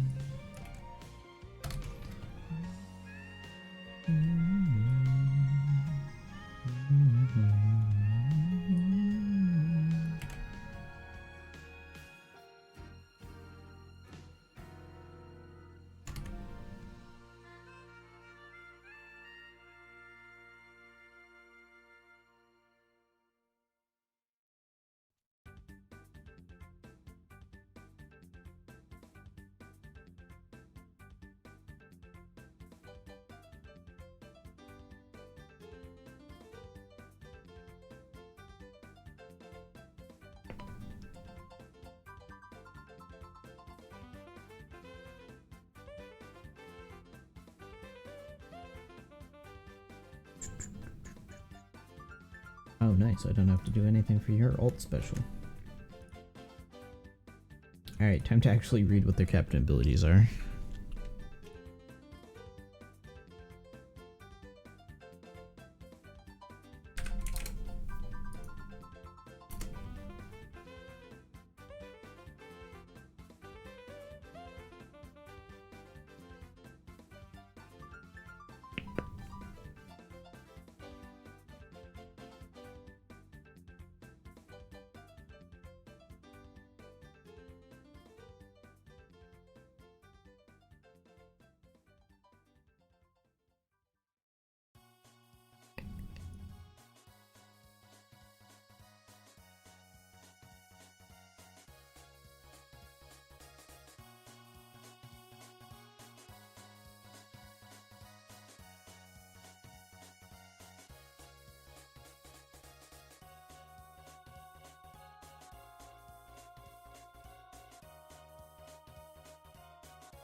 Alright.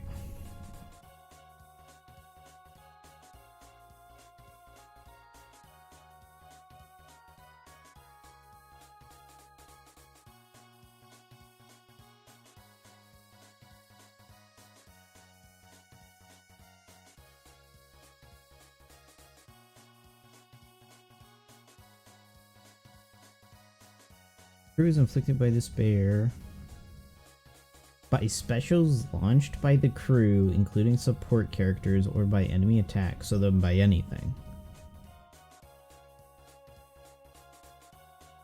Converts that effect to boost chain multiplier by 1.2 for 3 turns, regardless of the effective effect. Turns of the converted effect, depending on the timing of the enemy turn's actual effect. Oh, yeah.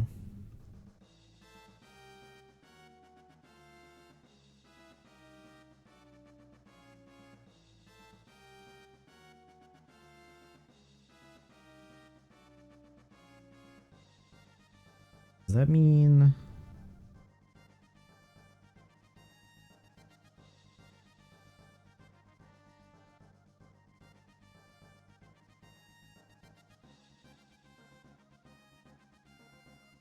boost chain multiplier by for 1 turn.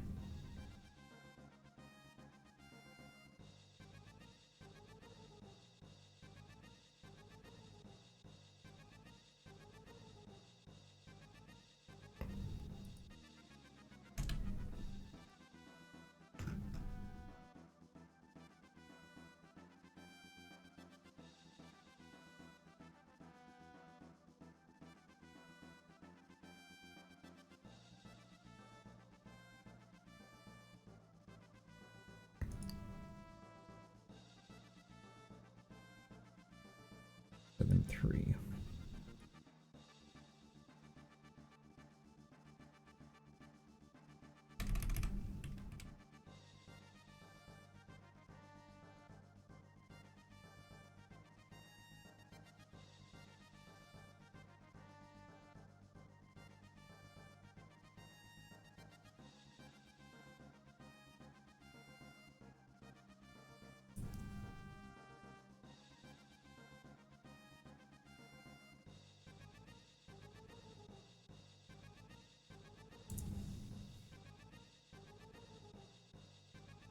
Do I recommend to keep spending on the anniversary banners? Because you got Luffy Yamato and you don't know if it's worth.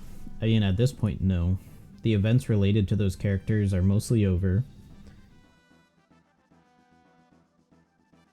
And they're only going to be useful for the occasional Grand Voyage quest or Super Kizna. Right. So you can save your gems and invest on the new legends that are coming out or something like that, but realistically you don't need to pull on the banner or the anniversary banner before it leaves.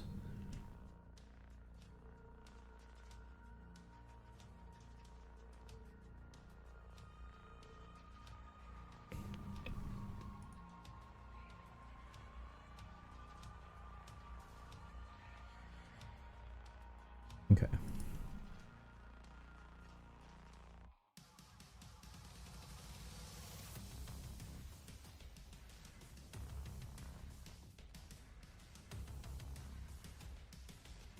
Assign powerhouse characters HP 1.5.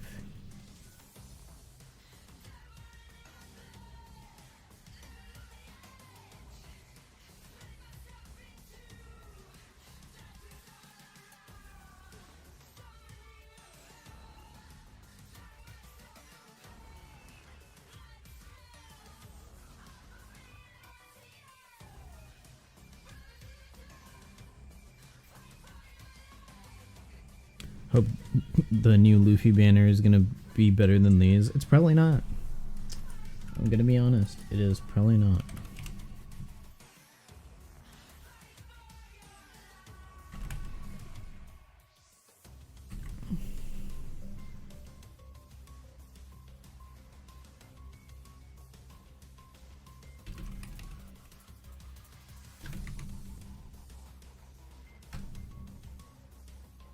Hope, oh, I already read that. Duh.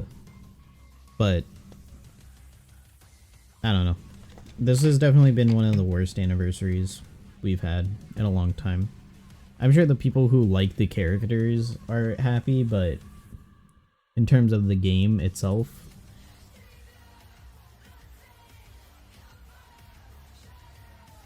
basically every event was a worse version. Like, peak awfulness, for lack of a better term.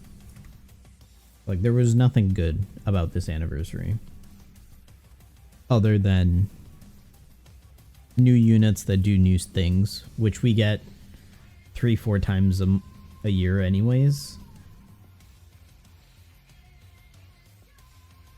Like, it's hard to be excited about new things when there's nothing to use the new things with that are interesting or rewarding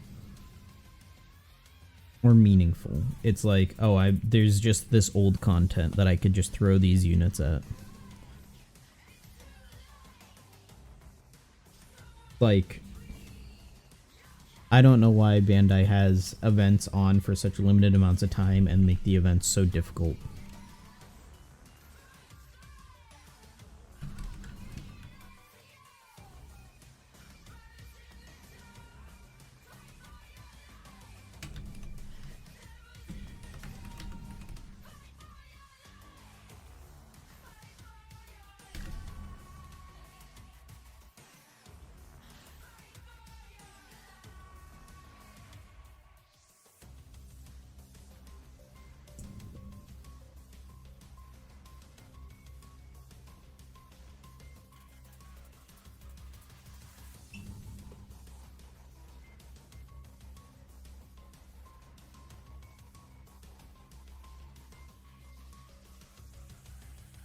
Okay, and then Dex Powerhouse 1.65.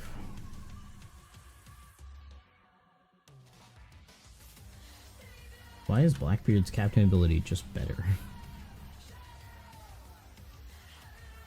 Tandem, boost chance of tandem, no blow away, despair by 10 turns. Tandem, reduces crew's HP by 10%. Oh yeah, that's why. turns despair, so they're both technically immune to despair.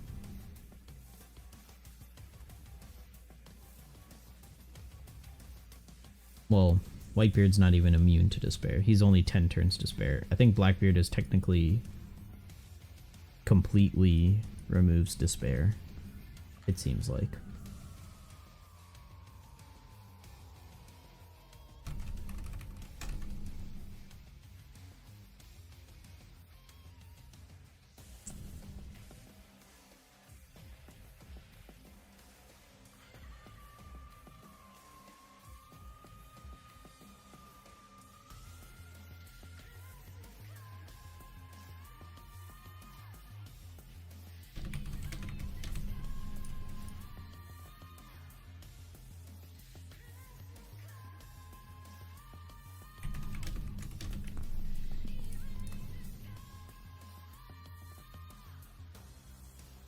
Need 14, 19 to 13. No.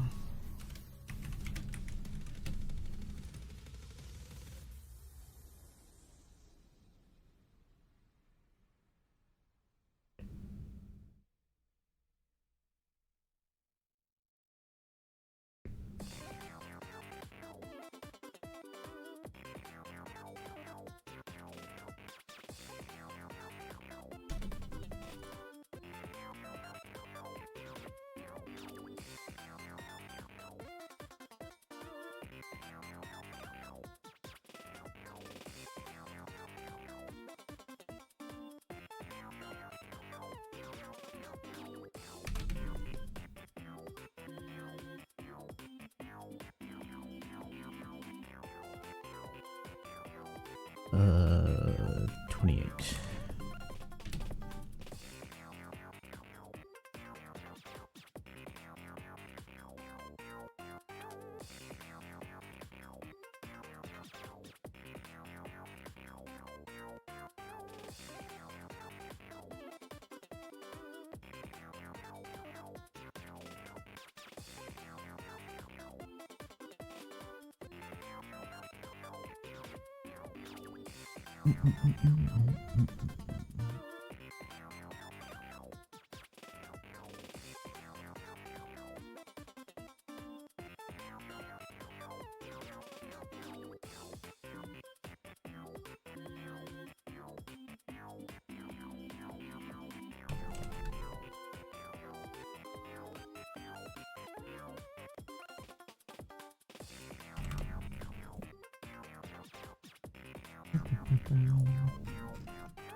And 6.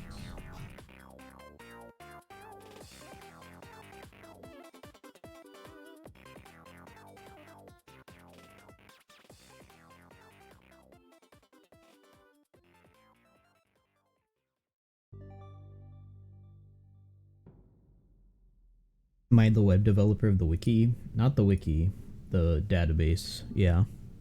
The wiki is someone else. But this website, yeah. Exclamation point DB in chat for the command. That gives you a link to the site. I don't even know if the One Piece Treasure Cruise wiki is even updated.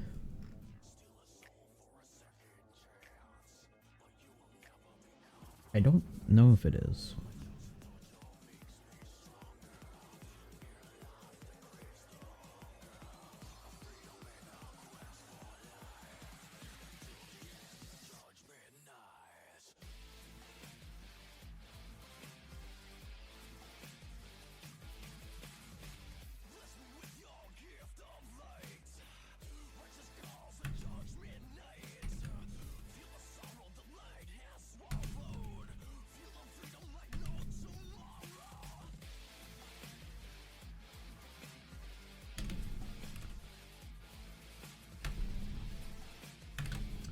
Okay, Whitebeard reduces cooldown of Psy and Powerhouse characters by 1 at the start.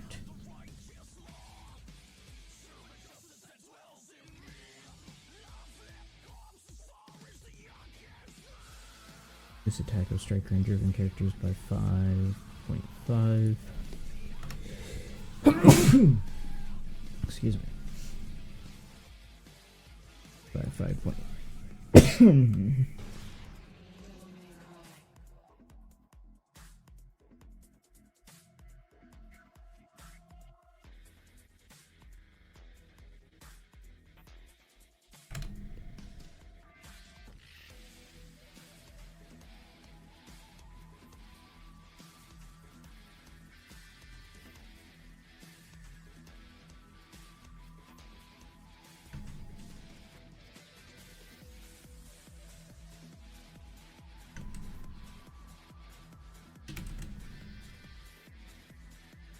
If HP is below 30%.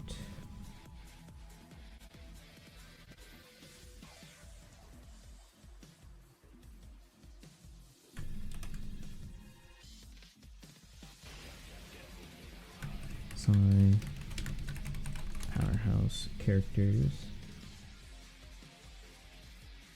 1.5.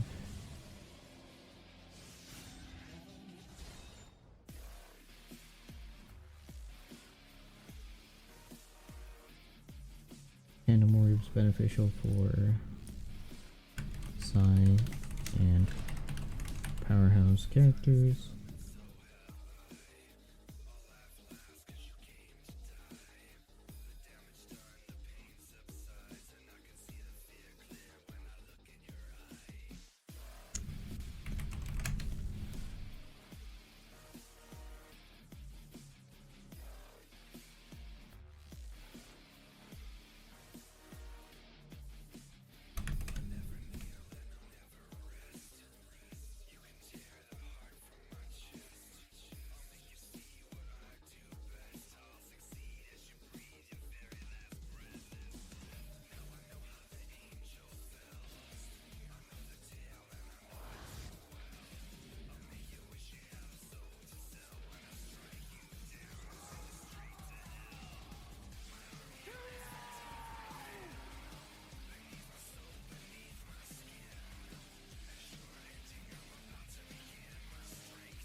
Increases despair duration.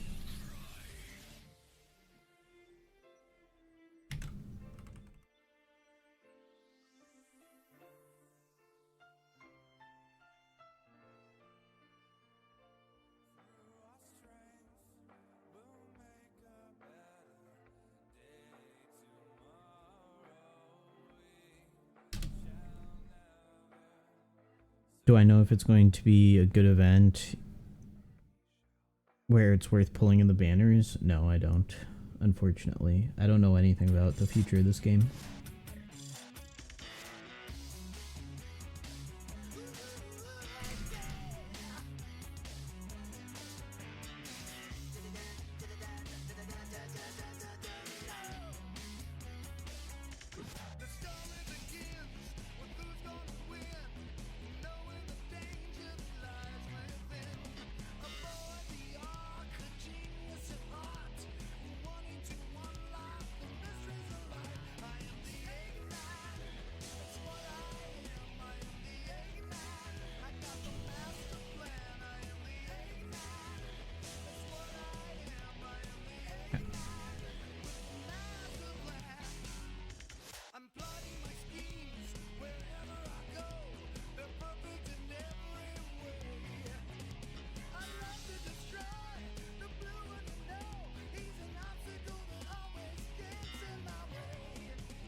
Okay, and then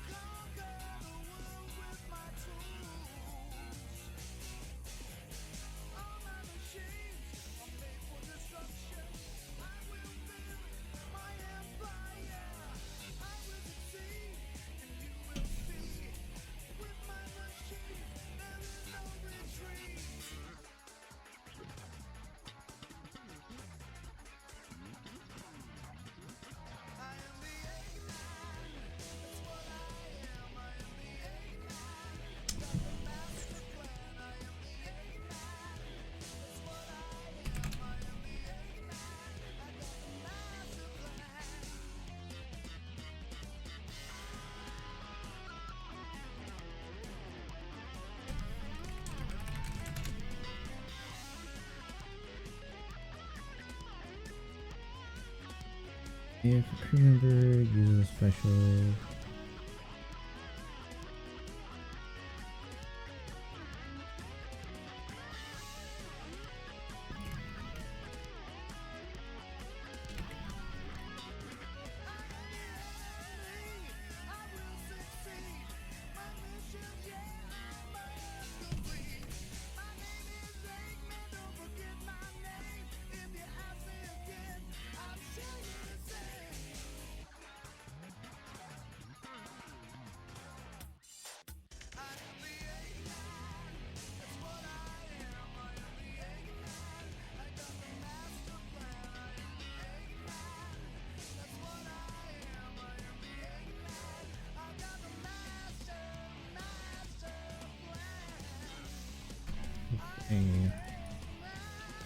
Increase.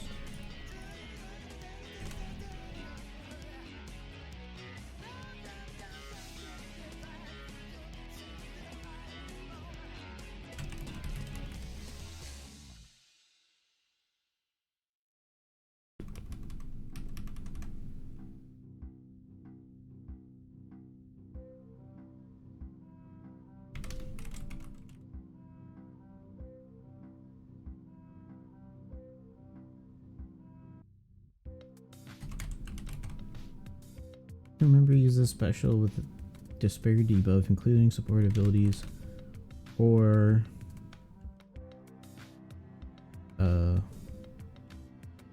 you are inflicted with despair.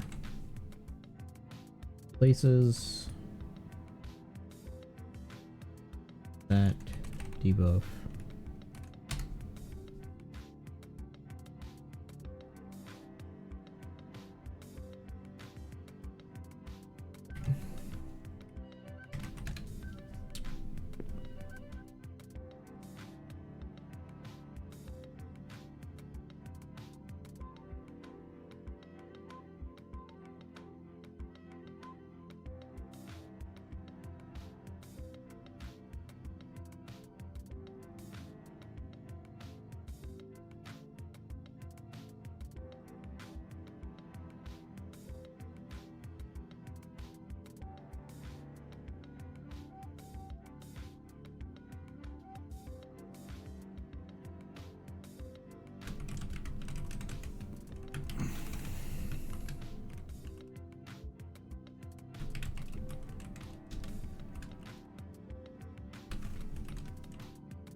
Million damage, ignoring normal attack only.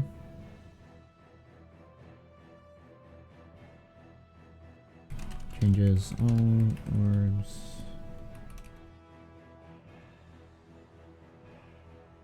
Including block.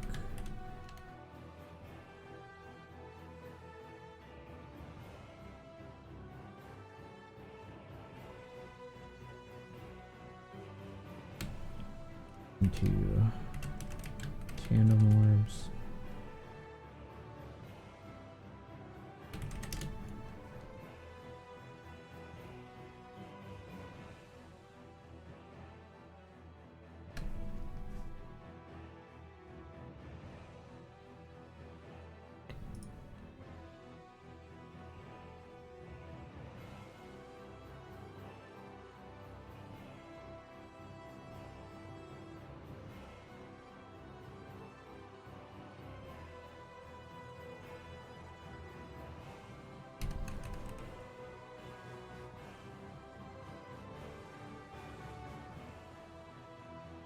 HP is above 50%.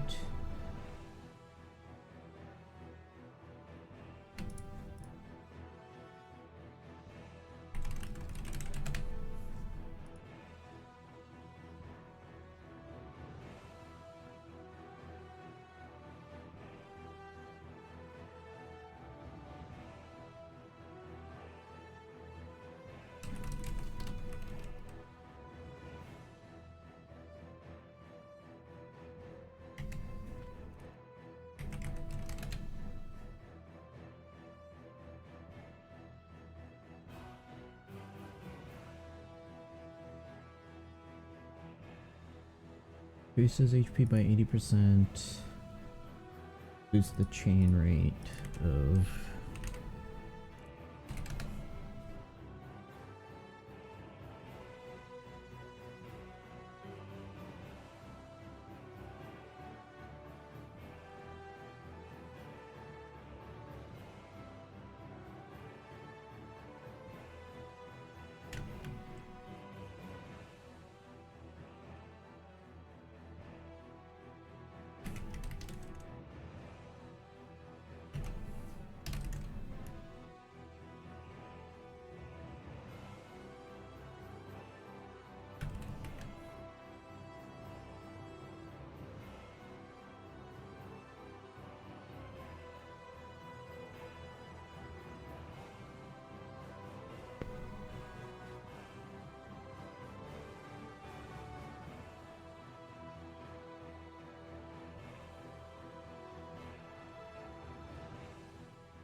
and boosts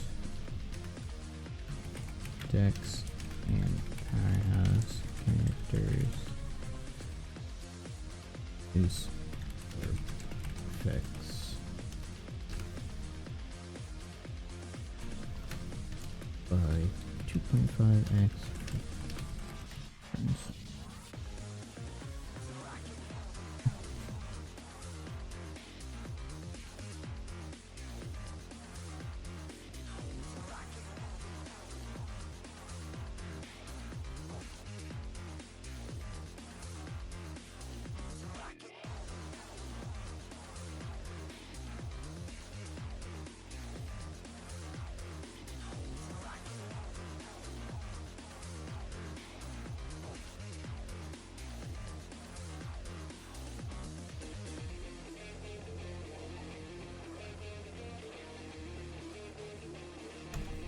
And boosts base attack of Dex and Powerhouse. Boost by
Dooms, Tandemorphs with Noble Attack, and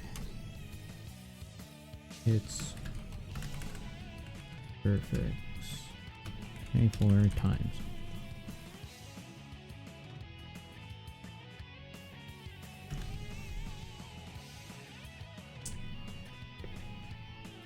Score.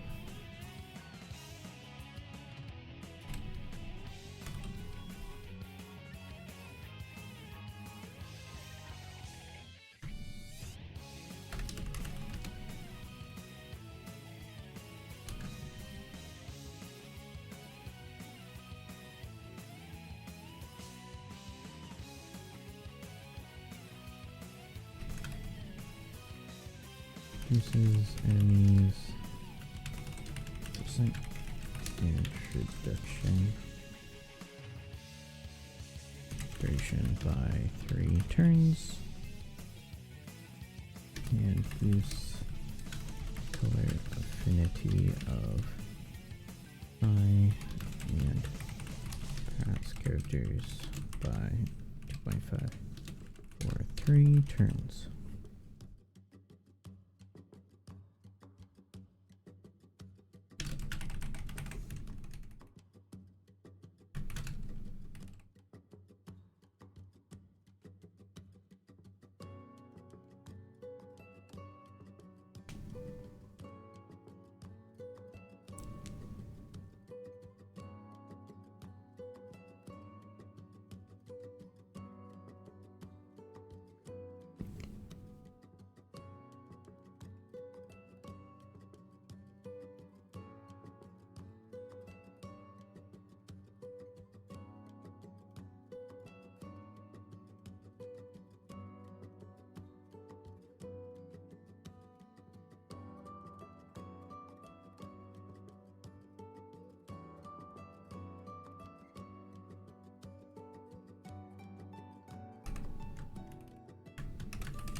Tremoring atmosphere.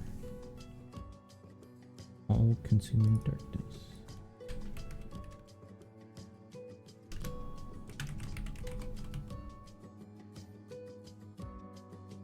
Okay.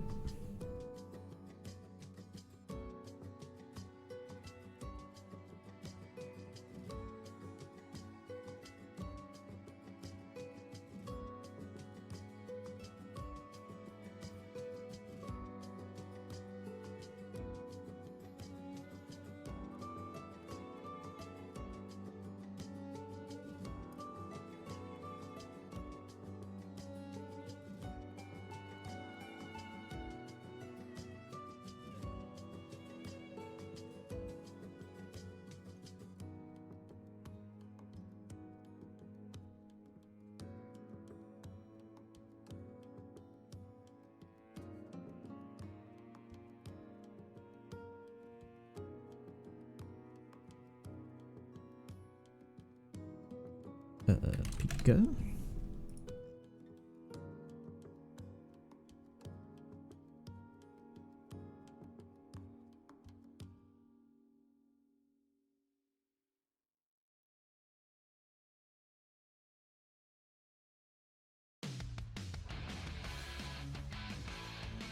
Captain is a powerhouse character, makes song. Dex and Tandem. Hey, Twans.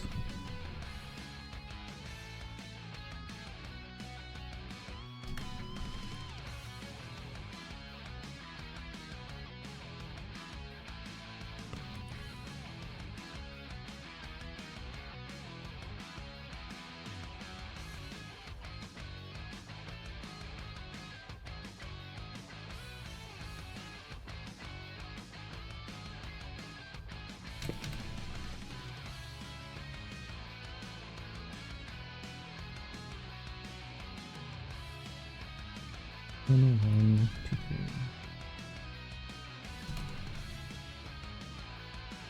1, 3, 5, 7, 10. Nice.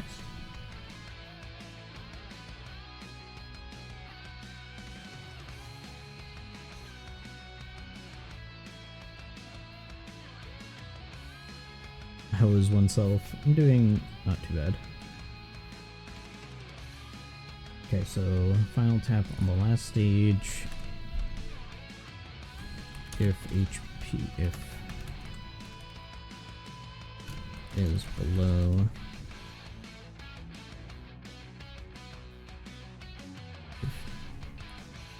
and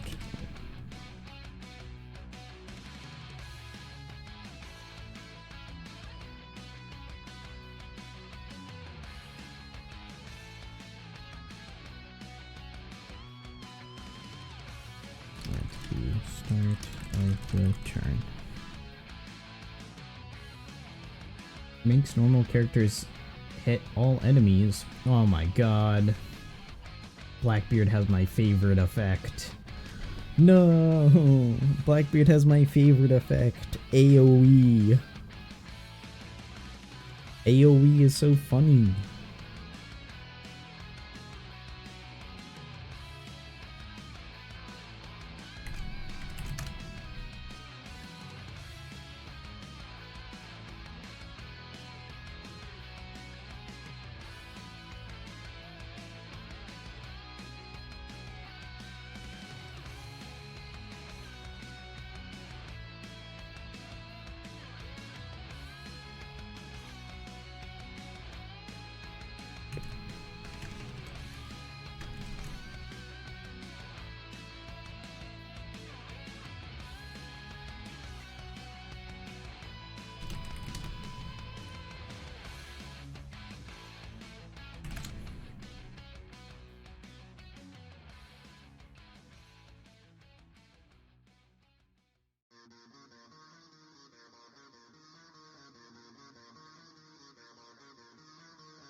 Thanks.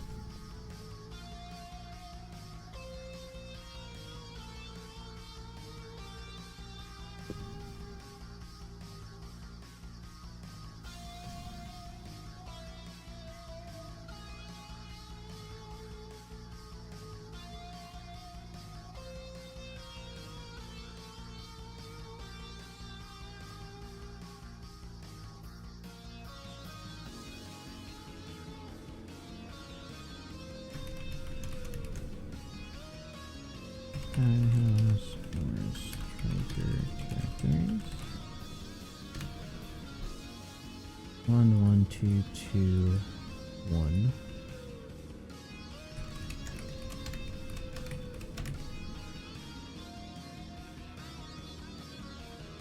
Plus any two.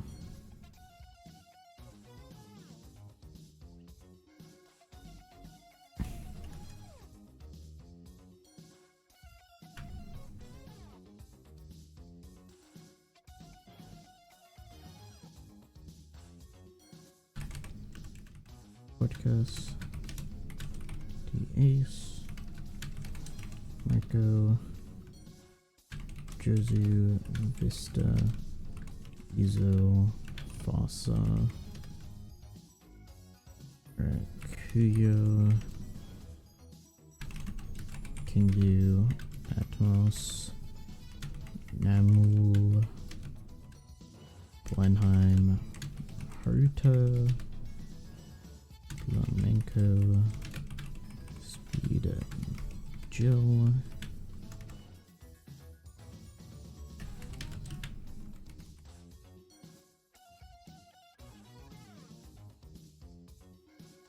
two, 1, 1.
1.5, 1.75, 2, 2, 2.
HP by 1.2 makes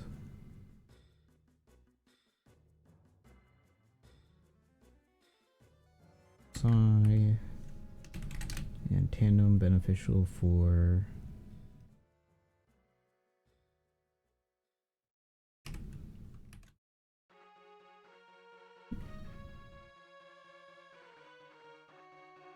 all characters.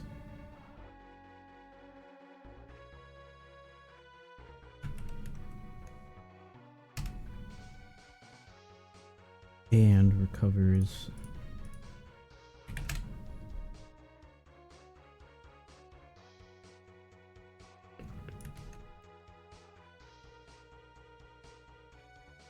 each time you hit a perfect.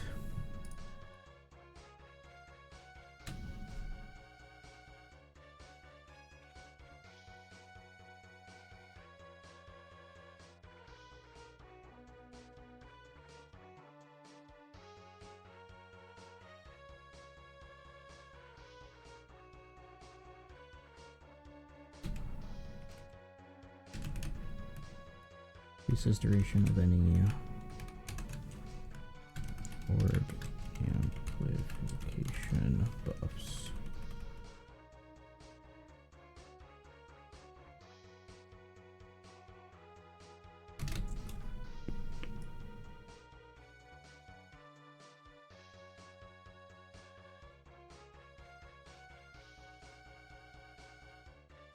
.75, 1.1, HP 1.2.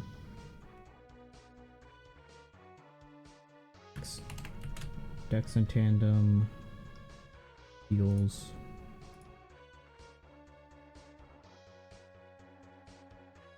Makes Dex Psi tandem beneficial, recovers 1x.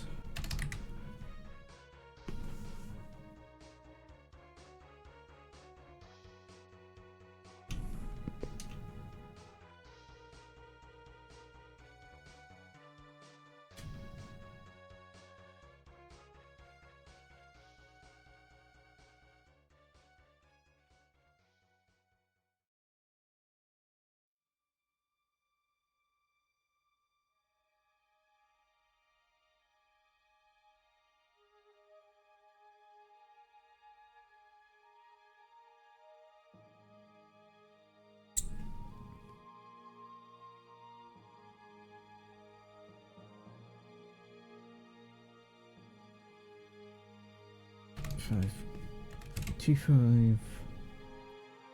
Anything else the same? I don't need any notes.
crew has type effect boost for 3 turns or more.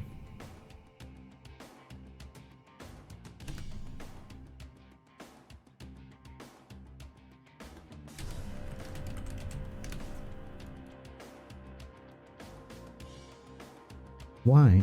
Why is such an annoying condition? 3 turns or more.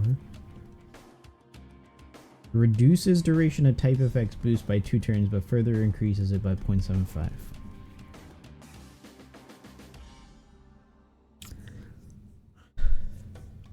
Okay, I guess that makes sense.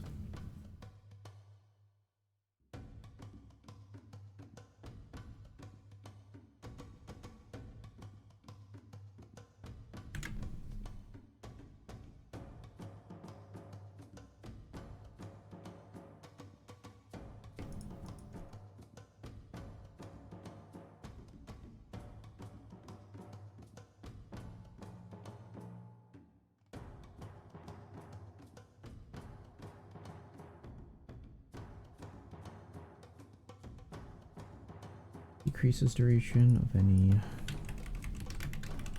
color affinity buffs.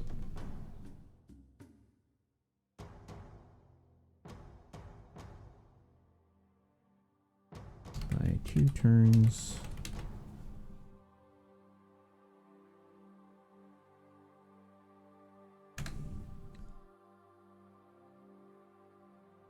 Roger 6 Plus turns into a 3x affinity for 1 turn.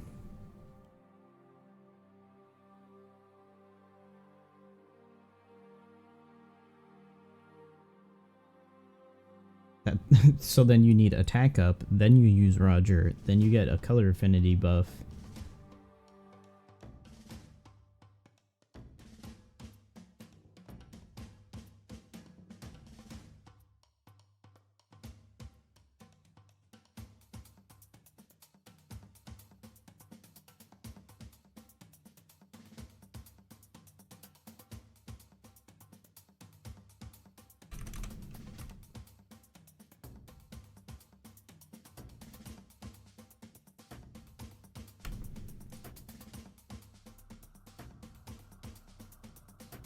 That's pretty neat. It's a funny idea. I just don't like that they introduced this condition to it, because that means they're gonna start doing that for other stuff too now. Just making characters more complicated with more conditions. Like, we're slowly devolving into OPTC, like, having paragraph information.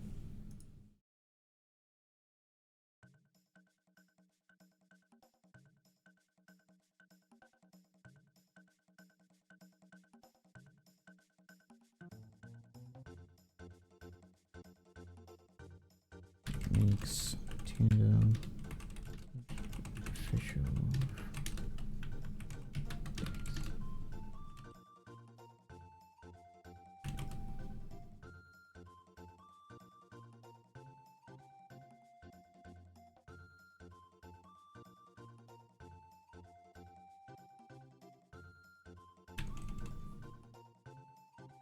Boost base attack, tree and recovery of Dex and Psi by 100.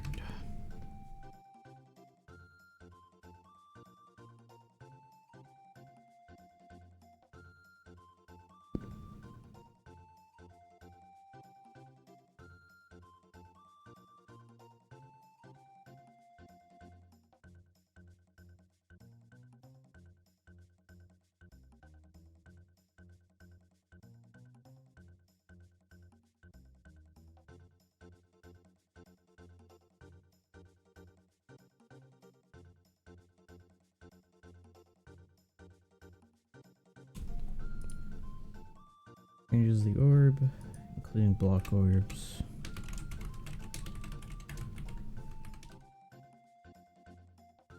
Into a tandem orb.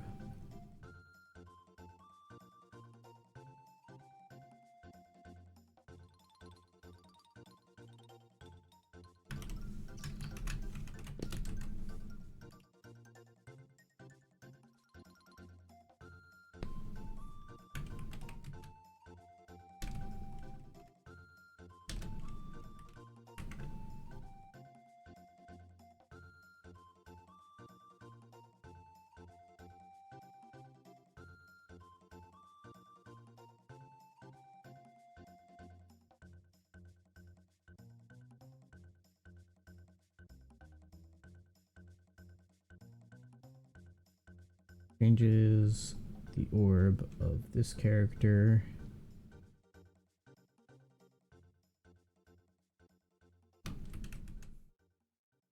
Changes orbs of adjacent characters into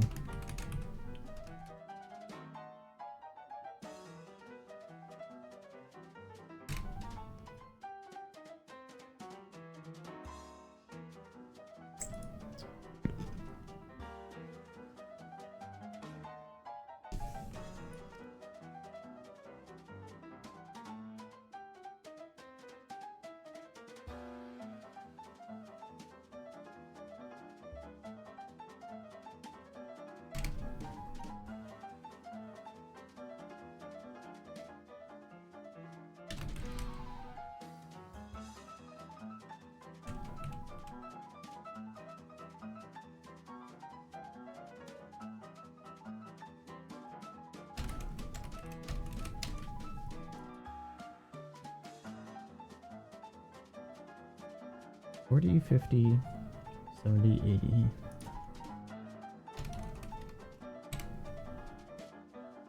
$4, $5, $7, $8, $10.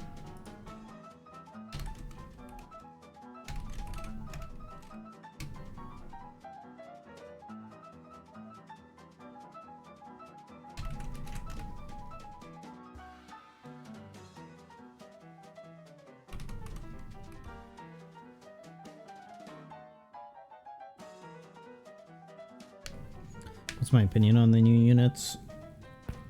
They're creative.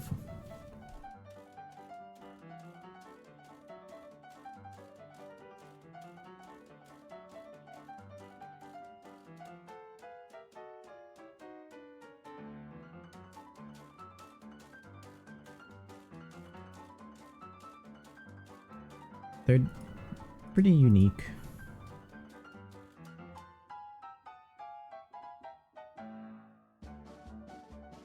I think they're both kind of neat.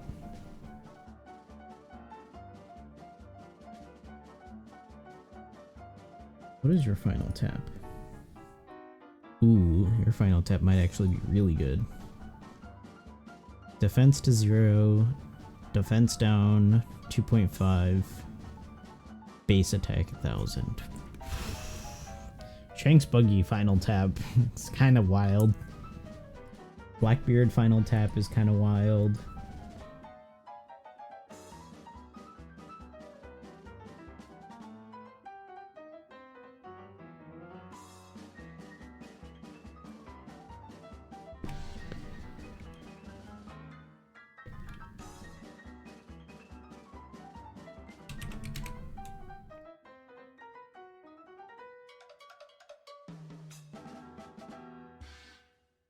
$300, $500, $750.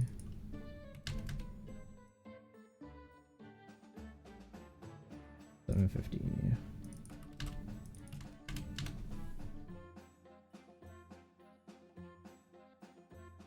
Defense to 0.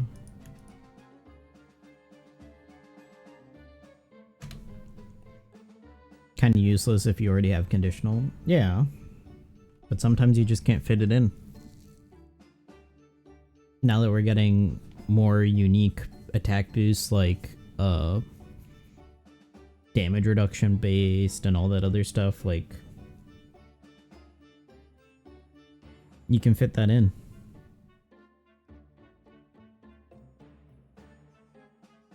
If you need the unit to either be the conditional boost or the damage reducer, you can do both. Have the conditional handled just by Buggy and Shanks. What am I looking for? This Shanks.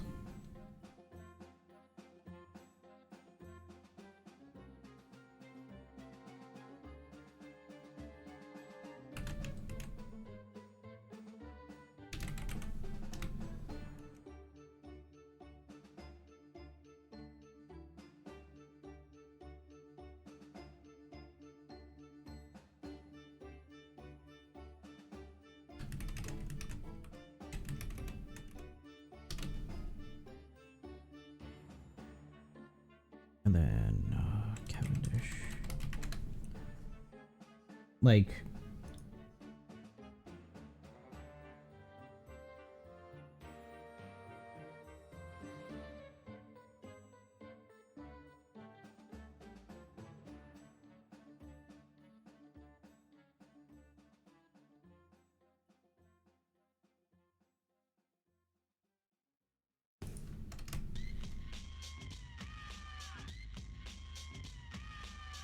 one turn.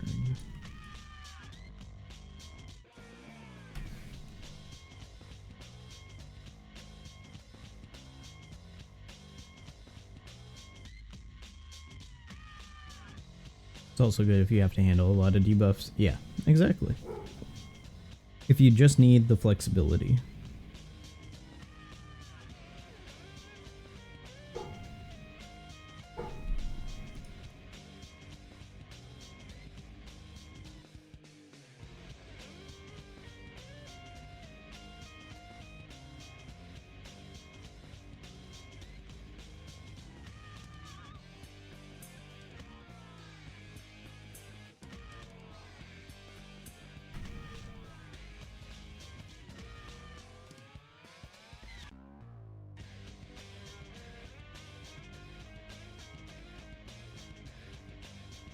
When is next PvP season reveal? Saturday at News? Something like that. Yeah. Although, it looks like... It looks like it's Hiyori. Which is a real weird pick, but...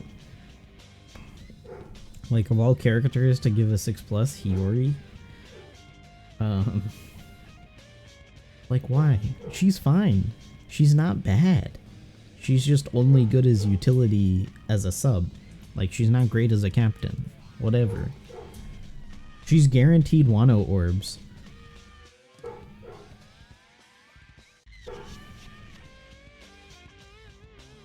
Could add the character on the boosty list after the reveal. Maybe. They don't normally, but maybe.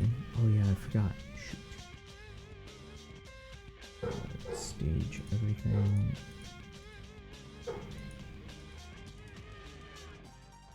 New unit icons. What should I call this? Anniversary after party icons.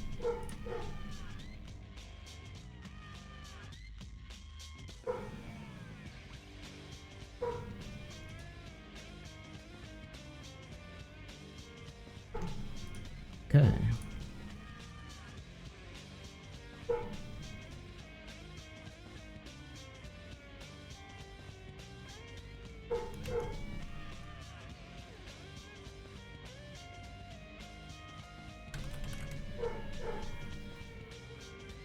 Or we got a skull farming event like we did with Red Rock. Yeah, but they also...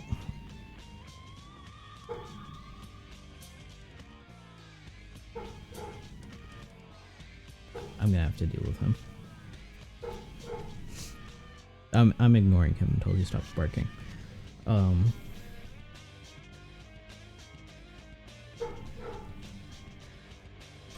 I thought Matt looked and he said that that's the oldest, like, legend older than like a couple months, right?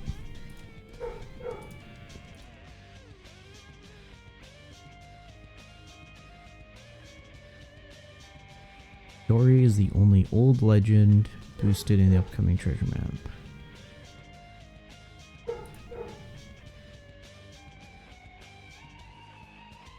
Boosted at the same level as Koala, right?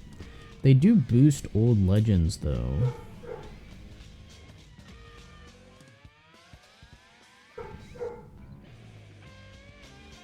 Maybe a limited legend. I was thinking maybe a treasure map legend might get it.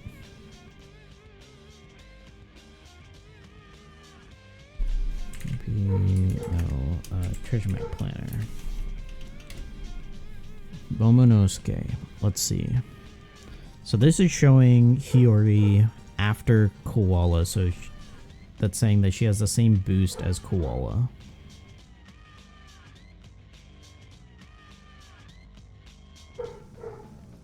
That's a popular opinion, that it might be a treasure map unit that's boosted.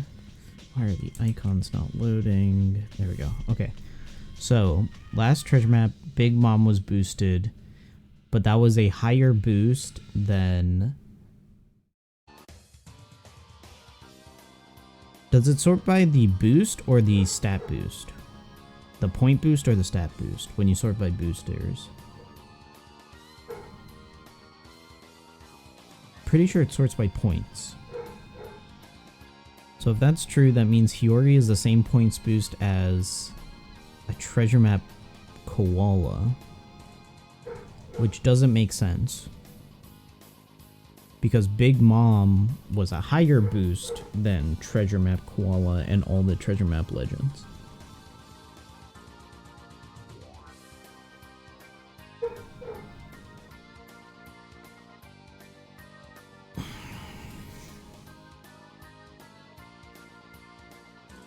I don't think it's Hiyori. Barto Cavendish is the same. So it goes like Barto Cavendish. That's weird because Shanks, which would be our... No.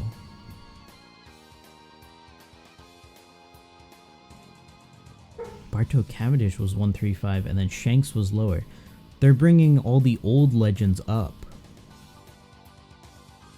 I don't think it's Hiyori. They're bringing the old legends up. The old legends used to be 1.2x boosters. And that was Uriji, Sanji, Red Hair Pirates versus Kaido, Yamato, Ace, Luffy, Sabo. Those were all 1.2. If they're putting them with the treasure map legends, that means that they're going to be 1.25.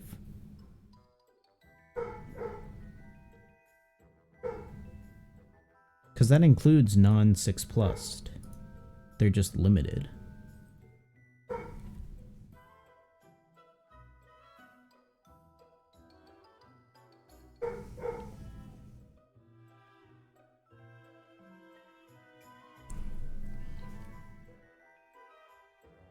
I wish I had more. That was the boost order. Barto Cavendish, Big Mom, Wanda Carrot.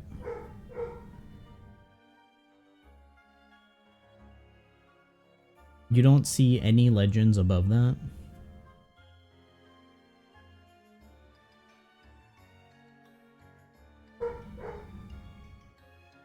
There are no legends above that. After Wanda Carrot, Hiyori. Well, yeah, the rest of the Dex units. There's no legend above that.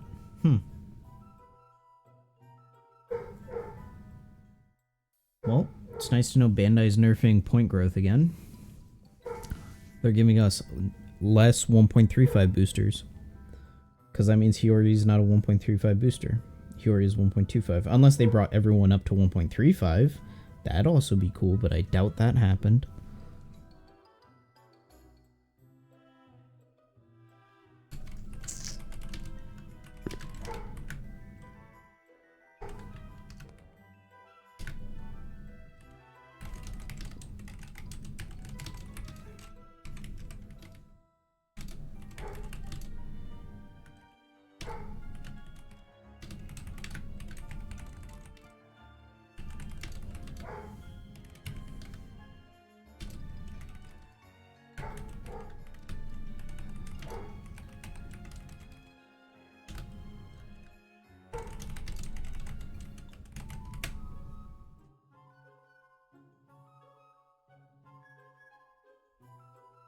Yeah, when you sort by points, it sorts by type after as a secondary thing.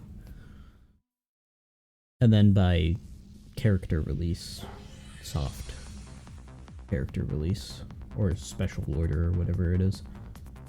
By character order. That's real weird.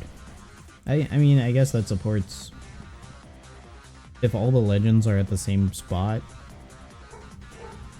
unless they changed how that works. Now I'm curious.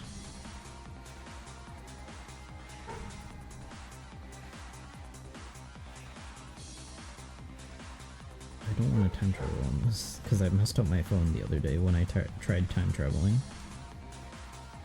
Do I have Fury on this account? Probably not.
On Beige, Legend Moria was by the limited treasure map characters. Yeah, that's what it should have been.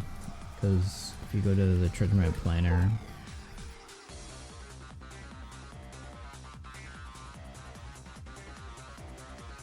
Wait, which Moria? Moria? These Morias? Was Legend Moria boosted?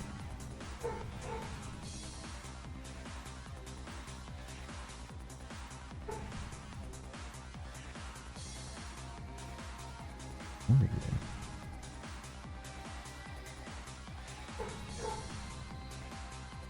These are treasure map Morias, both of these.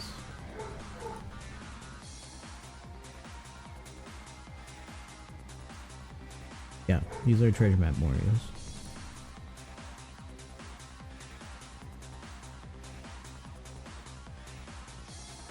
Yeah. But I mean, we can still look. But like, Cavendish Bartow is up here, which is above all the other legends. So Cavendish Bartow was on their own.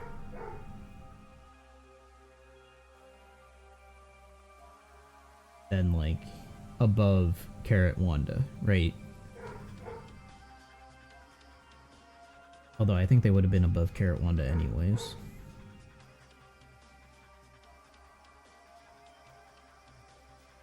So I guess we just got lucky on that one. Let's see, Fujitoro is Shanks, right? So Shanks was up there with Rayleigh and Gabon. Although there were no other dual units boosted at all. Oh no, I have them in my teams. Yeah. So they would have been above like Dogstorm and Carrot Wanda and stuff like that.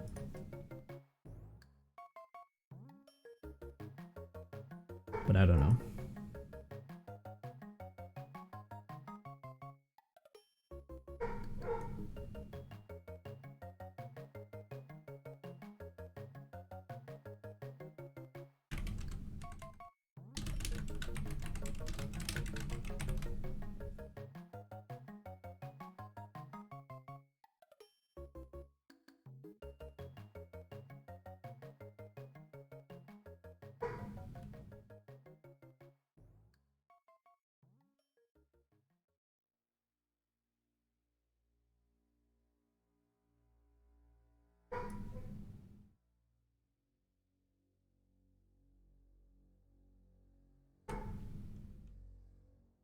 Captain is a power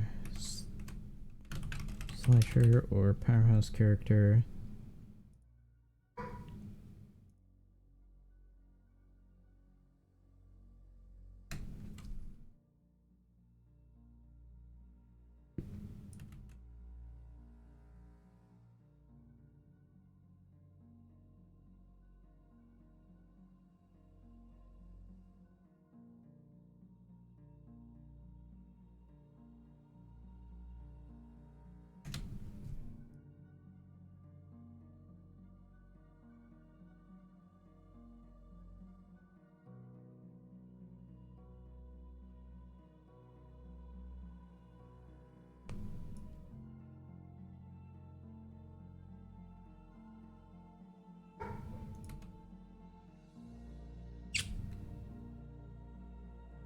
swap.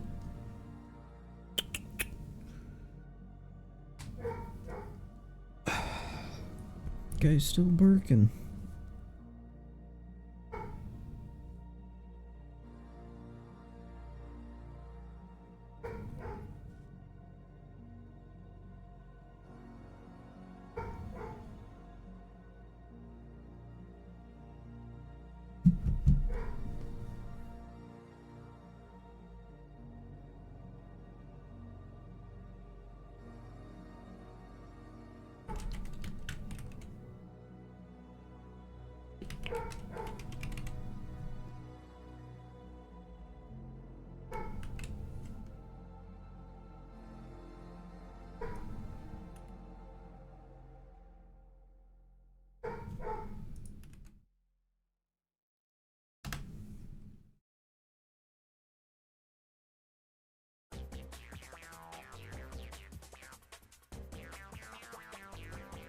And 20, 30, 40, 50.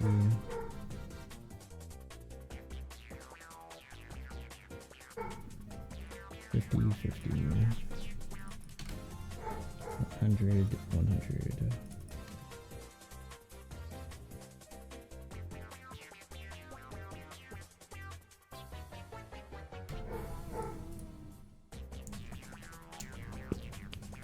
Marco and Vista crewmate ability is weird, more restrictive than used to be. Yeah, I think it's because they cover so many things.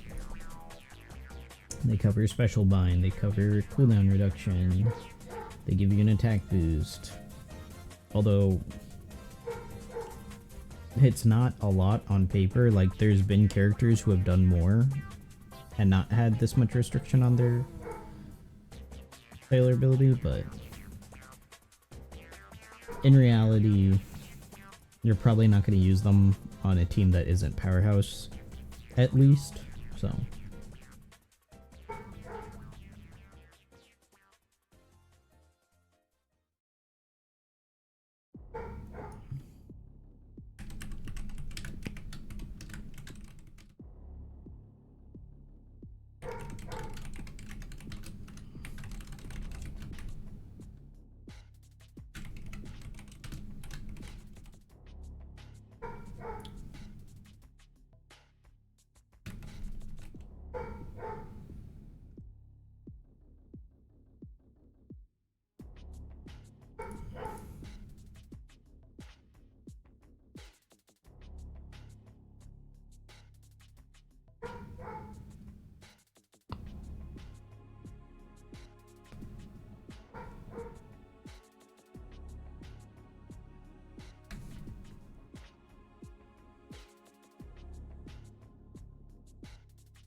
More work to do, yeah.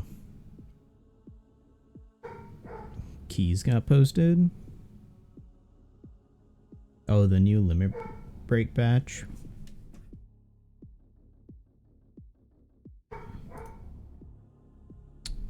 I didn't even do the last batch, I'm gonna be honest. Although, I wanted to automate that process, so I'll do the last batch by automating it.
Powerhouse 3.5.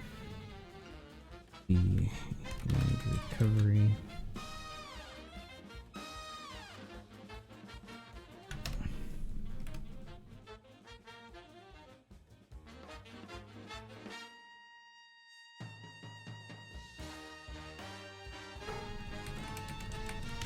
This is percent.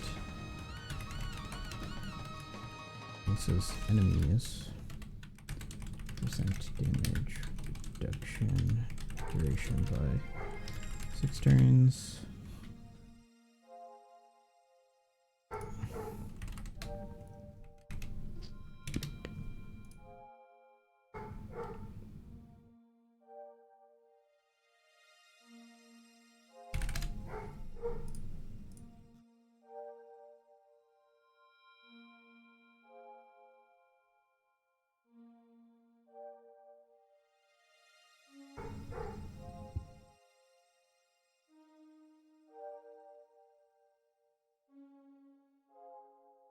And,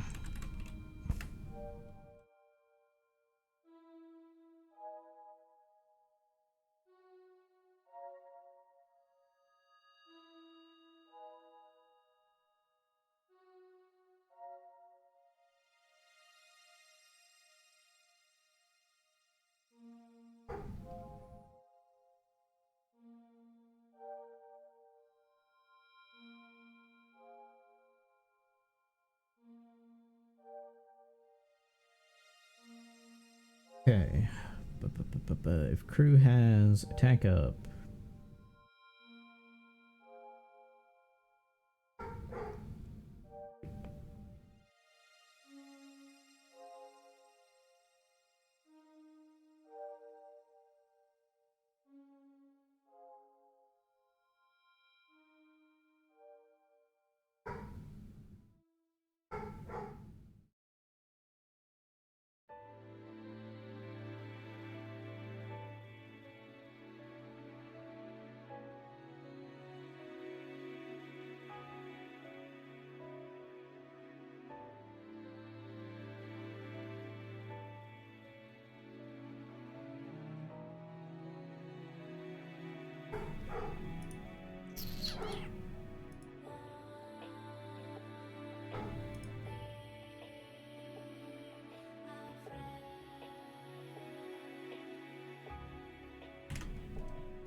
Crew has attack up, increases boost effect attack up by 0.25.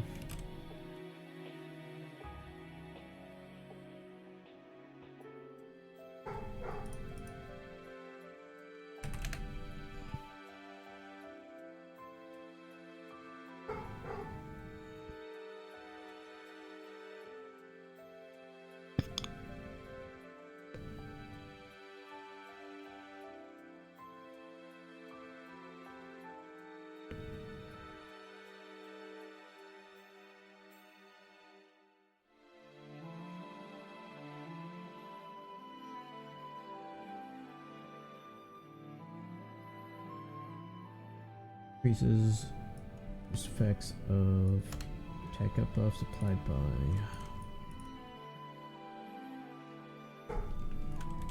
side and arouse characters by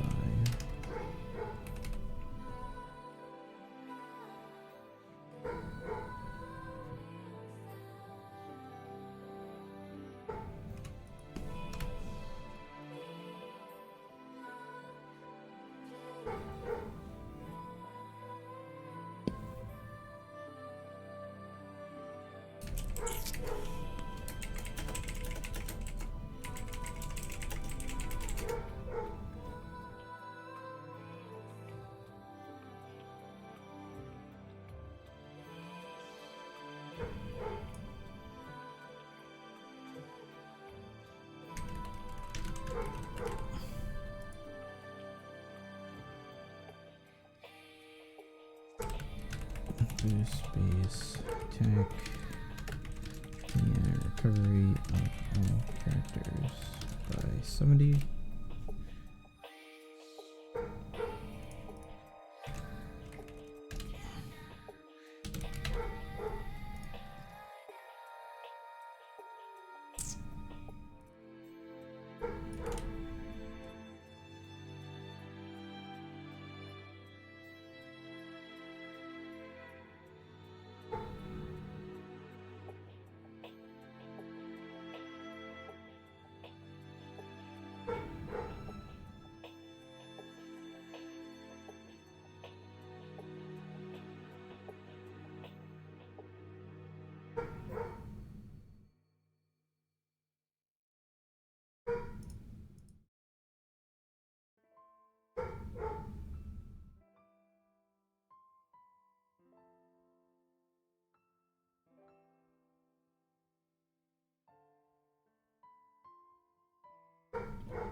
East Jozu Vista.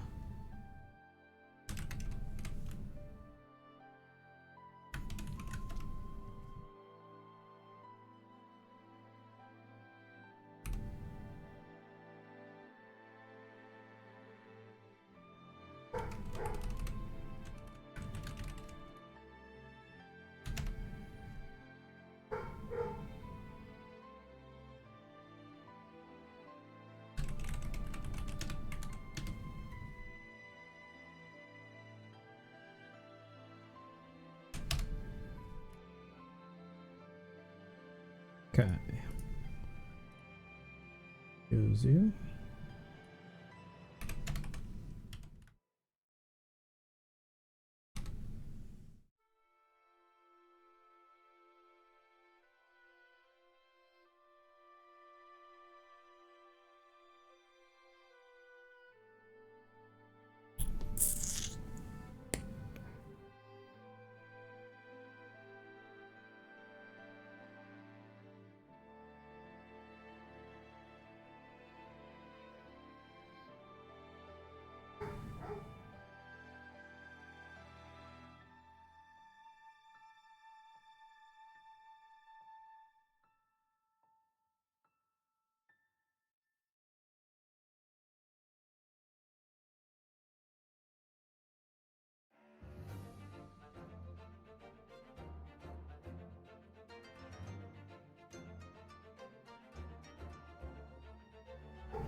Makes Dex and Powerhouse characters Dex whips beneficial.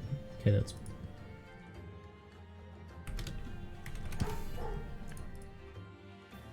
What the heck? Who is writing these units?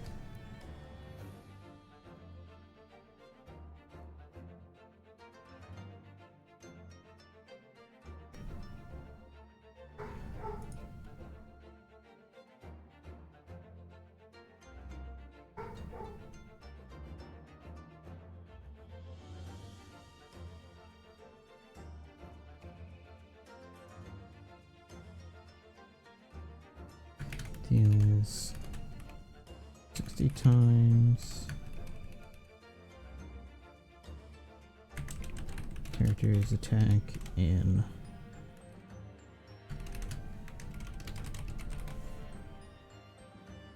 all enemies.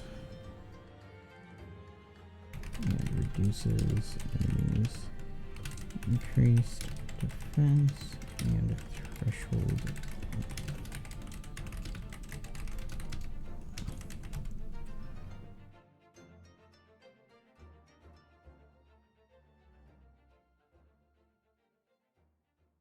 Cruise above 50%.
Adds 0.8.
Increases damage received by 70% for 3 turns.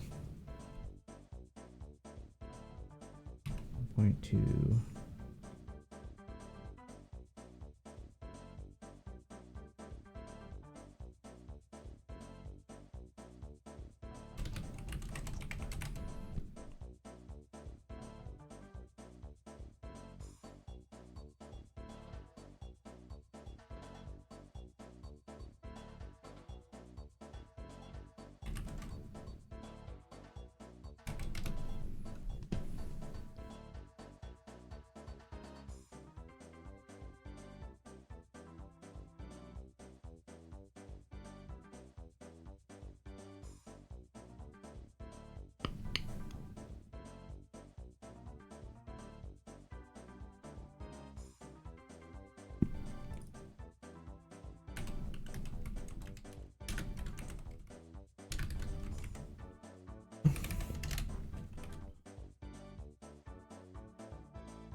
Makes Dex herbs beneficial for Earthhouse characters.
Josie has pretty good support.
once per adventure.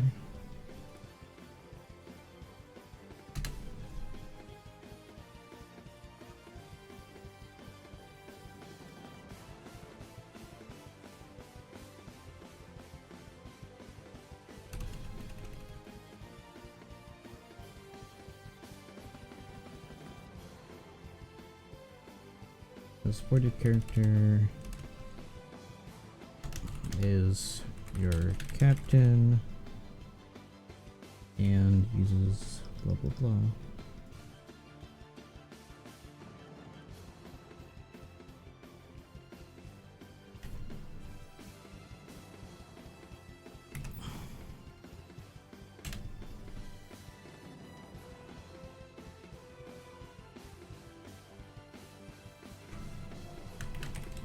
Despairs. Supported character for 10 turns.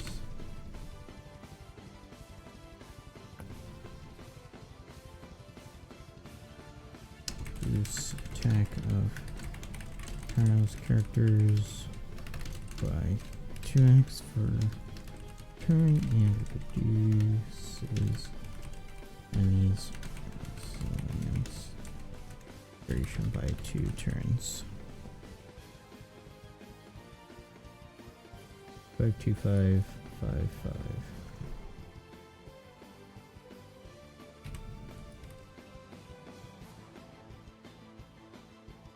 Three, three, four.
Some Goku design.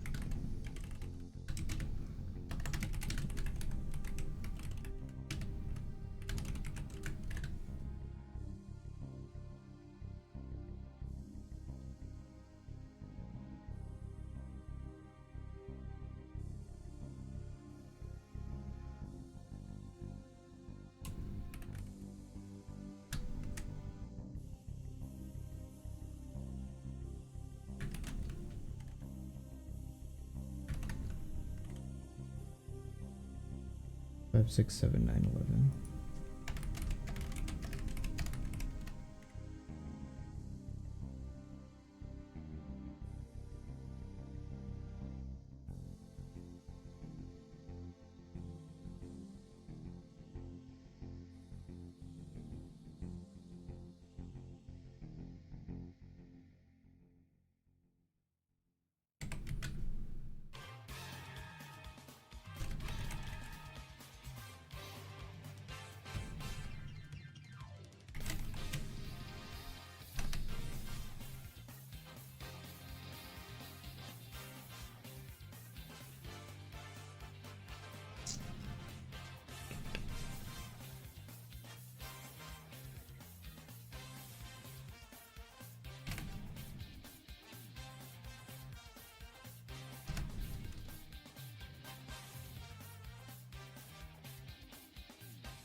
Reduces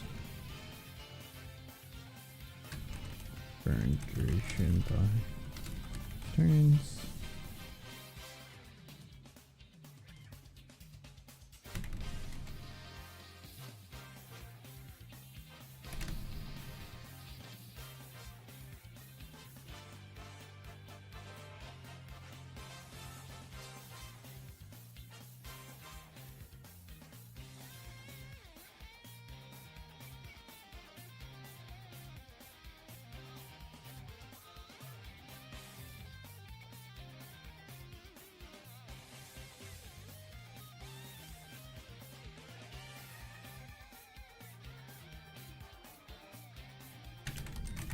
The captain is driven.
Okay, now I have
If Captain is stunned, their Captain ability is inactive.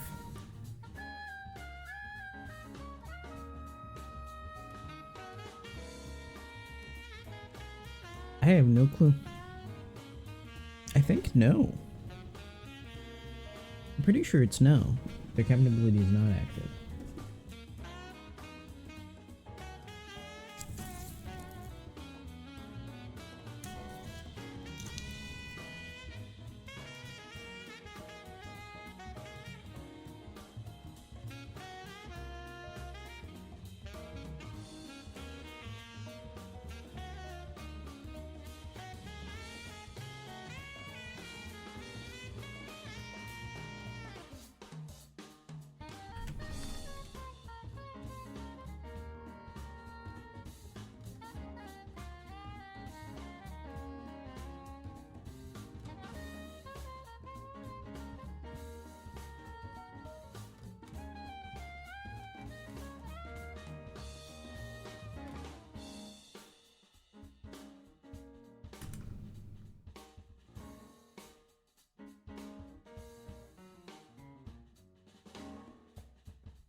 Back.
Attack speed. Accuracy. Oh no, this accuracy is going to be different.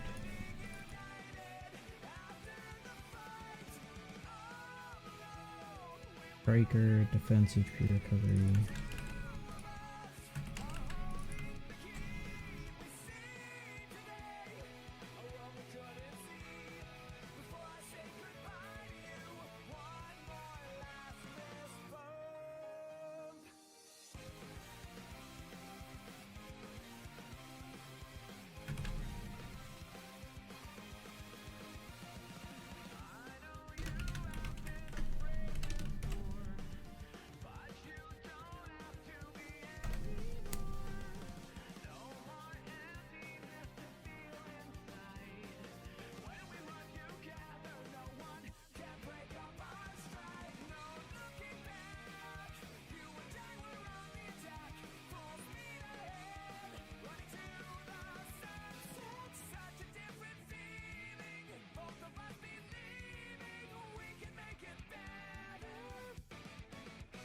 Two, 1, 2.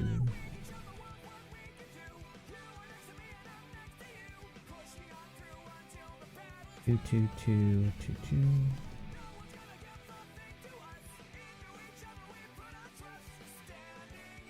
3, 3, 3, 2, 3.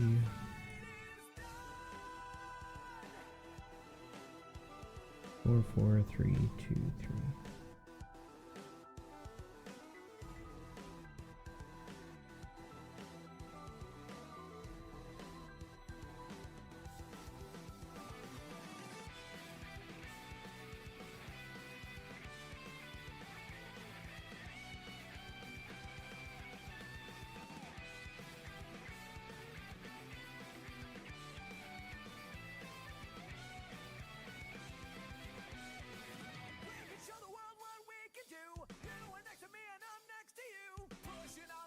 Until the battle's won. No one's gonna give something to us. Into each other we put our trust. Standing united after the fight. It's a brand new day. We have turned the page. Never knew how much I needed somebody to help me this way.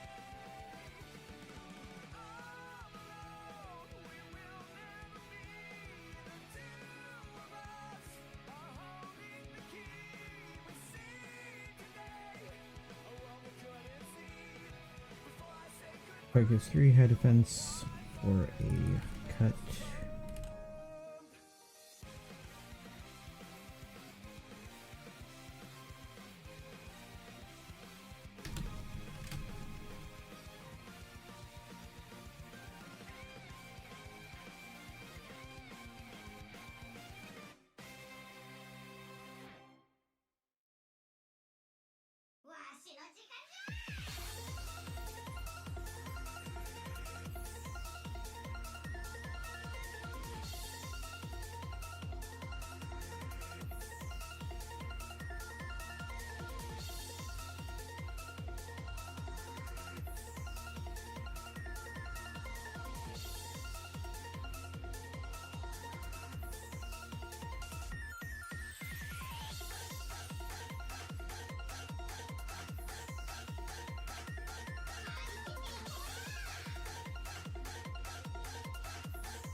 Recharge.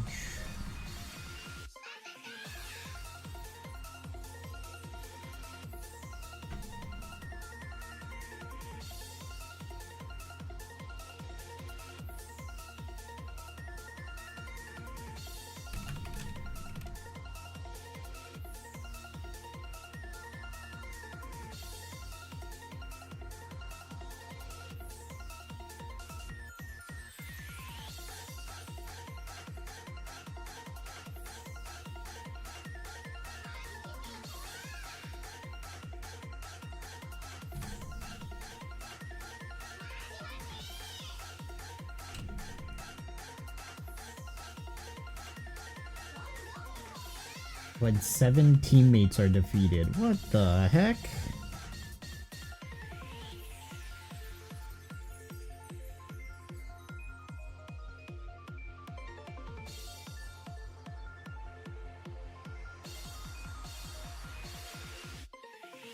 What?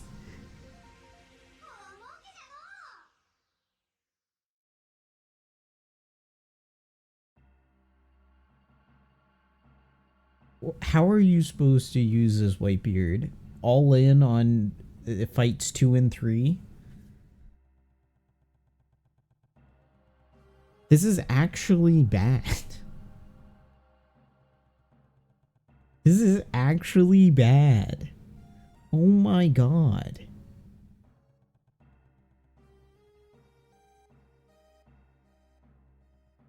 If you ever use this twice, you're probably dead anyways.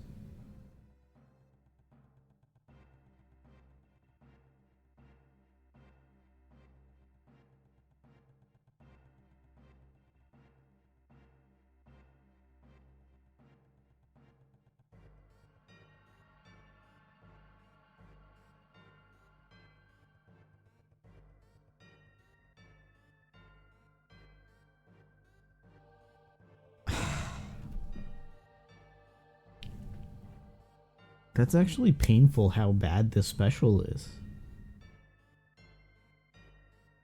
All because of that condition.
Didn't even look at the song name. He got triggered. So many memories of Final Fantasy VII. Has good ass music. It's the one thing you can count on for Final Fantasy, having good music.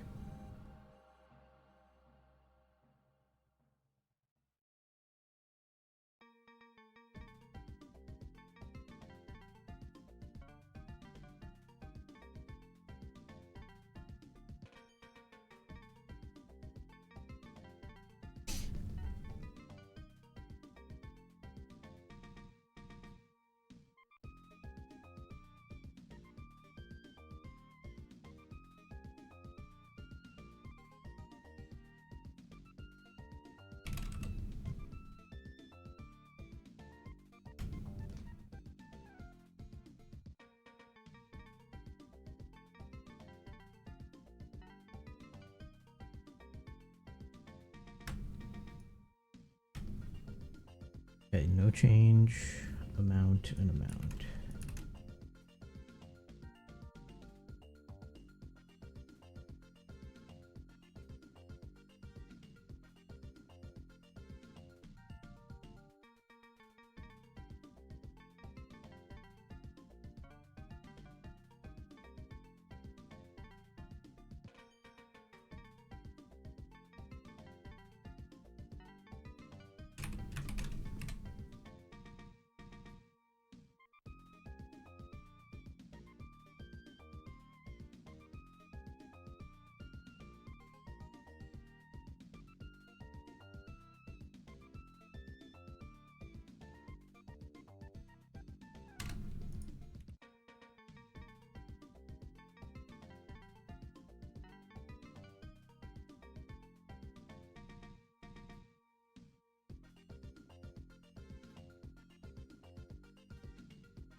1-3.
Need a crit. Defense, HP recovery. Fix.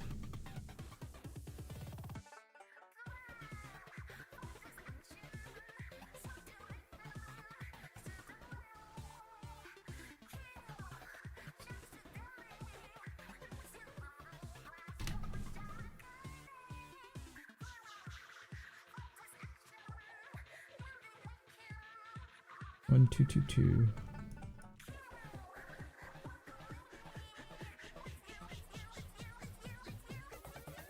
Two, three, two, two.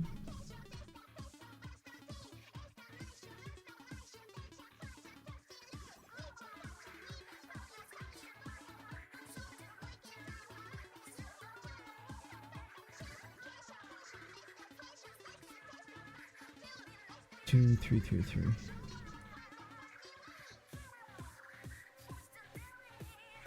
Two, four, three, three.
Two high attack for half attack.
Two enemies for a 60% chance have stats 22 seconds.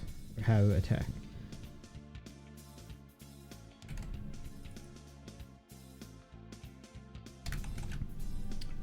Two for half.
Oh, hey, news time. Let's see if my script started. No, it did not.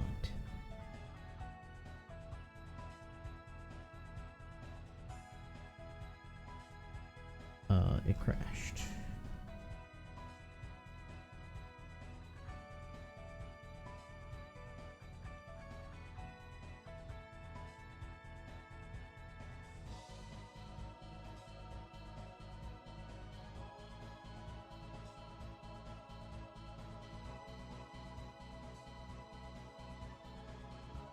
Oh my god.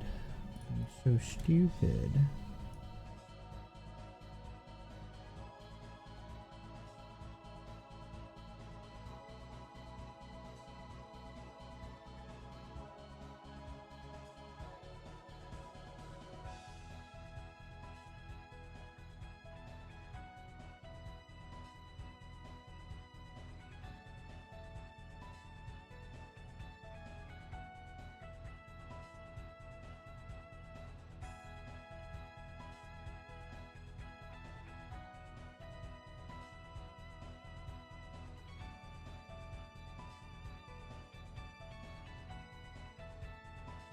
I can't believe I wrote this entire thing and I didn't notice that.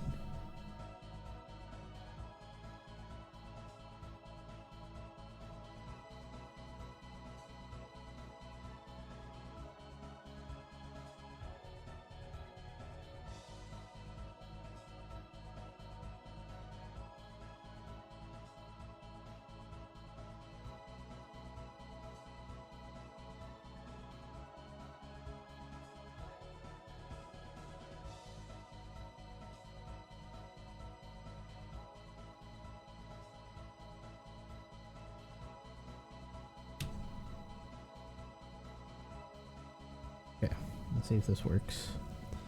New ships. New ship buffs? Cool.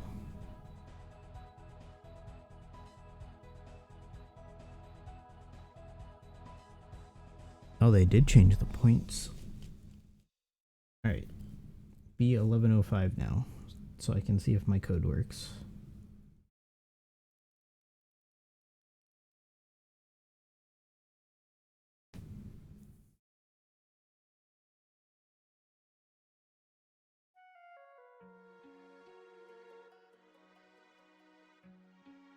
But yeah, it's gonna wait another minute.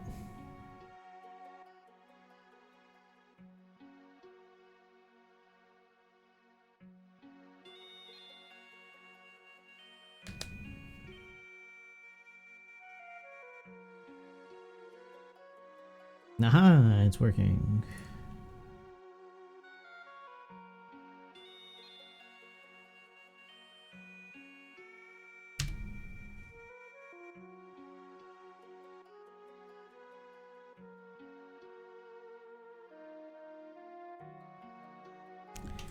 And then just for sanity, I doubt there will be any new icons, but just in case.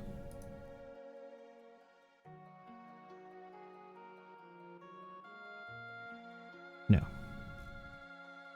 No new icons. But the script is working, so that's good.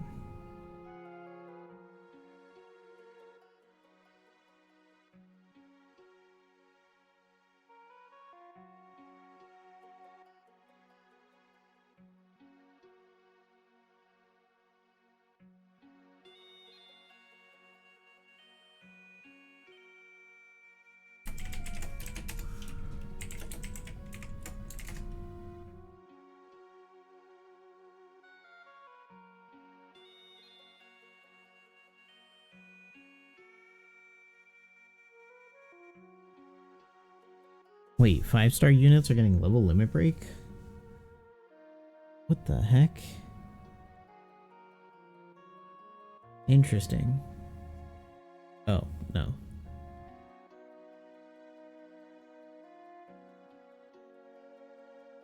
They're just getting limit break plus.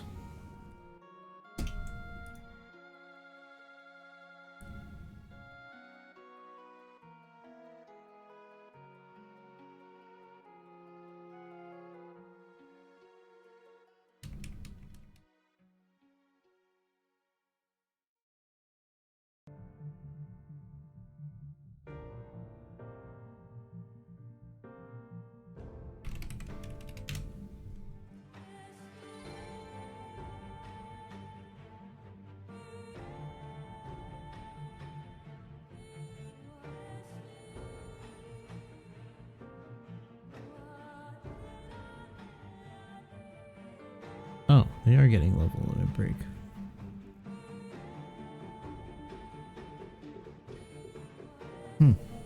Weird. Normal, powerful, special bind.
Attack, speed, defense.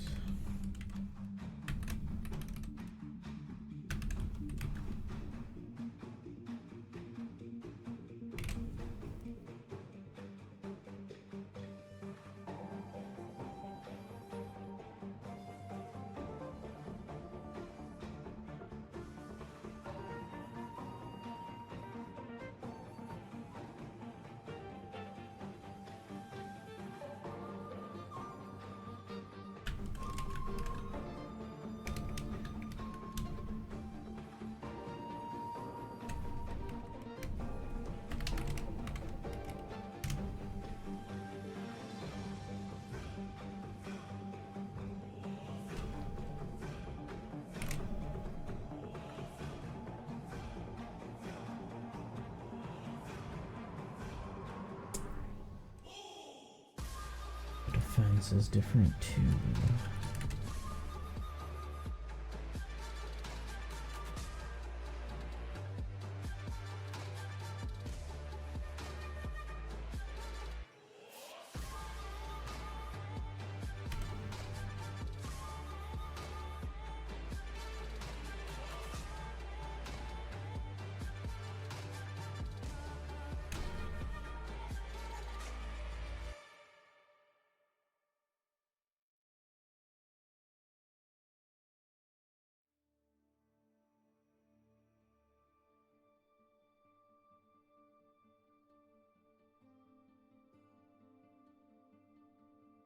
For 2-2.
Oh, this is crazy. Yeah, we're getting level limit breaks for units now. I'm reading some of the changes.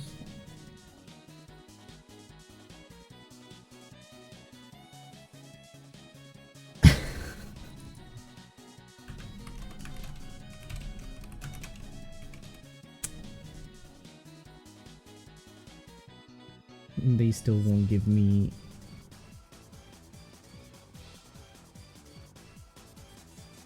like limit break expansion for old rare recruits still.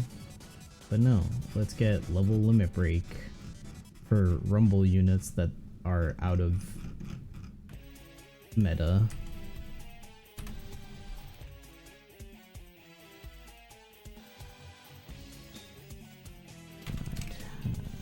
Three, 9, 10. Oops.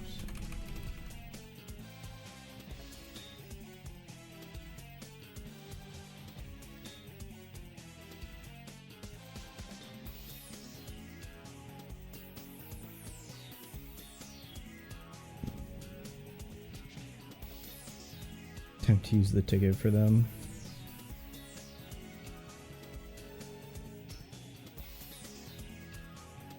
Yeah, no wonder Bandai doesn't want to give us Rumble unit tickets.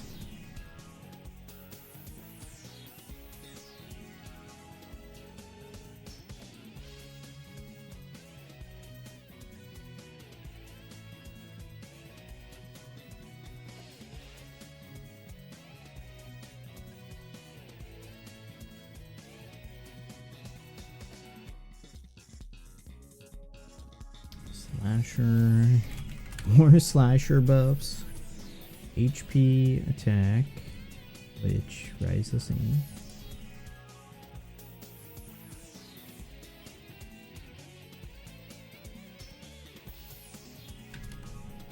And crit level 2.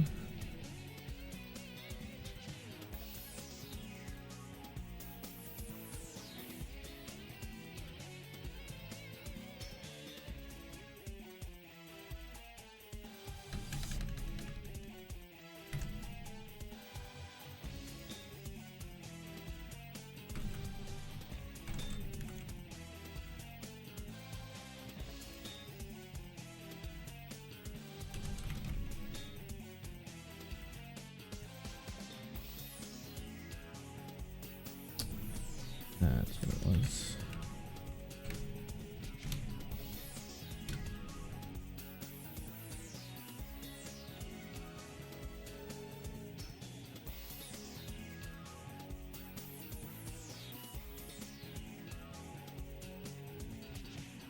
Three times when hitting a crit attacks.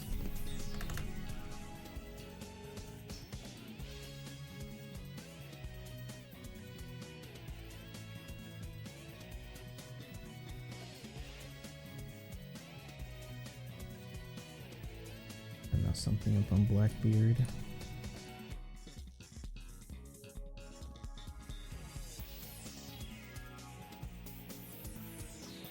Yeah, there we go.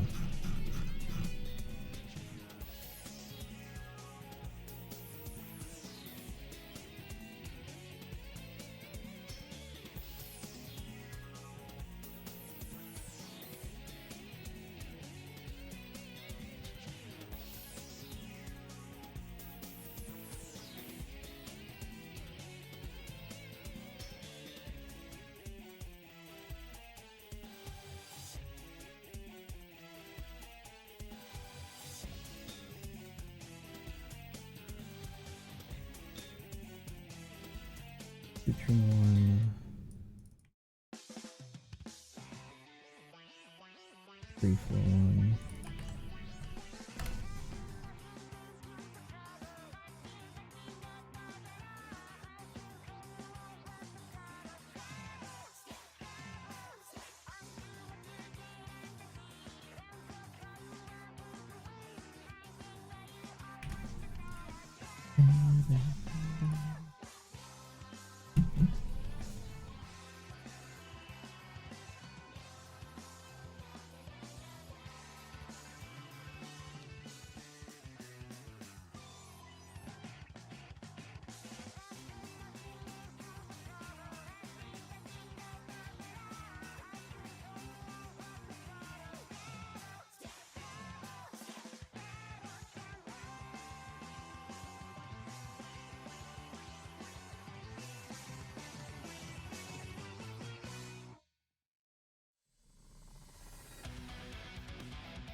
Slasher.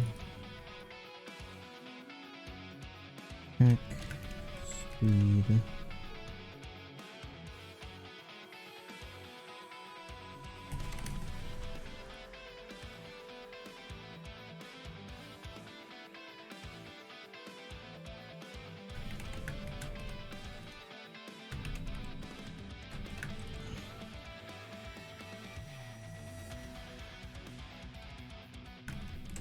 Attack, HP, crit.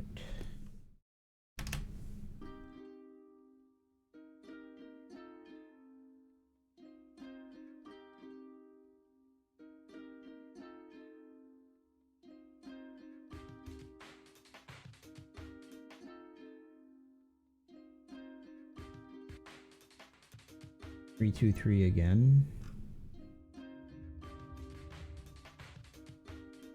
424.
Excuse me.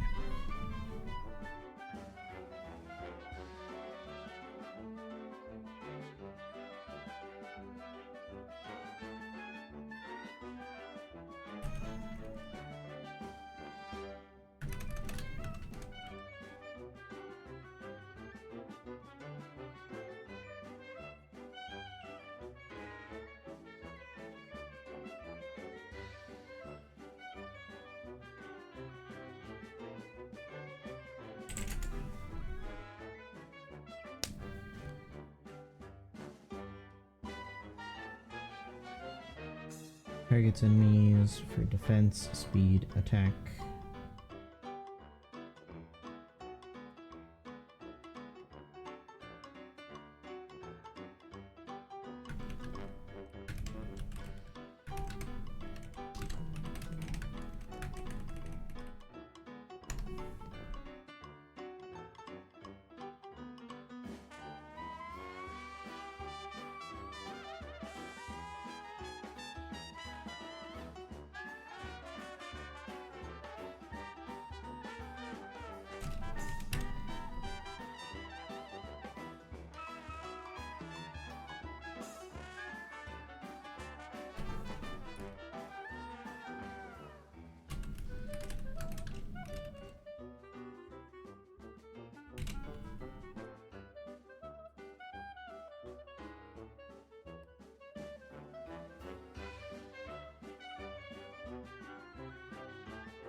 Alright.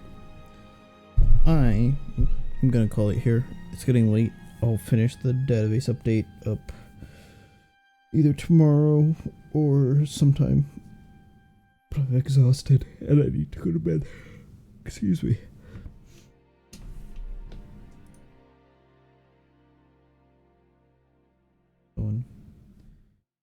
Gonna take an hour and a half to finish, but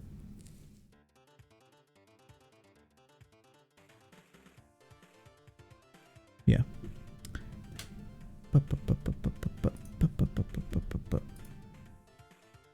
Thanks everyone for stopping by. Appreciate it. Let's find someone to host.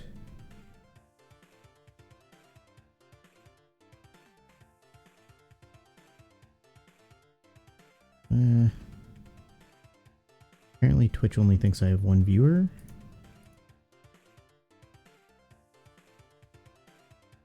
Cool.